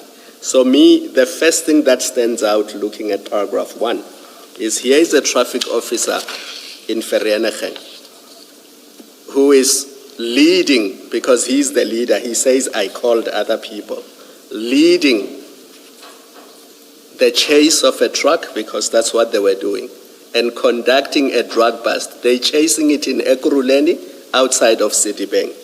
They're chasing it all the way to Johannesburg, outside of Citibank. But he's a truck officer. He has no business opening containers and finding out that there are drugs in those containers and arresting owners of those containers or the recipients of the goods that are in the container. That's true, Commissioners. Like I'm saying, we don't investigate the traffic officers. I don't even know their jurisdiction, whether a person from traffic in Citibank can also come and work in Tshwane or in Johannesburg. I don't know.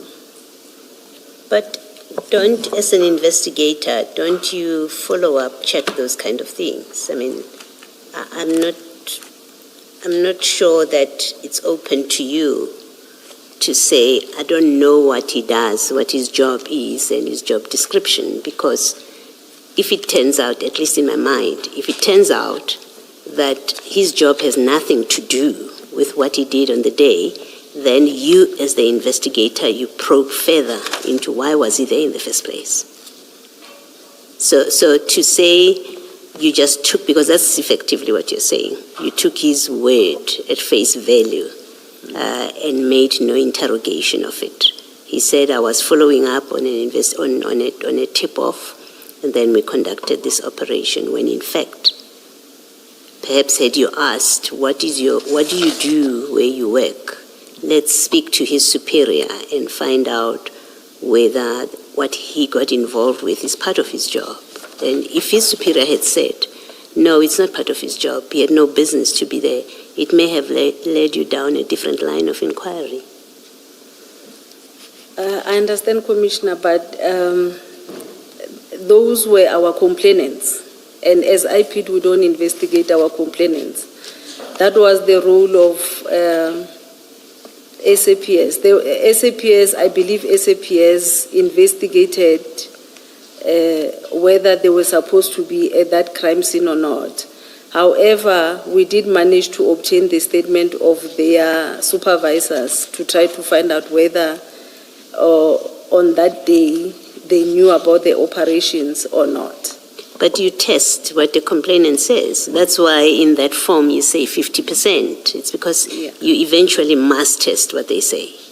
Yeah, we did test that because with Mashaba, the supervisor indicated that he didn't know about the operation.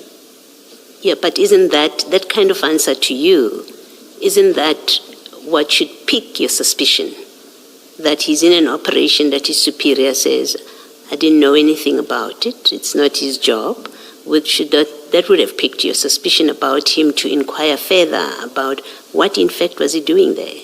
Because the complaint, as we understand it, their complaint is that they were arrested when they were conducting a lawful operation. Operation, yes. Yes.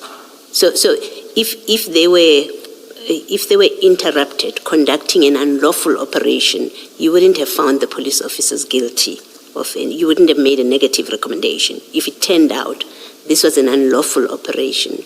So that you don't investigate, you don't test that even after his superior said, I have no idea what he was doing on the day, is disconcerting? I understand, Commissioner. I find it quite disturbing that you say you don't probe your complainants. That's quite disturbing. I think that's a wrong approach to investigation. What's your comment? Commissioners, at IPID, most of our complainants are suspects on the SAPS cases. I'll give you an example. You'll find maybe the suspects were robbing a bank, and there was a shootout between the police and the suspect. And the police shot and killed maybe one or two of the suspects.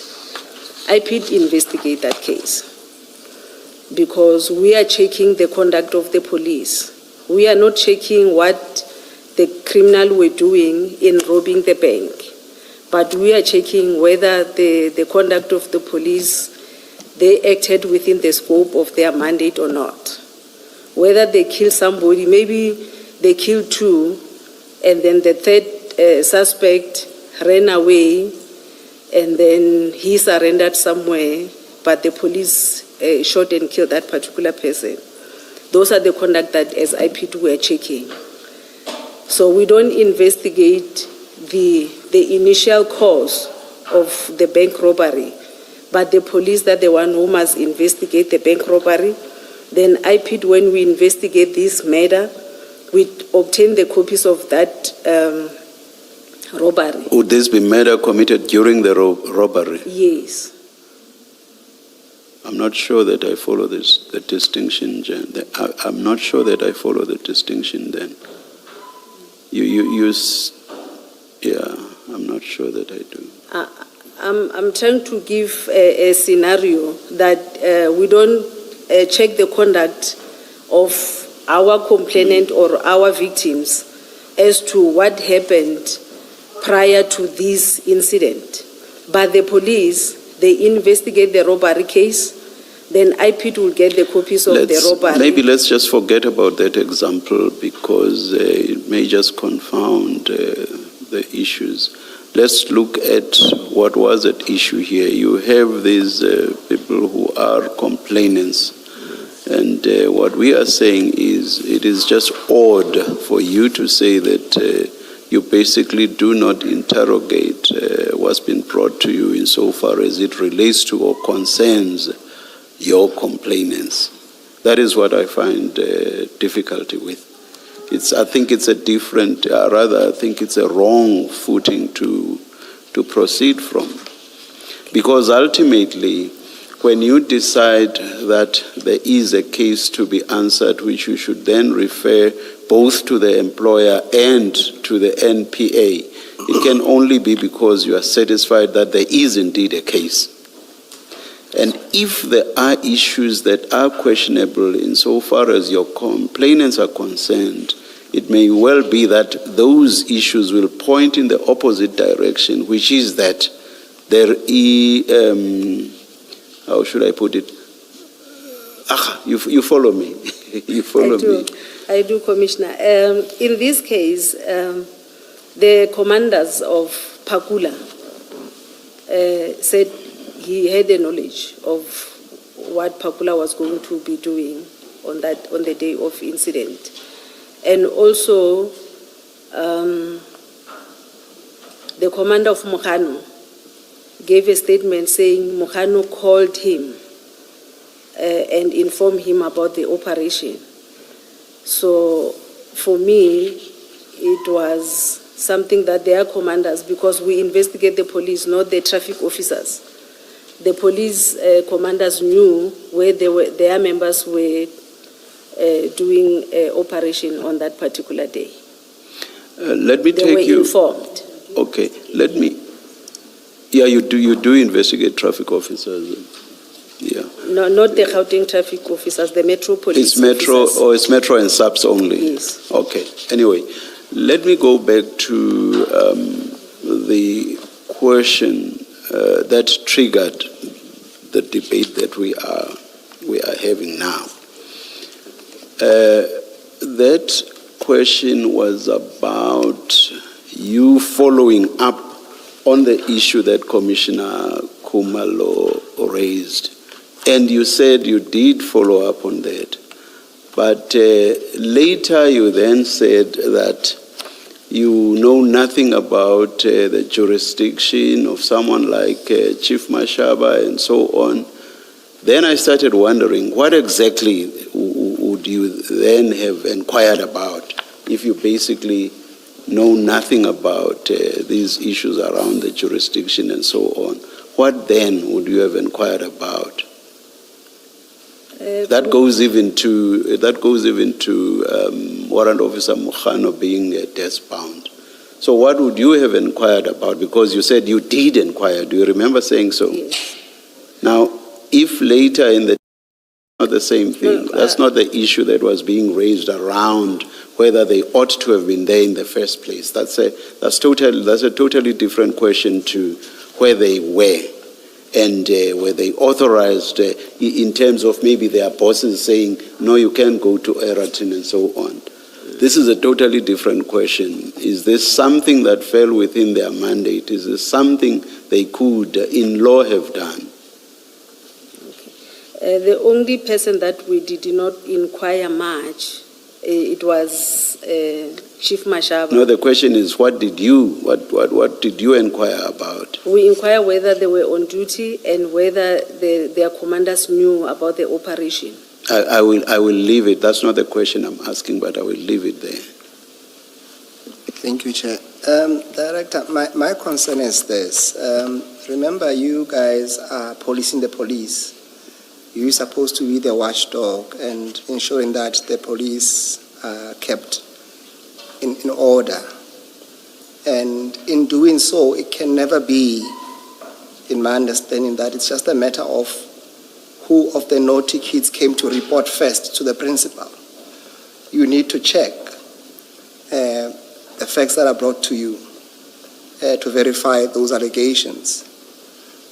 Because I think you'll accept that there is a potential or possibility of the police using or weaponizing IPID against each other. You'll accept that? I do, Commissioner. But the cases differ. It's just that this one, there are police officers involved as well. But on a normal course of event where it's just a normal member of public, we don't check as to whether this person, what happened prior to whatever that is happening, the case that the person is reporting happened prior to that. With this one, yes, I understand it was the police officers who reported this matter. However, we have two cases. We've got the case, the 98 case and the 252 case. So we couldn't do what the case 252 was, the case 98, the investigating officer of case 98 was doing, because it will seem as if now we are interfering with their cases. So hence we only dealt with case 252. Let me ask a question that's related to one of the very questions I put to you. Had you been aware that there were text exchanges between Mr. Nku and someone that he referred to as boss and who was saved on his device as Alpha, is it? Saved as Alpha. The content of which, that is the content of the text, the content of which was or appears to have been, the ultimate link is still going to be made, hopefully, and we were promised by the evidence leaders that that link will be made. But for argument's sake, let us assume that that link will be made.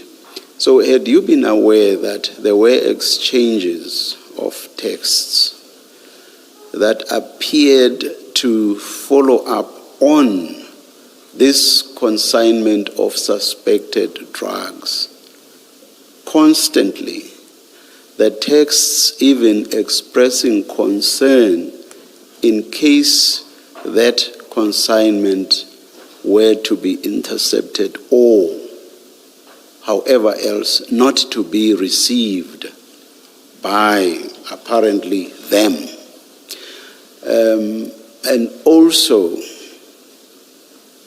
if you had been aware that Mr. Nku drove to Durban a day before the truck that carried this container drove up to Gauteng, which was the 7th of July, 2021, and that on the 8th of July, he drove up, and that was the same day that the truck also drove up to Gauteng.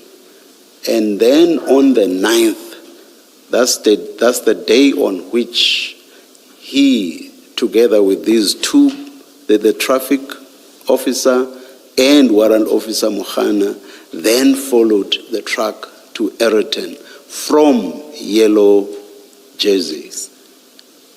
Had you been aware of all those facts, would you still have made the recommendation that you made?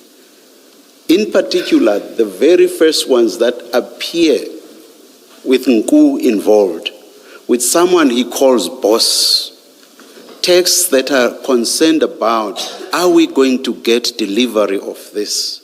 It may be a mission impossible if this gets, was that about another one? The May delivery. Was that about the May delivery? Was it about?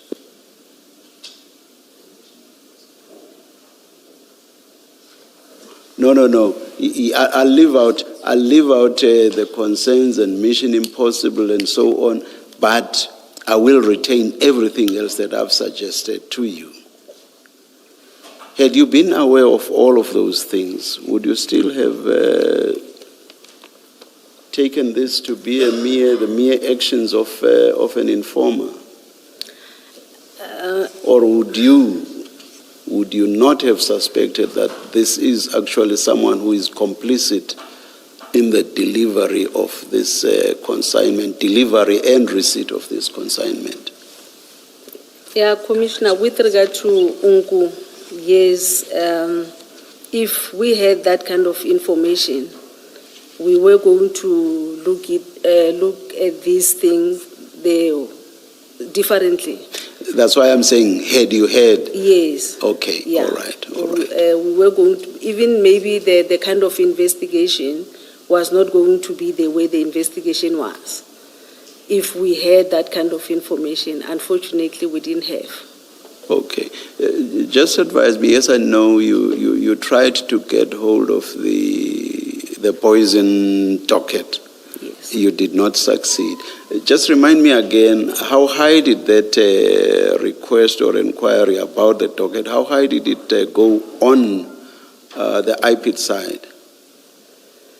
Who was the most senior on your side who tried to get hold of the docket after the meeting that you referred to had failed? It was the NHI, the National Head of Investigation. Okay, all right. Is that the highest you could have gone? Couldn't you have gone to, was it already General Libya then? Yeah, it was General Libya, but the NHI was supposed to have escalated the matter to the Executive Director, of which I don't think the matter was ever escalated. Yeah. So it was beyond you at that stage? Yes. Couldn't you have made the request to the head, your head, to escalate it to General Libya? The matter was escalated to General Libya, but it was escalated to General Libya within the Hawks. Yes, but we did not get any positive feedback. Okay. Did you get to, what did General Libya do? Do you know? General Libya, I think he spoke to my supervisor, the one who drafted the letter to him. No, I mean with subs, on the sub side, on the sub sides, it was General Libya. Okay. Oh, I see. This is okay. At paragraph 24 of your statement, you say General Libya did not assist IPID with the request. Instead, he indicated that IPID must investigate without the copies of that docket. Yes. So he didn't engage subs on the matter. Yeah. All right. Thank you. Can I just ask on the back of the discussion that you've just had with the chair, had you known certain things that have now come to light about Mr. Nku, whether you would have still proceeded the same way? Now, when Mr. Nku says to you that he's an informer and the other police officers tell you that. This is Mashaba. Chief Mashaba tells you that that's his informer. You don't verify that. No. You've said that he told you that his handler is someone that has passed, but you do know subsystems, that they do have registered informants. I'm sure you have an idea that they don't necessarily work alone, so even if a general has passed on a handler, there may well be somebody. You didn't, and you don't check that to verify who this supposed source is. No, well, we did not verify. You did not do that? No. Is it because that's not what you do? You take things on face value. I think I'm trying to, like the chair, I'm trying to understand how you conduct your investigations and whether, as I must say, it seems to me to have been the case with this, that you don't get, the IP doesn't get used to, as in this case, I suspect that that's what happened with the complaint that came to you, to pursue meritless cases because there are agendas. People want to get to some point. You don't verify that kind of basic information. Is Ngu indeed an informer? We have a way of checking with the SAPs. You don't do those kind of checks. Commissioners, with Nku, because he mentioned somebody who already passed, and he was not telling us that he was a registered informer. We did not verify that kind of information. But on the day of this, he was saying now he's giving information to Chief Mashaba. So he was now the handler of Chief Mashaba. Chief Mashaba was his handler now? Yeah, he said now because of, he used to give information to that, the late general. Now he's giving information to Mashaba. So the reference then to that late general, for purpose of your investigation, should be relevant if it meant nothing. If it's someone that you used to share information with, but it has no bearing on this, then it's irrelevant. You proceeded solely on the basis that he is an informer of Mashaba, of Chief Mashaba, who is his handler. That must be the basis on which you proceeded. That's correct, Commissioner. Thank you. This again raises the point on which Commissioner Kumalo was engaging you. He's an informer, informing about drugs, and what's Mashaba got to do with drugs that he even has this informer who's assisting him about drugs? It just does not make sense. Do you want to comment? Commissioner, I don't know the job description of Chief Mashaba, but I can confirm, commissioners, that we also have cases where people from the traffic police working with the SAPS members, especially the Hawks, do some operation. I don't know their memorandum of understanding. I don't know whether they do have a memorandum of understanding when it comes to these kind of operations or not. I don't know. Thank you. Perhaps if you had asked the question, and you can answer any way you want, that where does Mashaba come into this, as in jurisdiction and his powers, you may well have come to a different conclusion about the decision to arrest him if you found he was acting out of jurisdiction and outside his powers. Do you have any view about that? No, I don't. Thank you. And I thought just crossed my mind because when I was engaging you on how we would have acted had you known otherwise, I suddenly discarded the information relating to a May 2021 consignment. I should not have discarded that. That was actually crucial in terms of how you would have acted had you been aware of certain facts. Because what that does is to show, especially that May consignment, it actually shows the concern that these people had about receiving that consignment. And this Alpha is even saying, if anything goes wrong, then we are in trouble. Basically saying we must receive that consignment.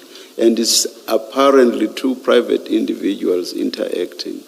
And that had nothing to do with Mr. The so-called informer, with Mr. Nku giving information to his handlers. He's actually talking to people who appear to be the people to receive the drugs. Do you see what I mean? So that tells you that one cannot, when it comes to the Eriton past, that suddenly Nku is no longer concerned with receiving the drugs. If he was concerned with receiving the drugs with regard to the May consignment, it must be the case, or indications at least are that, even with regard to the Eriton past, he still wanted to receive the drugs. But as I say, I'm posing my question in the context of how would you have acted had you been aware of all these facts? You've already commented. I'm not expecting a response. Thank you, Commissioner. I'm just giving you the full picture. Thank you, Commissioner. Thank you. Director, to be fair to you, this is not a question. I'm just bringing to your attention that Mr. Makano's superior deposed to an affidavit much later probably, where he makes it clear that as a commander he was not aware of the operation since Mr. Makano's duties are office bound, and that is in accordance with his performance enhancement plan. So his job is to be in the office and analyze statistics. He should not be opening containers outside of jurisdiction. Okay. Director, just to be fair to you, I think through our own engagement, you did at least indicate that even without having the information that was relayed to you about the text, from your own interaction with Mr. Nku, you had some misgivings about him. Is that fair? Yeah, that's fair. Yes. And I think the follow-up question would have been that in that case then, surely you should have treated whatever that he gives you, or at least the people that he feeds information to, perhaps with some element of caution, I suppose, to put it lightly. Commissioner, it was difficult without having to hear the other side of the story, because if we had the copies of the docket, we were going to know as to what was the other people on the other docket are saying. So we only had one side of the story. Yes, no, I accept that. My question is that if already the source of the information itself is questionable, then the sequence of that information itself should be treated with some level of caution as to how that information is handled going forward. At least from your side, to say, well, Mashaba is receiving this information from someone that I'm already, I want to use the word suspicious of, reservedly so. Surely that should trigger a bit of a red flag in going forward to say the very source that I spoke to, that fed the information to Mashaba, and then he relates to the rest of the guys. I'm saying that kind of information should, I would say, raise a red flag at the very beginning, to say the very source of information is questionable. Commissioner, it did, but the thing is, if the police, they don't want with a docket, it's like they were hiding something. So we don't know whether our suspicion by just interviewing this person alone, it was going to be enough. And honestly speaking, 70% of our complainants are always like dodgy at IPID. So most of the complainants, they are dodgy. So, but it doesn't mean we mustn't follow their complaint. We follow their complaint. We can either make negative or positive recommendations, general recommendations, or sometimes even policy recommendations. Hence my earlier statement to you that that's the very reason why you should guard against this iPad being used or being weaponized against the police, regardless of the source of the complaint. Yes. Yes. I think we are just wrapping up on a section dealing with the allegations. Okay. So let's wrap that up. My understanding is that at least the three complainants, they raised these allegations against General Kadwa, Brigadier Sekhobela, Colonel Stein, Captain Sebola by then, and General Khan. And they opened a case of defeating the ends of justice. My question to you is that, in your understanding, were these allegations raised against them individually, or is it something that you approached as a matter of them having acted in concert, or as one would say, in common purpose? How did you understand the charges? I understood that they acted in common purpose, because if you check, the first person who arrived at the crime scene was General Khan, who took over the crime scene and started giving people direction as to what must happen. And then General Khan, in his statement, he indicates that he handed over the scene to General Kadwa. And then from General Kadwa, now the scene was with Colonel Sibula. So, however, Brigadier Sekhobela, Colonel Stein, and were also there at the crime scene. But my understanding is that, for example, they are not from the same unit, are they? General Khan, yes, is from Crime Intelligence, Yes. and the other members, they are from DPCI. Yes. So I'm trying to understand, how did you then arrive, and I'll tell you why I'm asking this question, how did you then arrive to a conclusion to say you were going to investigate this as a common purpose? Because what happened at the crime scene, it was like a chain.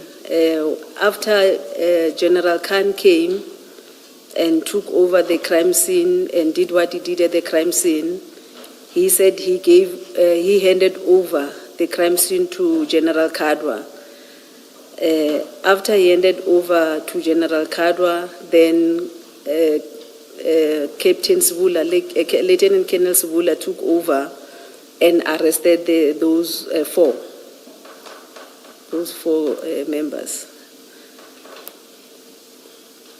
I'll tell you what my difficulty is. For example, an easiest example will be Colonel Stein. None of the statements implicate him in any form or manner. I'm not certain what his role is to be then put in a situation where he's accused of having acted in concert. Commissioner, is because he was mentioned by the complainants, and when I asked for his explanation as to his role, the question of him explaining what was his role at the crime scene was posed to him. Just that I don't remember what was his response, but it was one of the questions that was posed to him as to what was his role at the crime scene, because the complainants were mentioning them by names. I have gone through their statements, the complainants, and to some extent, what you call the independent witnesses. I mean, for example, what will be of concern to me is that you will read the statement of Sergeant Pakula and Sergeant Sape, and they say directly so that the person who stopped them from deploying their dog to investigate or to sniff around was, I think, his warrant officer, Rekotso. That seems to be that one person, at least, at the very least, there's a direct allegation against him. And Sape and Sergeant Sape and Sergeant Pakula, they gave you a statement to that effect. That, to me, at least, is the closest you'll come to defeating the ends of justice. But that is not reflected anywhere in your findings. Do you want to comment? Yeah, because with regard to Rekotso, they didn't know where to find Rekotso. I was hoping that maybe if I can get the copy of the docket, Rekotso's information will be in that other docket. Because at some point, I don't remember who mentioned the issue of Rekotso calling, who indicated that General Khan is on his way. So that is why one of the questions that was posed to General Khan was for him to indicate as to how did he know about the crime scene. I was hoping that he was going to indicate that Rekotso is the one who informed him. However, instead of mentioning Rekotso, he mentioned somebody else. He mentioned... I think it's Rickett. No, not Rickett. He mentioned a certain sergeant who worked at the 10111. And I followed on the issue of that person to obtain his statement. I thought maybe he was going to mention Rekotso because we don't know. We don't have the details of Rekotso. We don't know where to find Rekotso.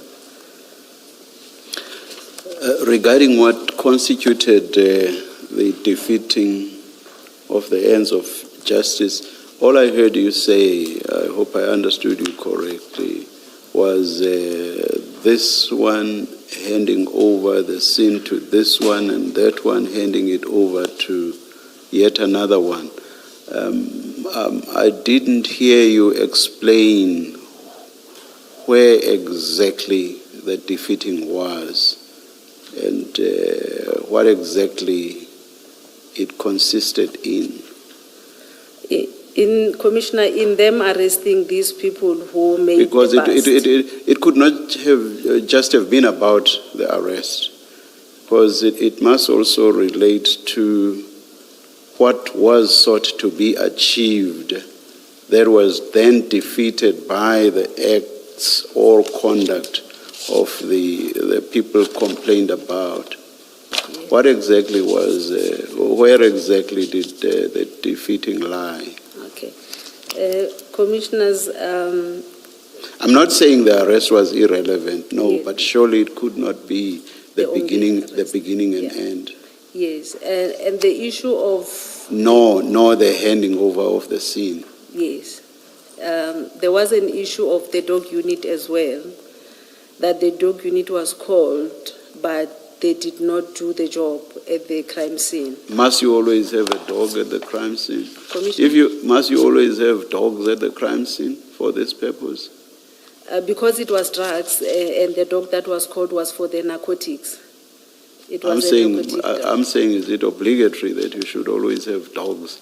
And if you do not have them, then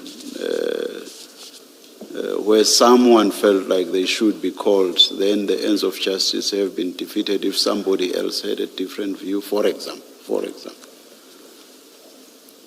But, Commissioner, a narcotic dog was relevant for that particular crime and scene. once you don't have it, defeating. No. But if you call the dog unit and then the dog unit does not do the job because of somebody doesn't want them to do the job, then yes, it is defeating.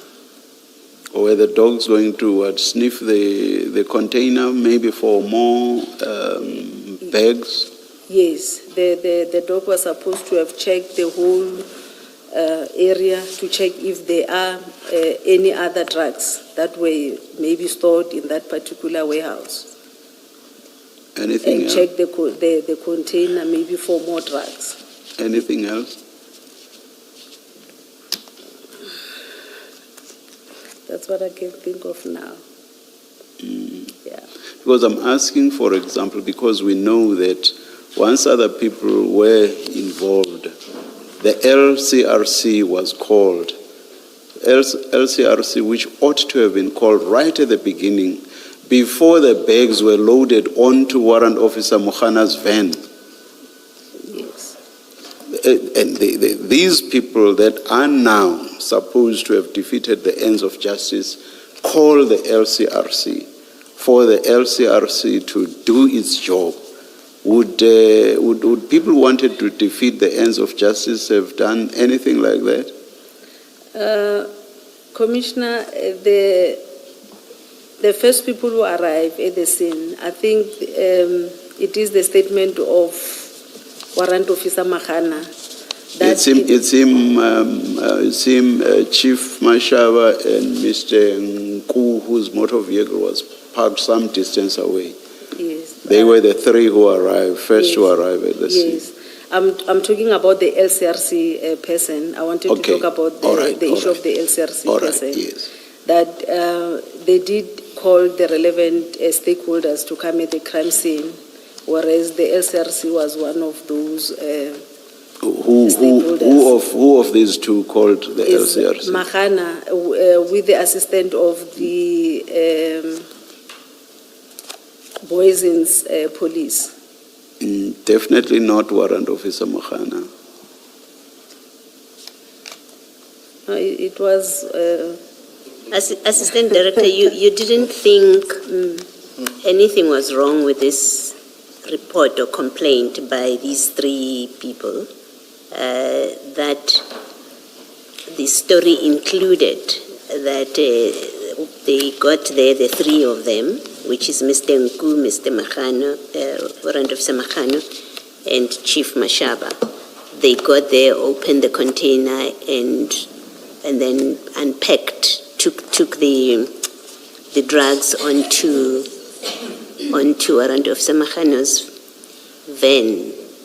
When there's no LCRC, there's no dog, there's nothing at that point. It's just the three of them with Mr. Nku that you say you did think something was dodgy about him. You didn't think something about this story is problematic. Not the story per se, but what happened in terms of handling the crime scene was wrong for them to take those bags and load them in the bakkie. And you didn't think that could reasonably find a basis for the other officers to think they are up to mischief? If you want to reduce it to handling of the crime scene, I think in the end we do find out that it was actually much more than just mishandling a crime scene. But we're talking about you. You receive a complaint. They tell you that they followed this truck. It parked. Mahano backs up his van. They instruct the employees of that place to put the drugs onto Mr. Mahano's, onto Warrant Officer Mahano's bakkie. There's no LCRC. They're not calling any. There's no one else. Just the three of them. You're saying you didn't think something does not seem right here. Maybe I need to interrogate this complaint further. Because to me, I'm not an IPD officer. I'm not a police officer. But it seems obviously deeply suspicious that police officers would come in an unmarked van and then transfer drugs from a container when you know there are protocols about crime scene management. You're saying you didn't think this warranted you to keep an inquiring mind about this. Commissioner, we did ask about that, but he indicated, it's just that I don't remember whether it was Mahano who called the LCRC No, he did person. not. No, he did not. With So the we know from his evidence that he did not. He did not call the LCRC. He had nothing to do. Mahano had nothing to do with calling the LCRC. In fact, his evidence is he knows nothing about drugs and crimes, the management of a drug bust scene. Yes. that one indeed, from what happened at the crime scene, you can tell that he had no knowledge of managing the crime scene. But from what we have, the LCRC person was called. The only challenge was that they've already contaminated the scene by taking the drugs from the container into the bikey. But when we asked them about that, they indicated that they were waiting for the LCRC person to come and take pictures and package the drugs. I must say that I'm surprised that you didn't think that that kind of conduct is sufficiently suspicious to have you inquire further. I know nothing about this stuff, but I must say that the first time I heard that's what happened, it made me ask the question, why would he do that? He knows the protocols, and that's why we engaged him on, do you know anything about crime scene management that involves drug busts? And he told us, I've never done this before. My job doesn't involve this. So I ask you in that context that I would have thought you would know more than I had the first time here, to have an inquiring mind about what in fact was going on here. Let me find out before I make conclusions that there was a defeating the ends of justice case here. But I've heard what you say. Okay, Commissioner. And what, if anything, did you make of the fact that they had already loaded these bags onto Warrant Officer Mokhana's van? We asked about They take them, they handle them, there are hands all over them, there are fingerprints all over them, and then they load them onto Warrant Officer Mokhana's van. What did you make of that? Because it's something that you were aware of. It's at page 37 of your statement, at page 10. What did you make of that? So any chance of fingerprints being uplifted, DNA being uplifted, almost gone, if not gone altogether? Well, what did you make of that? We did ask commissioners about this conduct, but it was the issue of... No, what did you make of it? What did you think about it? I'm not asking about whether you asked them about it. It was the issue of saying that they don't know how to handle the scene. Surely they've never even maybe attended the crime scene management. Would that not tell you then that perhaps people who have better knowledge, who come in and say, get out of the way, were not necessarily defeating the ends of justice? Yes, if the police maybe took over the crime scene, not they just say, you bumbling Lord, just get out of the way, let us do a proper job of this.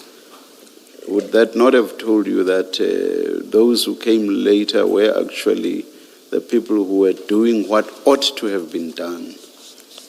Yes, Commissioner. However, the conduct of not knowing how to handle a crime scene does not necessarily make it a criminal offense. I'm not suggesting that it is. Okay. That's not what my question is suggesting to you. The thing is, the police who came, the Hawks who came later to come and handle the scene, did not only handle the scene, they also arrested these people. So the only problem that leads to the charge of defeating the ends is because they were arrested.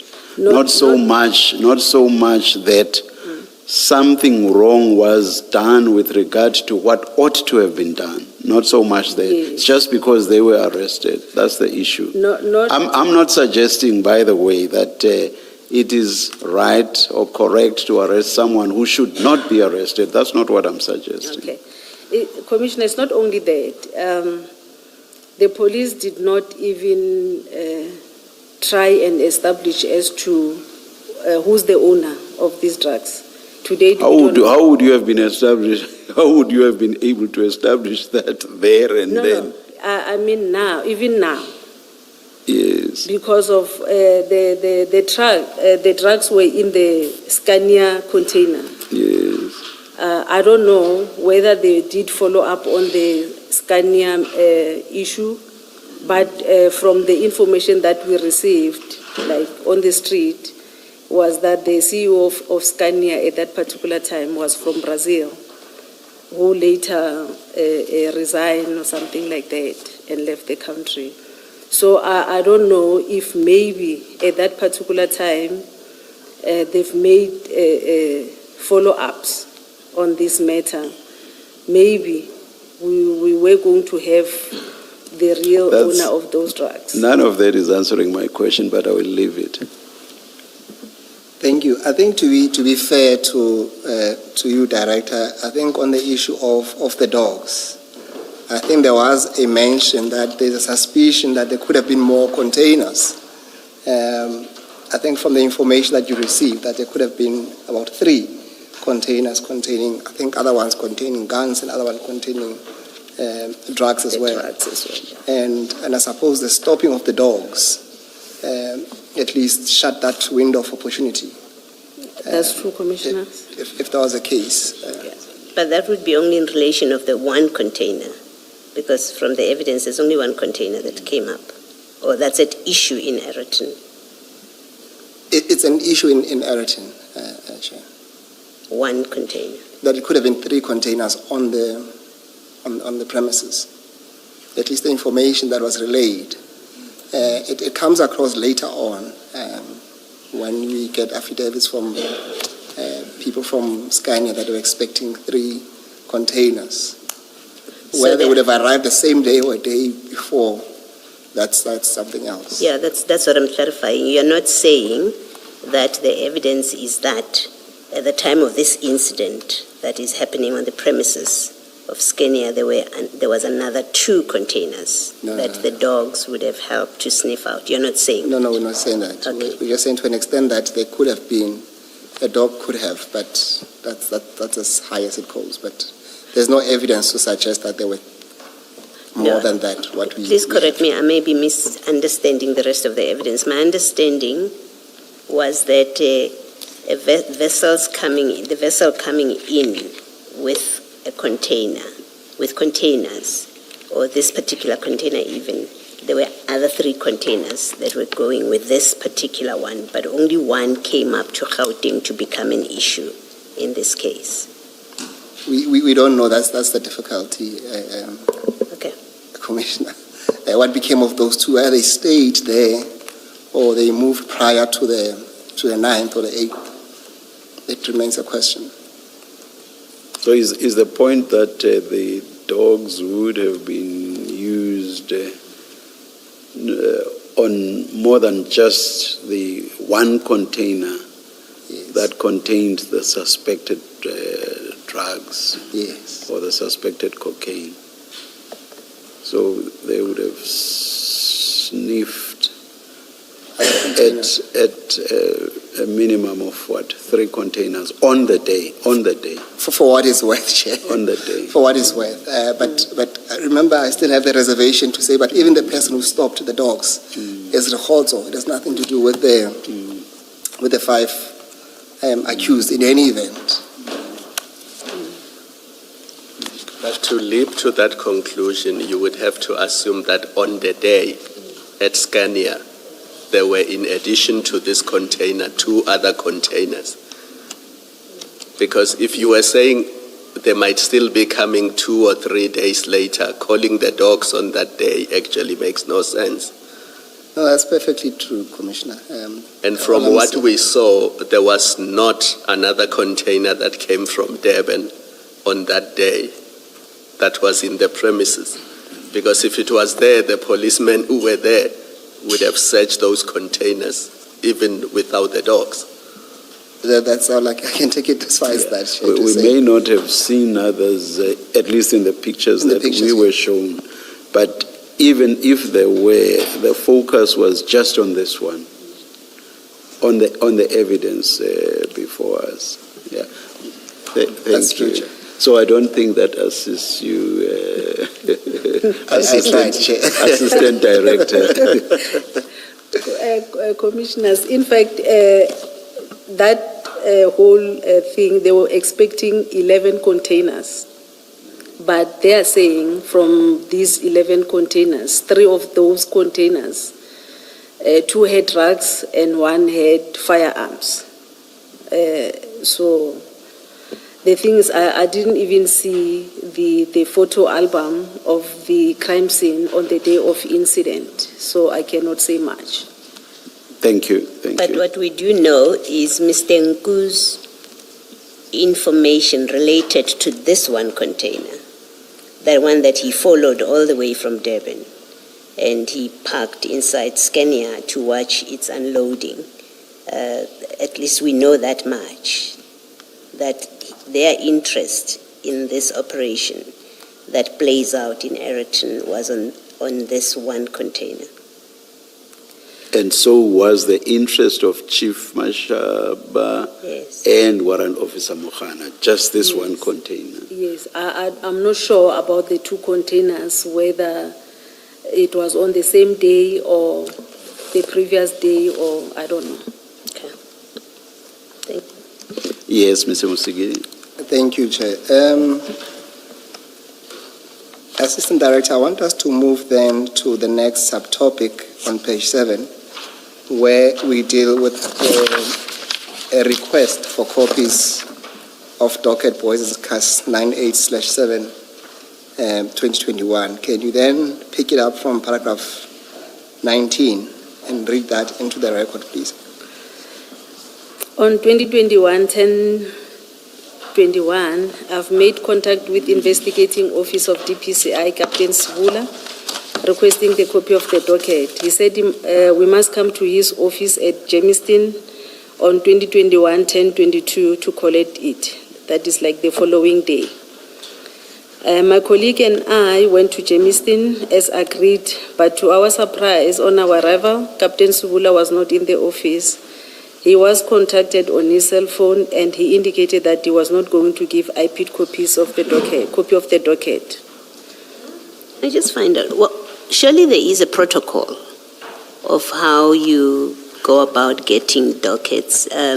We had Colonel Sibula earlier before you testifying, and part of his justification why there is a formality, or there has to be a formality, was that anyone could call and want a document out of a docket, and if there are no formal ways of doing it, then people could just end up sharing documents in a docket without more into it. It sort of seems to make sense, that kind of explanation, and so I would expect that you have protocols of how do you get a docket out of the SAPS for your investigations. Okay. Commissioners, with regard to getting the copies of the docket, an investigator can just go to the police station, or maybe you call to find out as to who is the investigating officer first, to make that kind of arrangements. What we normally do when we arrive at the police station or whatever unit of the SAPS, they normally take the picture of our appointment cards to say this person, I gave the copies of the docket to this particular person. But there's no issue of saying you must request the copies of the docket from the commander, because as IPID we rely on Section 29, subsection 2 of the IPID Act that talks of cooperation, that SAPS must cooperate with IPID. So there's nothing like that we must maybe request the dockets from the commander. You can only do that if maybe I know the commander of that particular police station and I don't know who's the investigating officer of the case.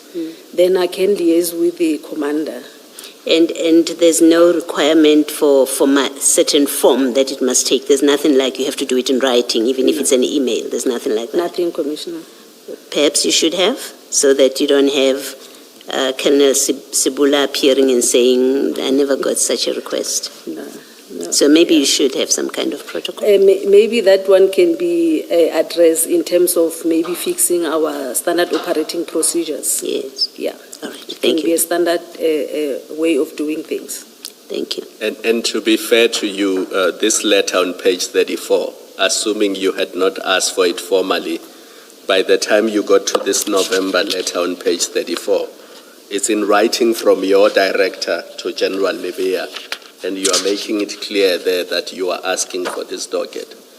So even if one accepts that in October you did not follow a formal process, within a month you write to General Libya, and it's a Yes. formal letter from your director saying, Yeah. please intervene, we're looking for this docket Yes. for the purposes of this inquiry we are conducting.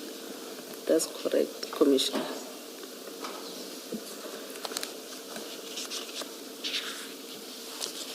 Yes, you may proceed. The matter was escalated to Brigadier Skhobela, that is Captain Sibula's commander, and she said she will talk to Captain Sibula and she will give us feedback. A follow-up was made with Brigadier Skhobela on her cell phone, but the phone was always on voicemail and she never returned the call. On 2021-10-28, an email was sent to General Kadwa seeking his intervention, and the meeting was arranged for IPID and DPCI at Jamestown on 2021-11-05. On 2021-11-04, at about 1700 hours, the staff office of General Kadwa called me and said the meeting was cancelled due to unavailability of General Kadwa and the legal services. However, there was no other date provided to IPID.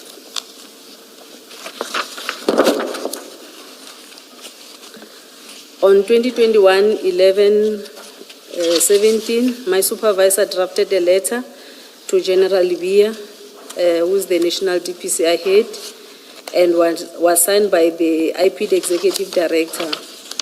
The letter was to request his intervention and get a copy of a docket, Poison's Case 98 of 7/2021.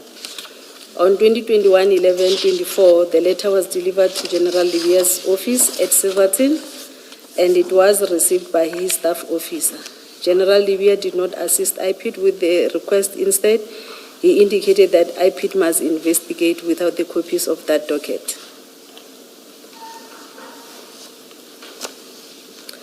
It must noted that most of the cases that IPID investigate emanates from cases investigated by the police. It is a standard practice that IPID always requests the copies of the docket in terms of Section 29, subsection 2 of the IPID Act 1 of 2011.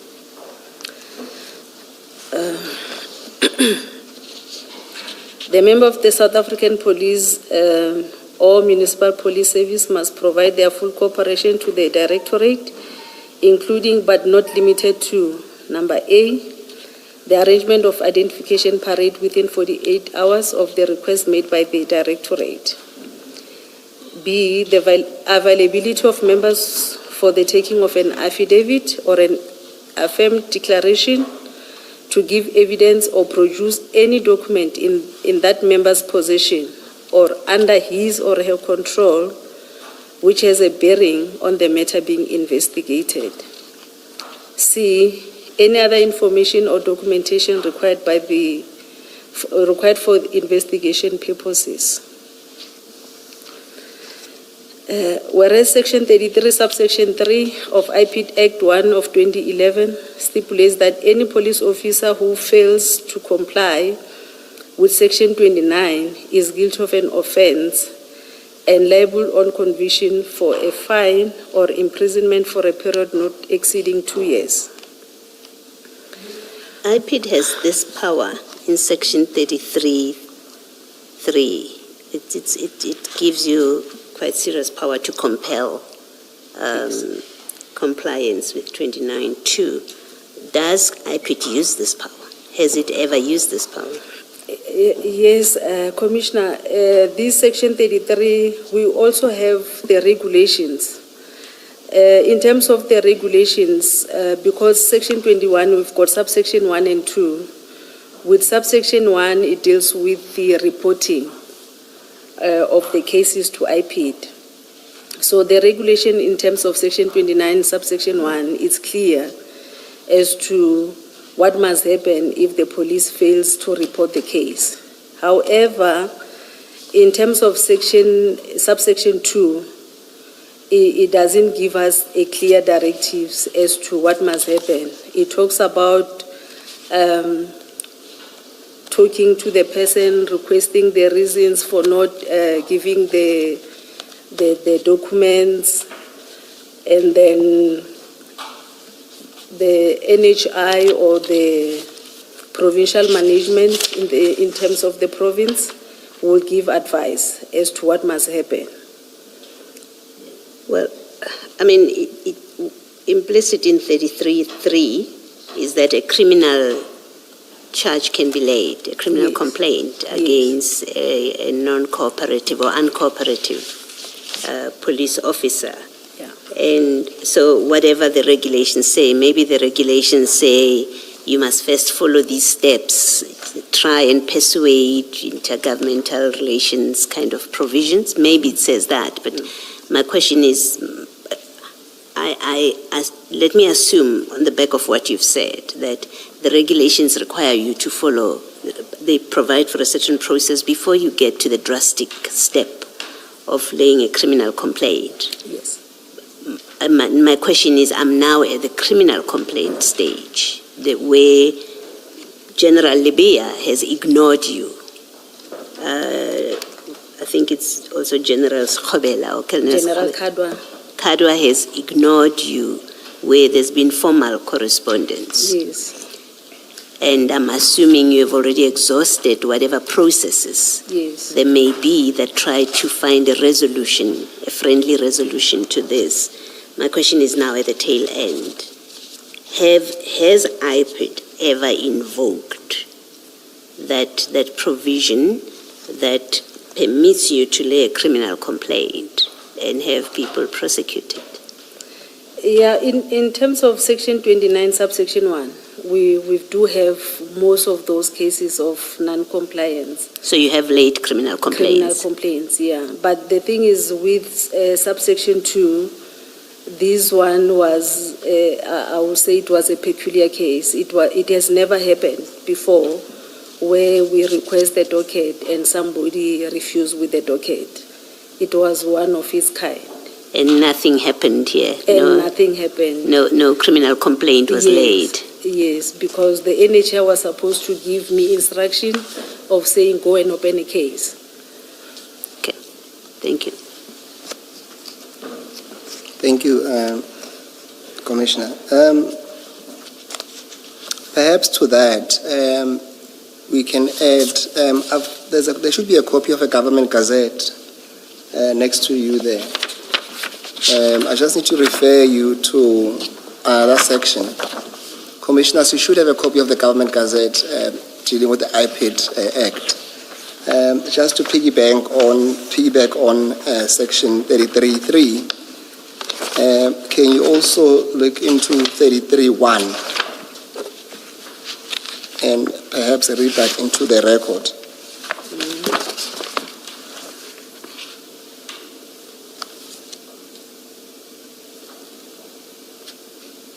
Do you want me to go through? Just read 33.1 only. 33.1, it says, any person or private entity who interferes, hinders, or obstructs the executive director or member of the directorate in the exercise or performance of his or her powers or functions is guilty of an offense and liable on conviction to a fine or imprisonment for a period not exceeding 2 years. Yes, so my concern is that I think just to follow up on the point raised by Commissioner Balo is that there seems to be somehow some teeth being given to IPID. But the question is really, are they using same to bite? And I'll tell you why. I mean, if we go, for example, to the letter that you referred to by Commissioner Kumalo on page I need to go to page 35.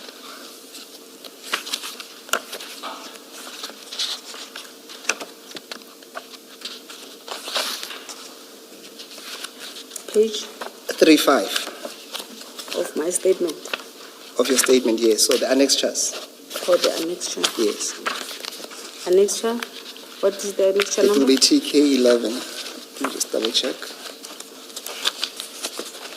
Yes, it's TK 11. 11. So it's a letter that you sent to, it was sent by your office Okay. to General Lebeya's office. And my concern is that, I mean, from paragraph 1 to 7, it's just the background. And the essence of your letter really is paragraph 8 on page 35, which says this. It is against this background that we request general intervention on this matter, as the continued delay in the obtaining copies of the docket hampers service delivery. My concern is that this letter, it does not come out as instructive as it could, given the powers that we've read to you. Yes, I understand that there are regulations, but I would have expected at the very least to say what kind of intervention exactly you are requesting. Secondly, perhaps state out that failure to comply, what would that potentially attract in terms of the act, and also explain what is meant by hampering service delivery, and perhaps lastly mention the consequences, and I suppose as lawyers as well, I would have found this letter to be having more bite if at least it gave deadlines as to when at least General Lebeya ought to have responded to this, so that you can say failure to respond by this date will take you that you are also hindering or obstructing our service delivery as it's put there. What's your comment to that? I agree with that, Commissioner, because the letter does not have the time frame as to when do we need the copies of this docket.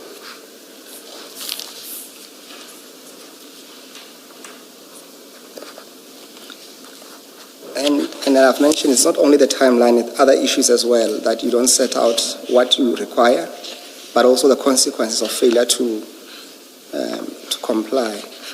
Now, going back to your statement at paragraph 24, that's on page 8.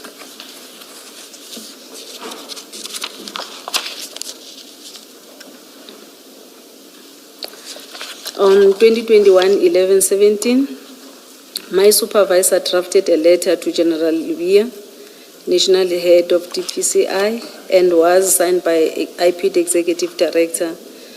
Sorry, No, you... did we not stop at 27? Why are we going back to 24?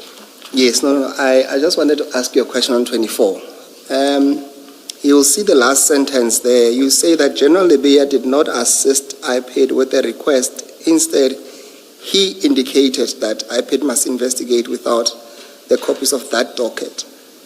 I've searched through the documents that you've provided to us. Can you assist us? Where did he indicate that? Or can you recall where he indicated that? I don't have anything in writing with regard to that, but I remember we had the meeting with the NHI as a team, as the NC team, and the message was conveyed to me that General Lebeya said we must investigate without the copies of the docket. Yes, I see that at paragraph 27, you say that the issue was discussed with the National Head of Investigation, and I was advised to continue with the investigation without the requested copies of the docket. Yes. I suppose my question then, ultimately, this was an internal decision to say, look, Yeah, it was. we have tried. Yes, Okay. but not try enough because we're supposed to have opened a case. Yes.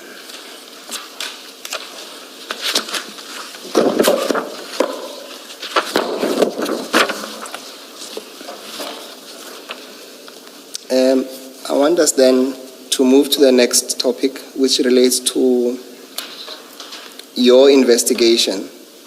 It says investigations conducted by ALPIT, and there you start with the statements that you took from the independent witnesses at paragraph 28. Can you take it from there, please? Okay. IPT obtained the statement of other independent witnesses, the truck driver, the lady who was about to receive the goods, and the manager at Scania. The first person is Brightman Vusim Tembu, who was the truck driver. His statement attached the statement STK12 indicated that on 2021-0708 in the morning he was in Durban when he received a message from his company with the container details to be collected at Durban Harbour.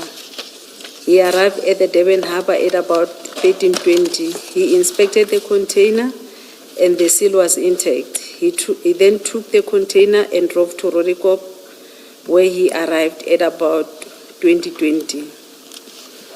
On 2021-0709 at about 6:30, he arrived at work and went to inspect the truck and found that the seal was still intact. He was about to take the container to Ayrton when he was informed that there are police officers who will escort him as they wanted to search the container. He was escorted by the police to Ayrton, and on arrival the container was received by Jolene, who asked him to put the container at the bay. He did not see who opened the container. When he alighted from the truck, he noticed the black bags being loaded from the container into the Nissan NP300. A tall guy who identified himself as a police officer informed him that he was under arrest for transporting drugs. He tried to explain to the police officer that he did not know what was inside the container. Just find out, what did you, because as I understand your report, part of your complaints or your what causes you to refer to find that there is a case for defeating the ends of justice in this complaint is that the police officers that arrived on the scene, the General Khans and them, they caused the driver to be released. You accept that you accepted that he was under arrest, and then they ordered that he be released. Can I just understand, what is it about the conduct of the driver that you say that indicates to his arrest being proper, and therefore the instruction to release him being a case of defeating the ends of justice? Other than the issue that he was the driver of the truck, when we interviewed the driver, it was clear that the driver did not know what was in the container. So even the first members who arrived first, they were supposed to have made like a proper investigation before they can arrest people. So was your conclusion then about the driver that his arrest by Mahano Pakula team, Mashaba team, should not have happened? It was premature. Yeah, it shouldn't have happened. Yes. You used the word premature, but yes. My question is, yeah, given his explanation. Yeah, okay. Because I think at that particular time, no one had interviewed him. They didn't even know the processes as to how does this person get these notifications with regard to collecting these containers and stuff. Okay, thank you.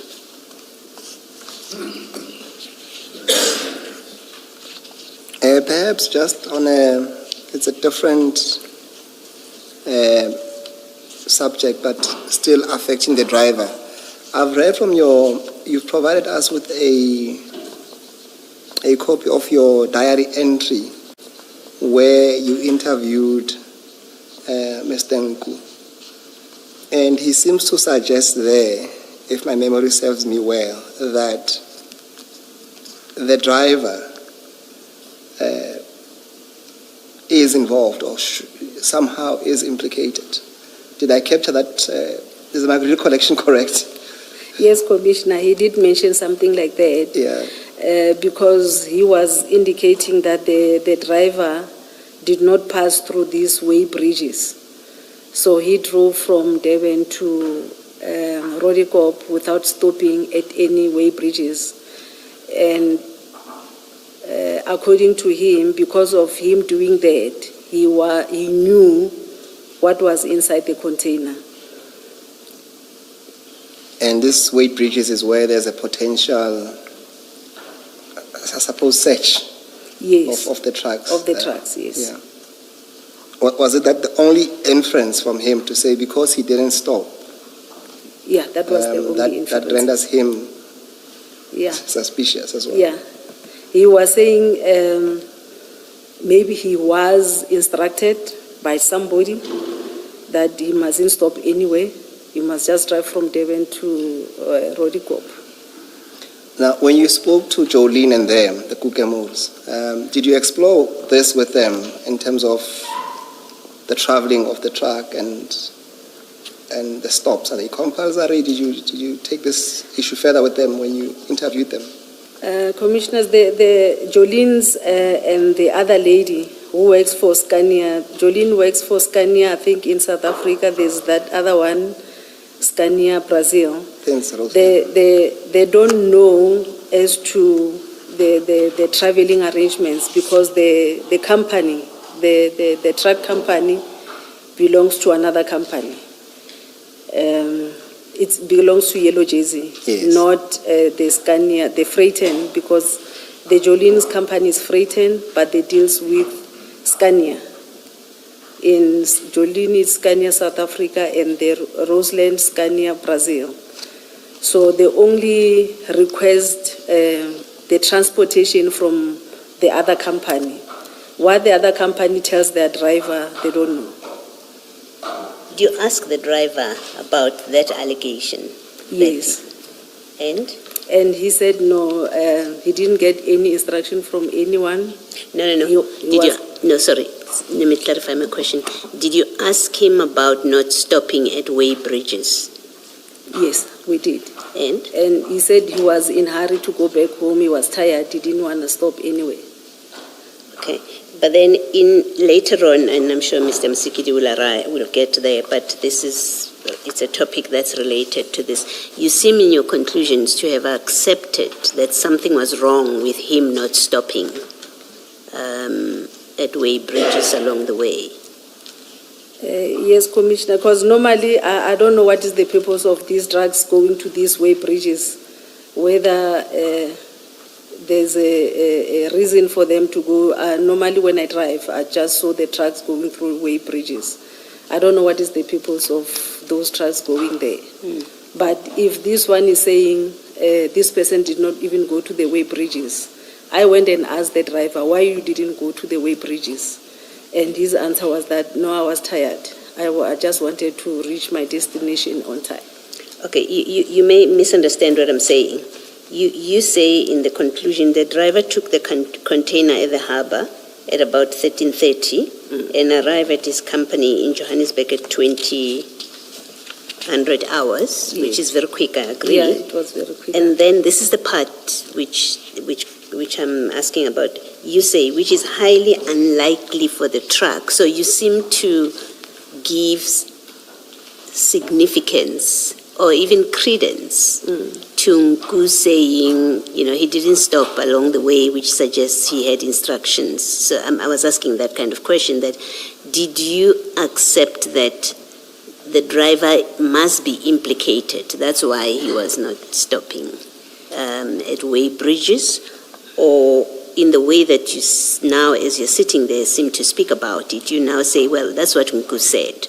And yet your conclusion in paragraph 90 suggests you accepted what Nku said, that, yeah, indeed it is suspicious.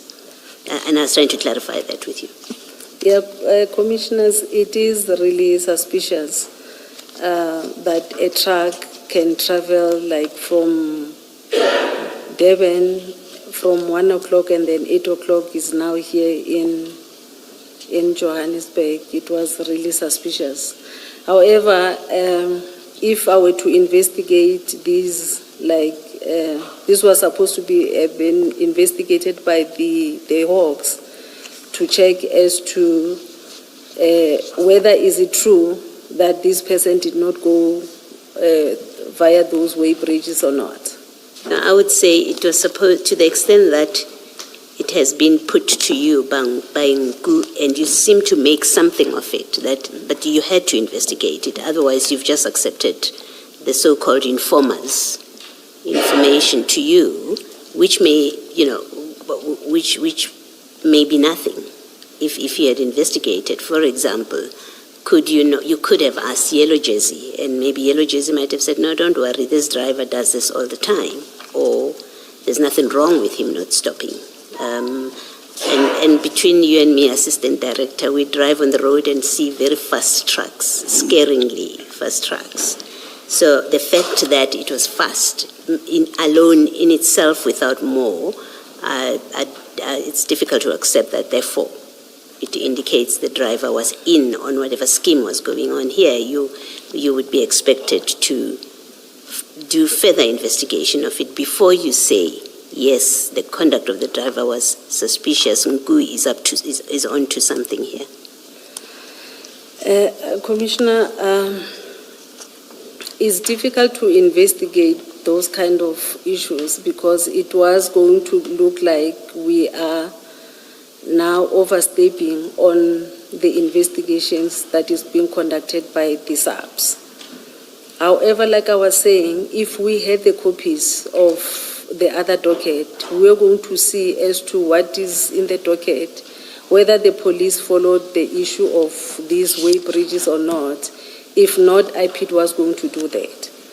But we didn't want to investigate this issue, and this truck driver is not even a police officer where IPID have mandate to investigate such.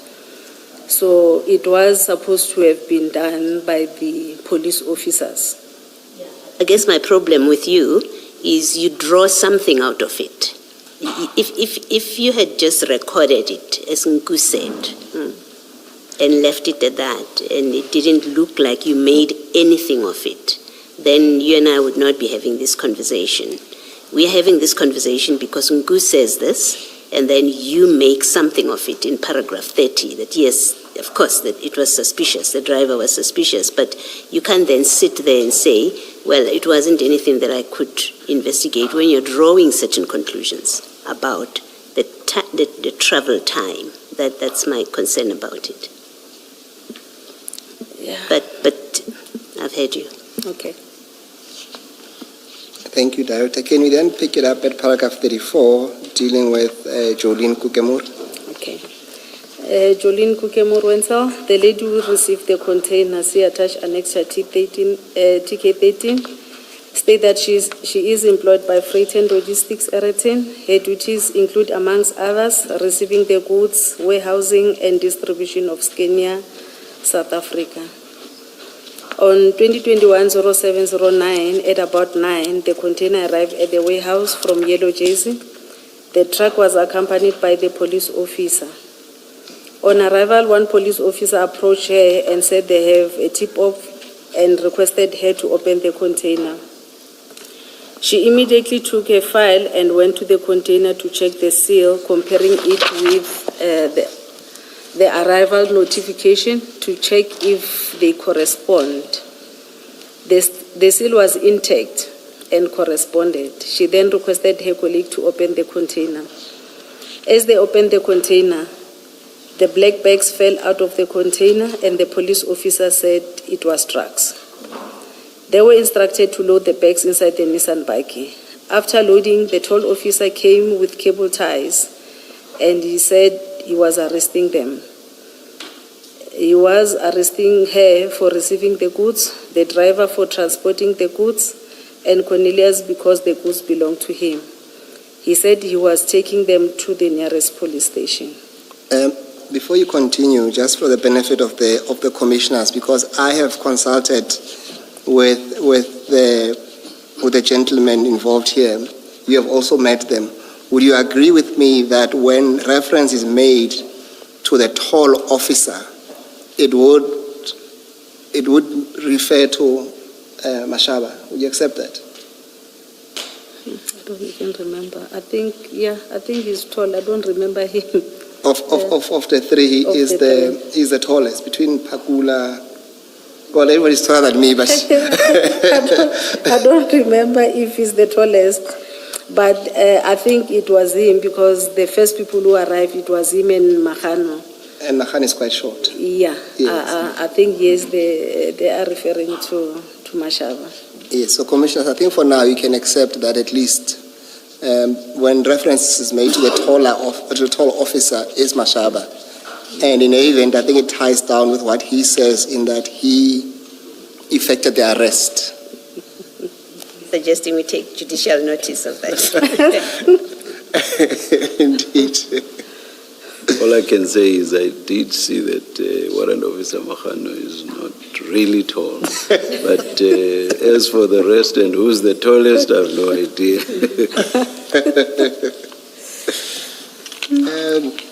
Deputy Director, can you then continue? I interrupted you when you were about to move to paragraph 38. Okay. She informed her director about the arrest and that they must meet at the police station. She told them that she can't drive with them, and she went to her office to collect her belongings and went back and found Boysen's police. After some few minutes, police officer in red vehicle arrived and obtained her statement. While the police were busy obtaining her statement, police from Flying Squad and Hawks also arrived, and they dealt with the situation. At about 1700, the police officer who arrived first at the warehouse were arrested by the police officer who alleged they were from the Hawks. Francois Riquet, he states that on 2021-07-09, at about 9, he spoke to General Khan on the phone explaining to him that the situation at the receiving warehouse of Scania in Omnia Park was getting volatile. He told him that the police were threatening him and his colleagues with arrest. He confirms that the container from Brazil was transporting parts, and they opened it on the instruction of the police. Black bags that were not supposed to be there were found in the container. I just have two questions for you. At paragraph 39, Jolene says that the police from Flying Squad and the Hawks also arrived. And then she says they dealt with the situation. What is your understanding of what she means by that? Because on from paragraph 37, because the police were telling her that she was being arrested, when she said the police, the Hawks arrived and dealt with the situation, my understanding was that they're the one who said, no, you cannot arrest this one. Then they arrested the other police who came first. I'm not sure if I understand that, but let's move on to my last question on this aspect. Maybe you'll assist me. From at least for now, I know you interviewed a lot of people, but at least from the 3 independent witnesses that you interviewed, and we just went through their summary, is there any way you can draw the elements that will sustain a claim of defeat the ends of justice against any of the 5 accused? And if so, can you then draw us to those allegations from these witnesses that will support what Mahan and them are saying? Okay. These other police officers, they came later at the crime scene. There were 2 police officers from Boysens who arrived first, who arrived after these Makhano and Mashaba arrived at the crime scene. I think they received a complaint from 10111 talking about issue, I think it was hijacking or something like that. They attended to the crime scene, they interviewed Makanu and Mashaba, and I think after their interaction with those police officers, they were satisfied with what was happening there, because they also gave their 08, like their report back to 10111, indicating that it is a legit operation, the police are working, and they were assisting the Mashaba and Mokano before even Pakula arrived at the crime scene. So for the Hawks members to come later and arrest these members without even following up on the information as to where the drugs were going, it was something else. Because I believe if maybe they asked Jolene, because Jolene was the one who was going to receive the goods, if they asked maybe as to the processes after receiving the goods, maybe we were going to find out as to where these drugs were going. How so, though? How would that have been established? I don't know if it is their practice at the Scania, when Jolene received the goods, maybe she checked everything that is inside the container to confirm as to what is inside, or is it an issue of her checking the seal to confirm that the seal is intact, and then she leaves the container like that, or she normally opens the container. If they asked the right question as to is it the first time when something like this happened to this, when she received this kind of, was it her first time to receive something like this or not? Maybe. What answer do you think that would have elicited? Maybe if Jolene was aware that there were drugs in there, she would have feigned surprise. Would she not have?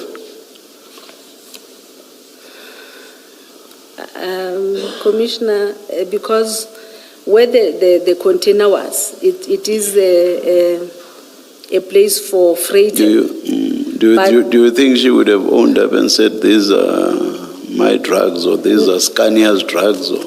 Not drugs per se. I'm not sure if she will know as to what will be the content on those bags.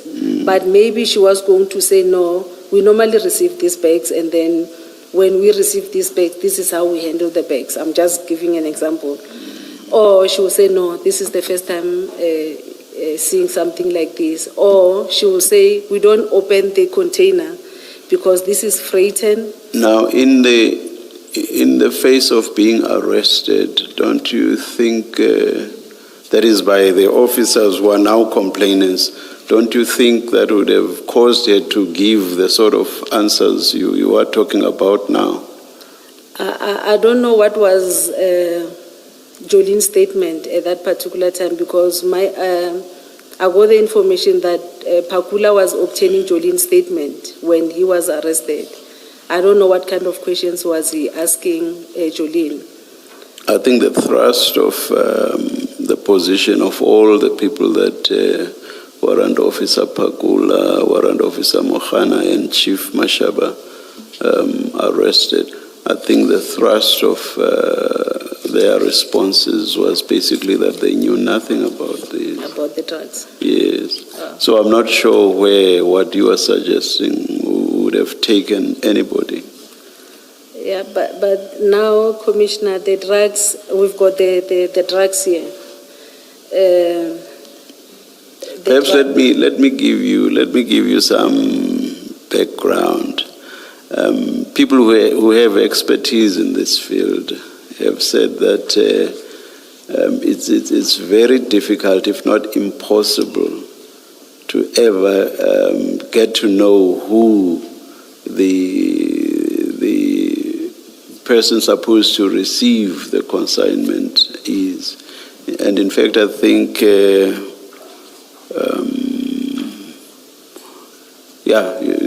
the officers who testified or gave evidence on this, they basically said they have never found, in all of their investigations, they have never found the consignee. So I think what you are saying probably has everything to do with the fact that you have no expertise in this field. Your comment on that?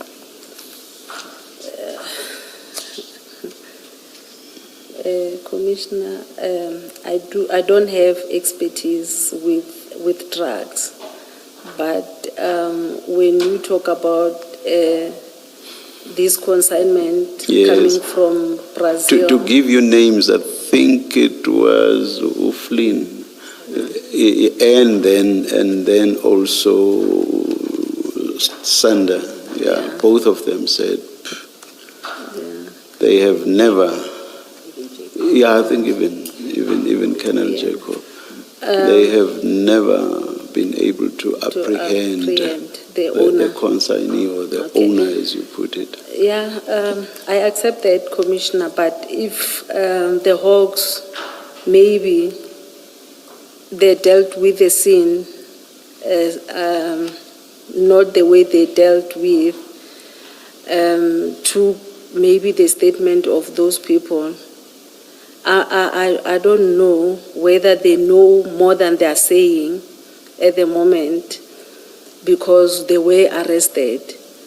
If maybe the police were working with them at that particular time, maybe, I'm just saying maybe because I don't know, maybe they were going to say more. Indications, and you say which people probably know more? Commissioner? Which people do you say maybe know more? No. Mashaba and Tumelo. Okay, Yes. all right. Because I cannot talk of Mahanu and Pakula because they only came later.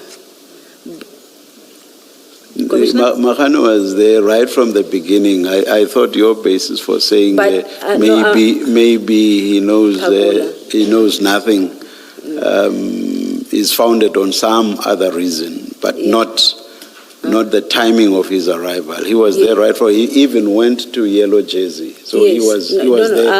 I'm talking let's not speak at the same time. Okay.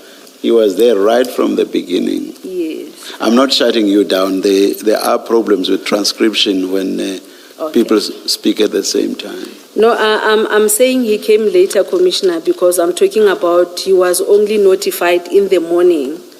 Even Mashaba called Pokungwani first, and then he was referred to Mashaba. Yes, he was there, but I'm saying maybe he did not have information more than what Mashaba and Nku had. So I'm saying if maybe the police were working, they tried to work with Mashaba and Nku, we're going to get more information. There, I think you are correct, because based on the chats that we have been shown, these others interacted even before Mahano's involvement. At that level, I would agree with you. Yeah. Thank you, Commissioner. Just ask the question, how is the failure to ask the question, who do these drugs belong to, how does it constitute defeating the ends of justice, your conclusion?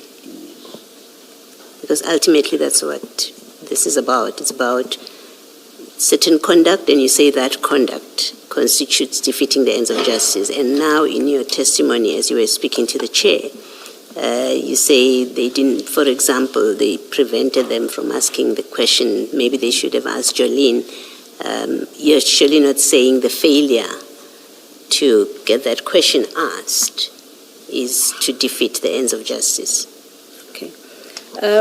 For them to fail to do proper investigation, I would say from where I'm sitting is like they were protecting the owner. They knew who the owner of the drugs was, but they didn't want, they wanted somebody to be blamed because now these four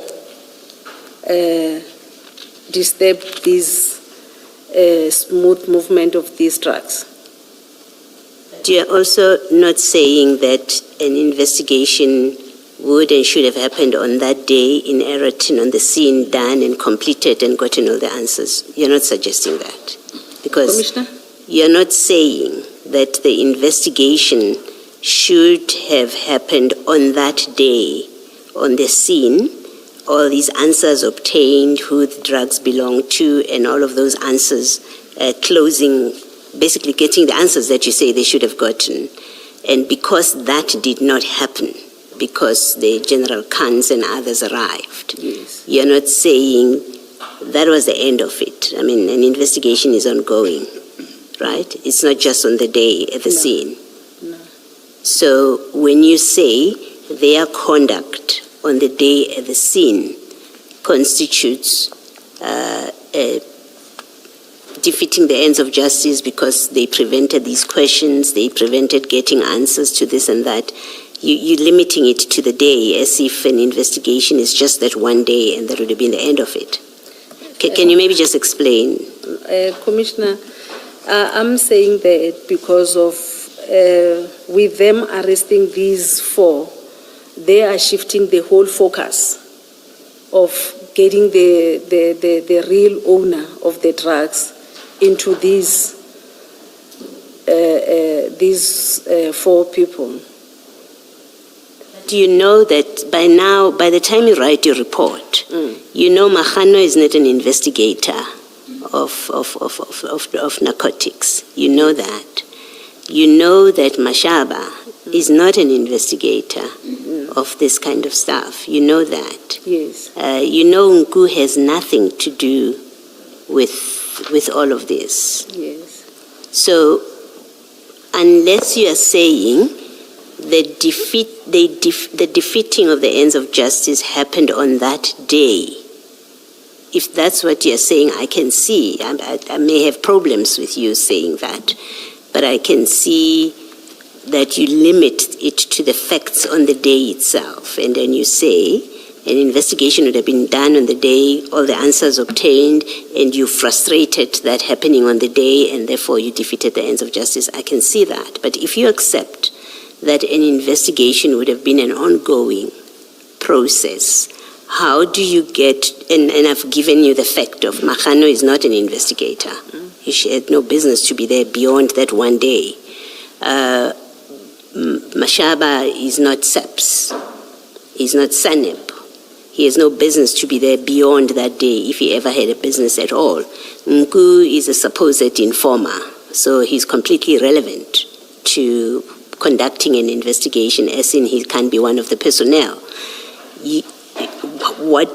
How do you get to there was a defeating of the ends of justice as if it started and ended on the day itself? It wasn't going to happen to be a continuing process.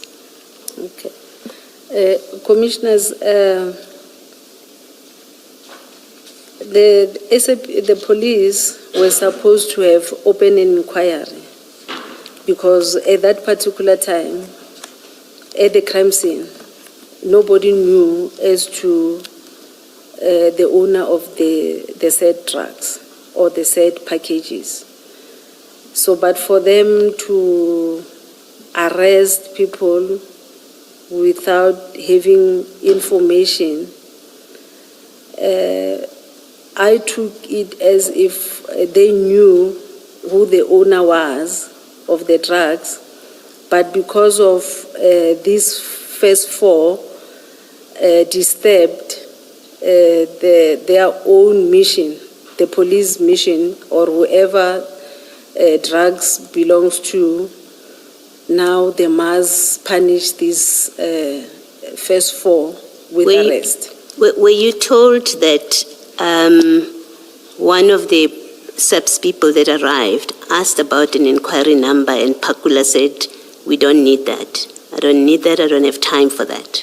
When he was asked, "Where is an inquiry number?"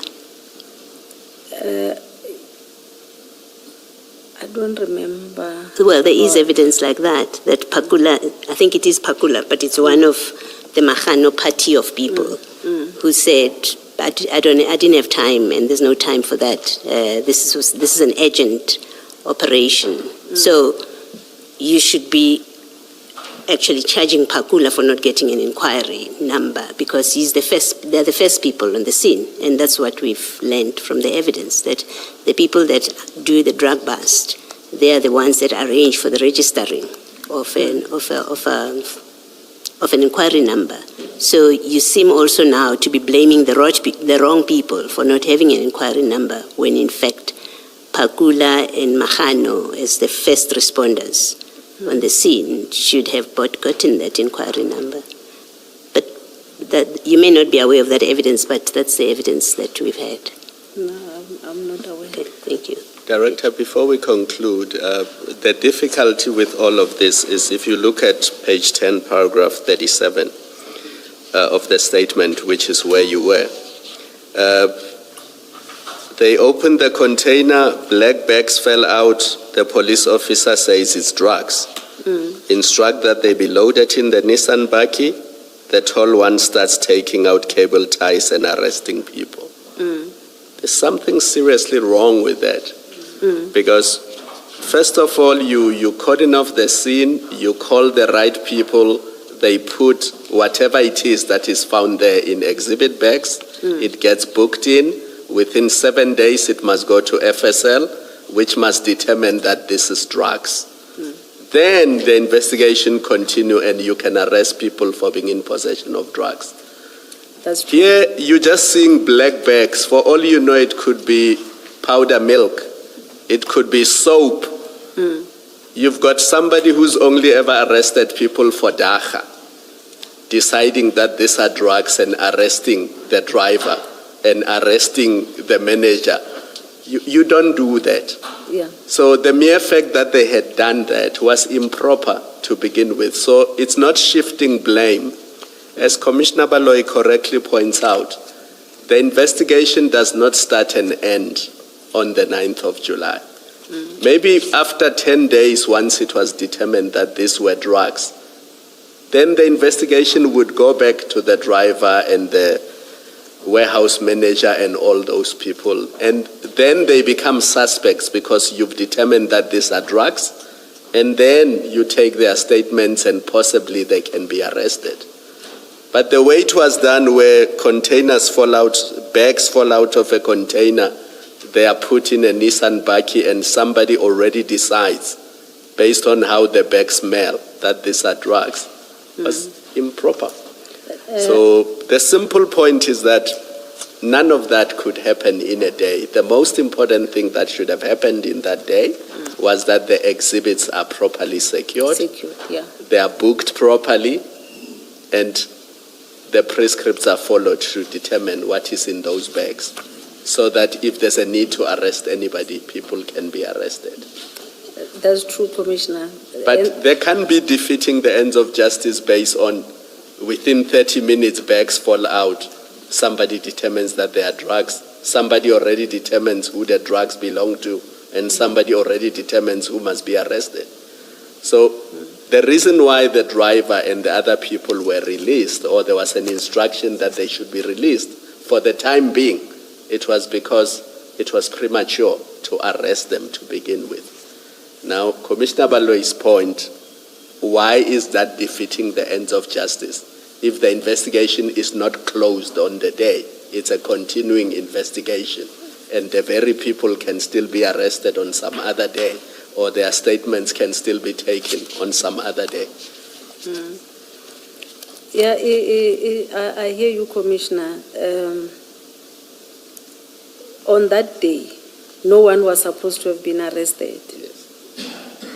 So stopping there, releasing those people then cannot constitute defeating the ends No. of justice if nobody should have been should have arrested. been- yeah. I would understand if the driver was a Brazilian who was leaving the country the following day, and his release would have resulted in the police never getting hold of him ever again. Yes. But you don't have those facts in this case. No, I hear you, Commissioner. So And you accept Commissioner Baloi's point? I accept. That is why even previously I indicated that when Commissioner was saying, I indicated that the arrest was prematurely for the driver, that they were not supposed to have arrested the driver because of when I interviewed the driver, it was clear that the driver didn't know about what was in the container. So I'm saying on that day, no one was supposed to have been arrested. But with them arresting the others, it seems as if they knew where these drugs were going, but they wanted to shift. Nobody knows that it's drugs on that day. I don't follow that logic. Oh, okay. I'll stop where I'm saying nobody was supposed to have been arrested on that day. Okay. Okay. Leave it there. Okay. Assistant Director, just to round off the point by Commissioner Baloi, on page 5 of your statement, at paragraph 18.5, I'll just read that into the record. So 18.5, it says, a police officer who was later known to them as Warrant Officer Rikhotso arrived and had an argument with Warrant Officer Pakula. Warrant Officer Rikhotso did not want them to open a case but to open an inquiry file. Warrant Officer Pakula refused, and he was then told that General Khan was on his way. So this is just to bring to attention that the issue of the inquiry file was raised between Rikhotso and Pakula saw no need to pursue that.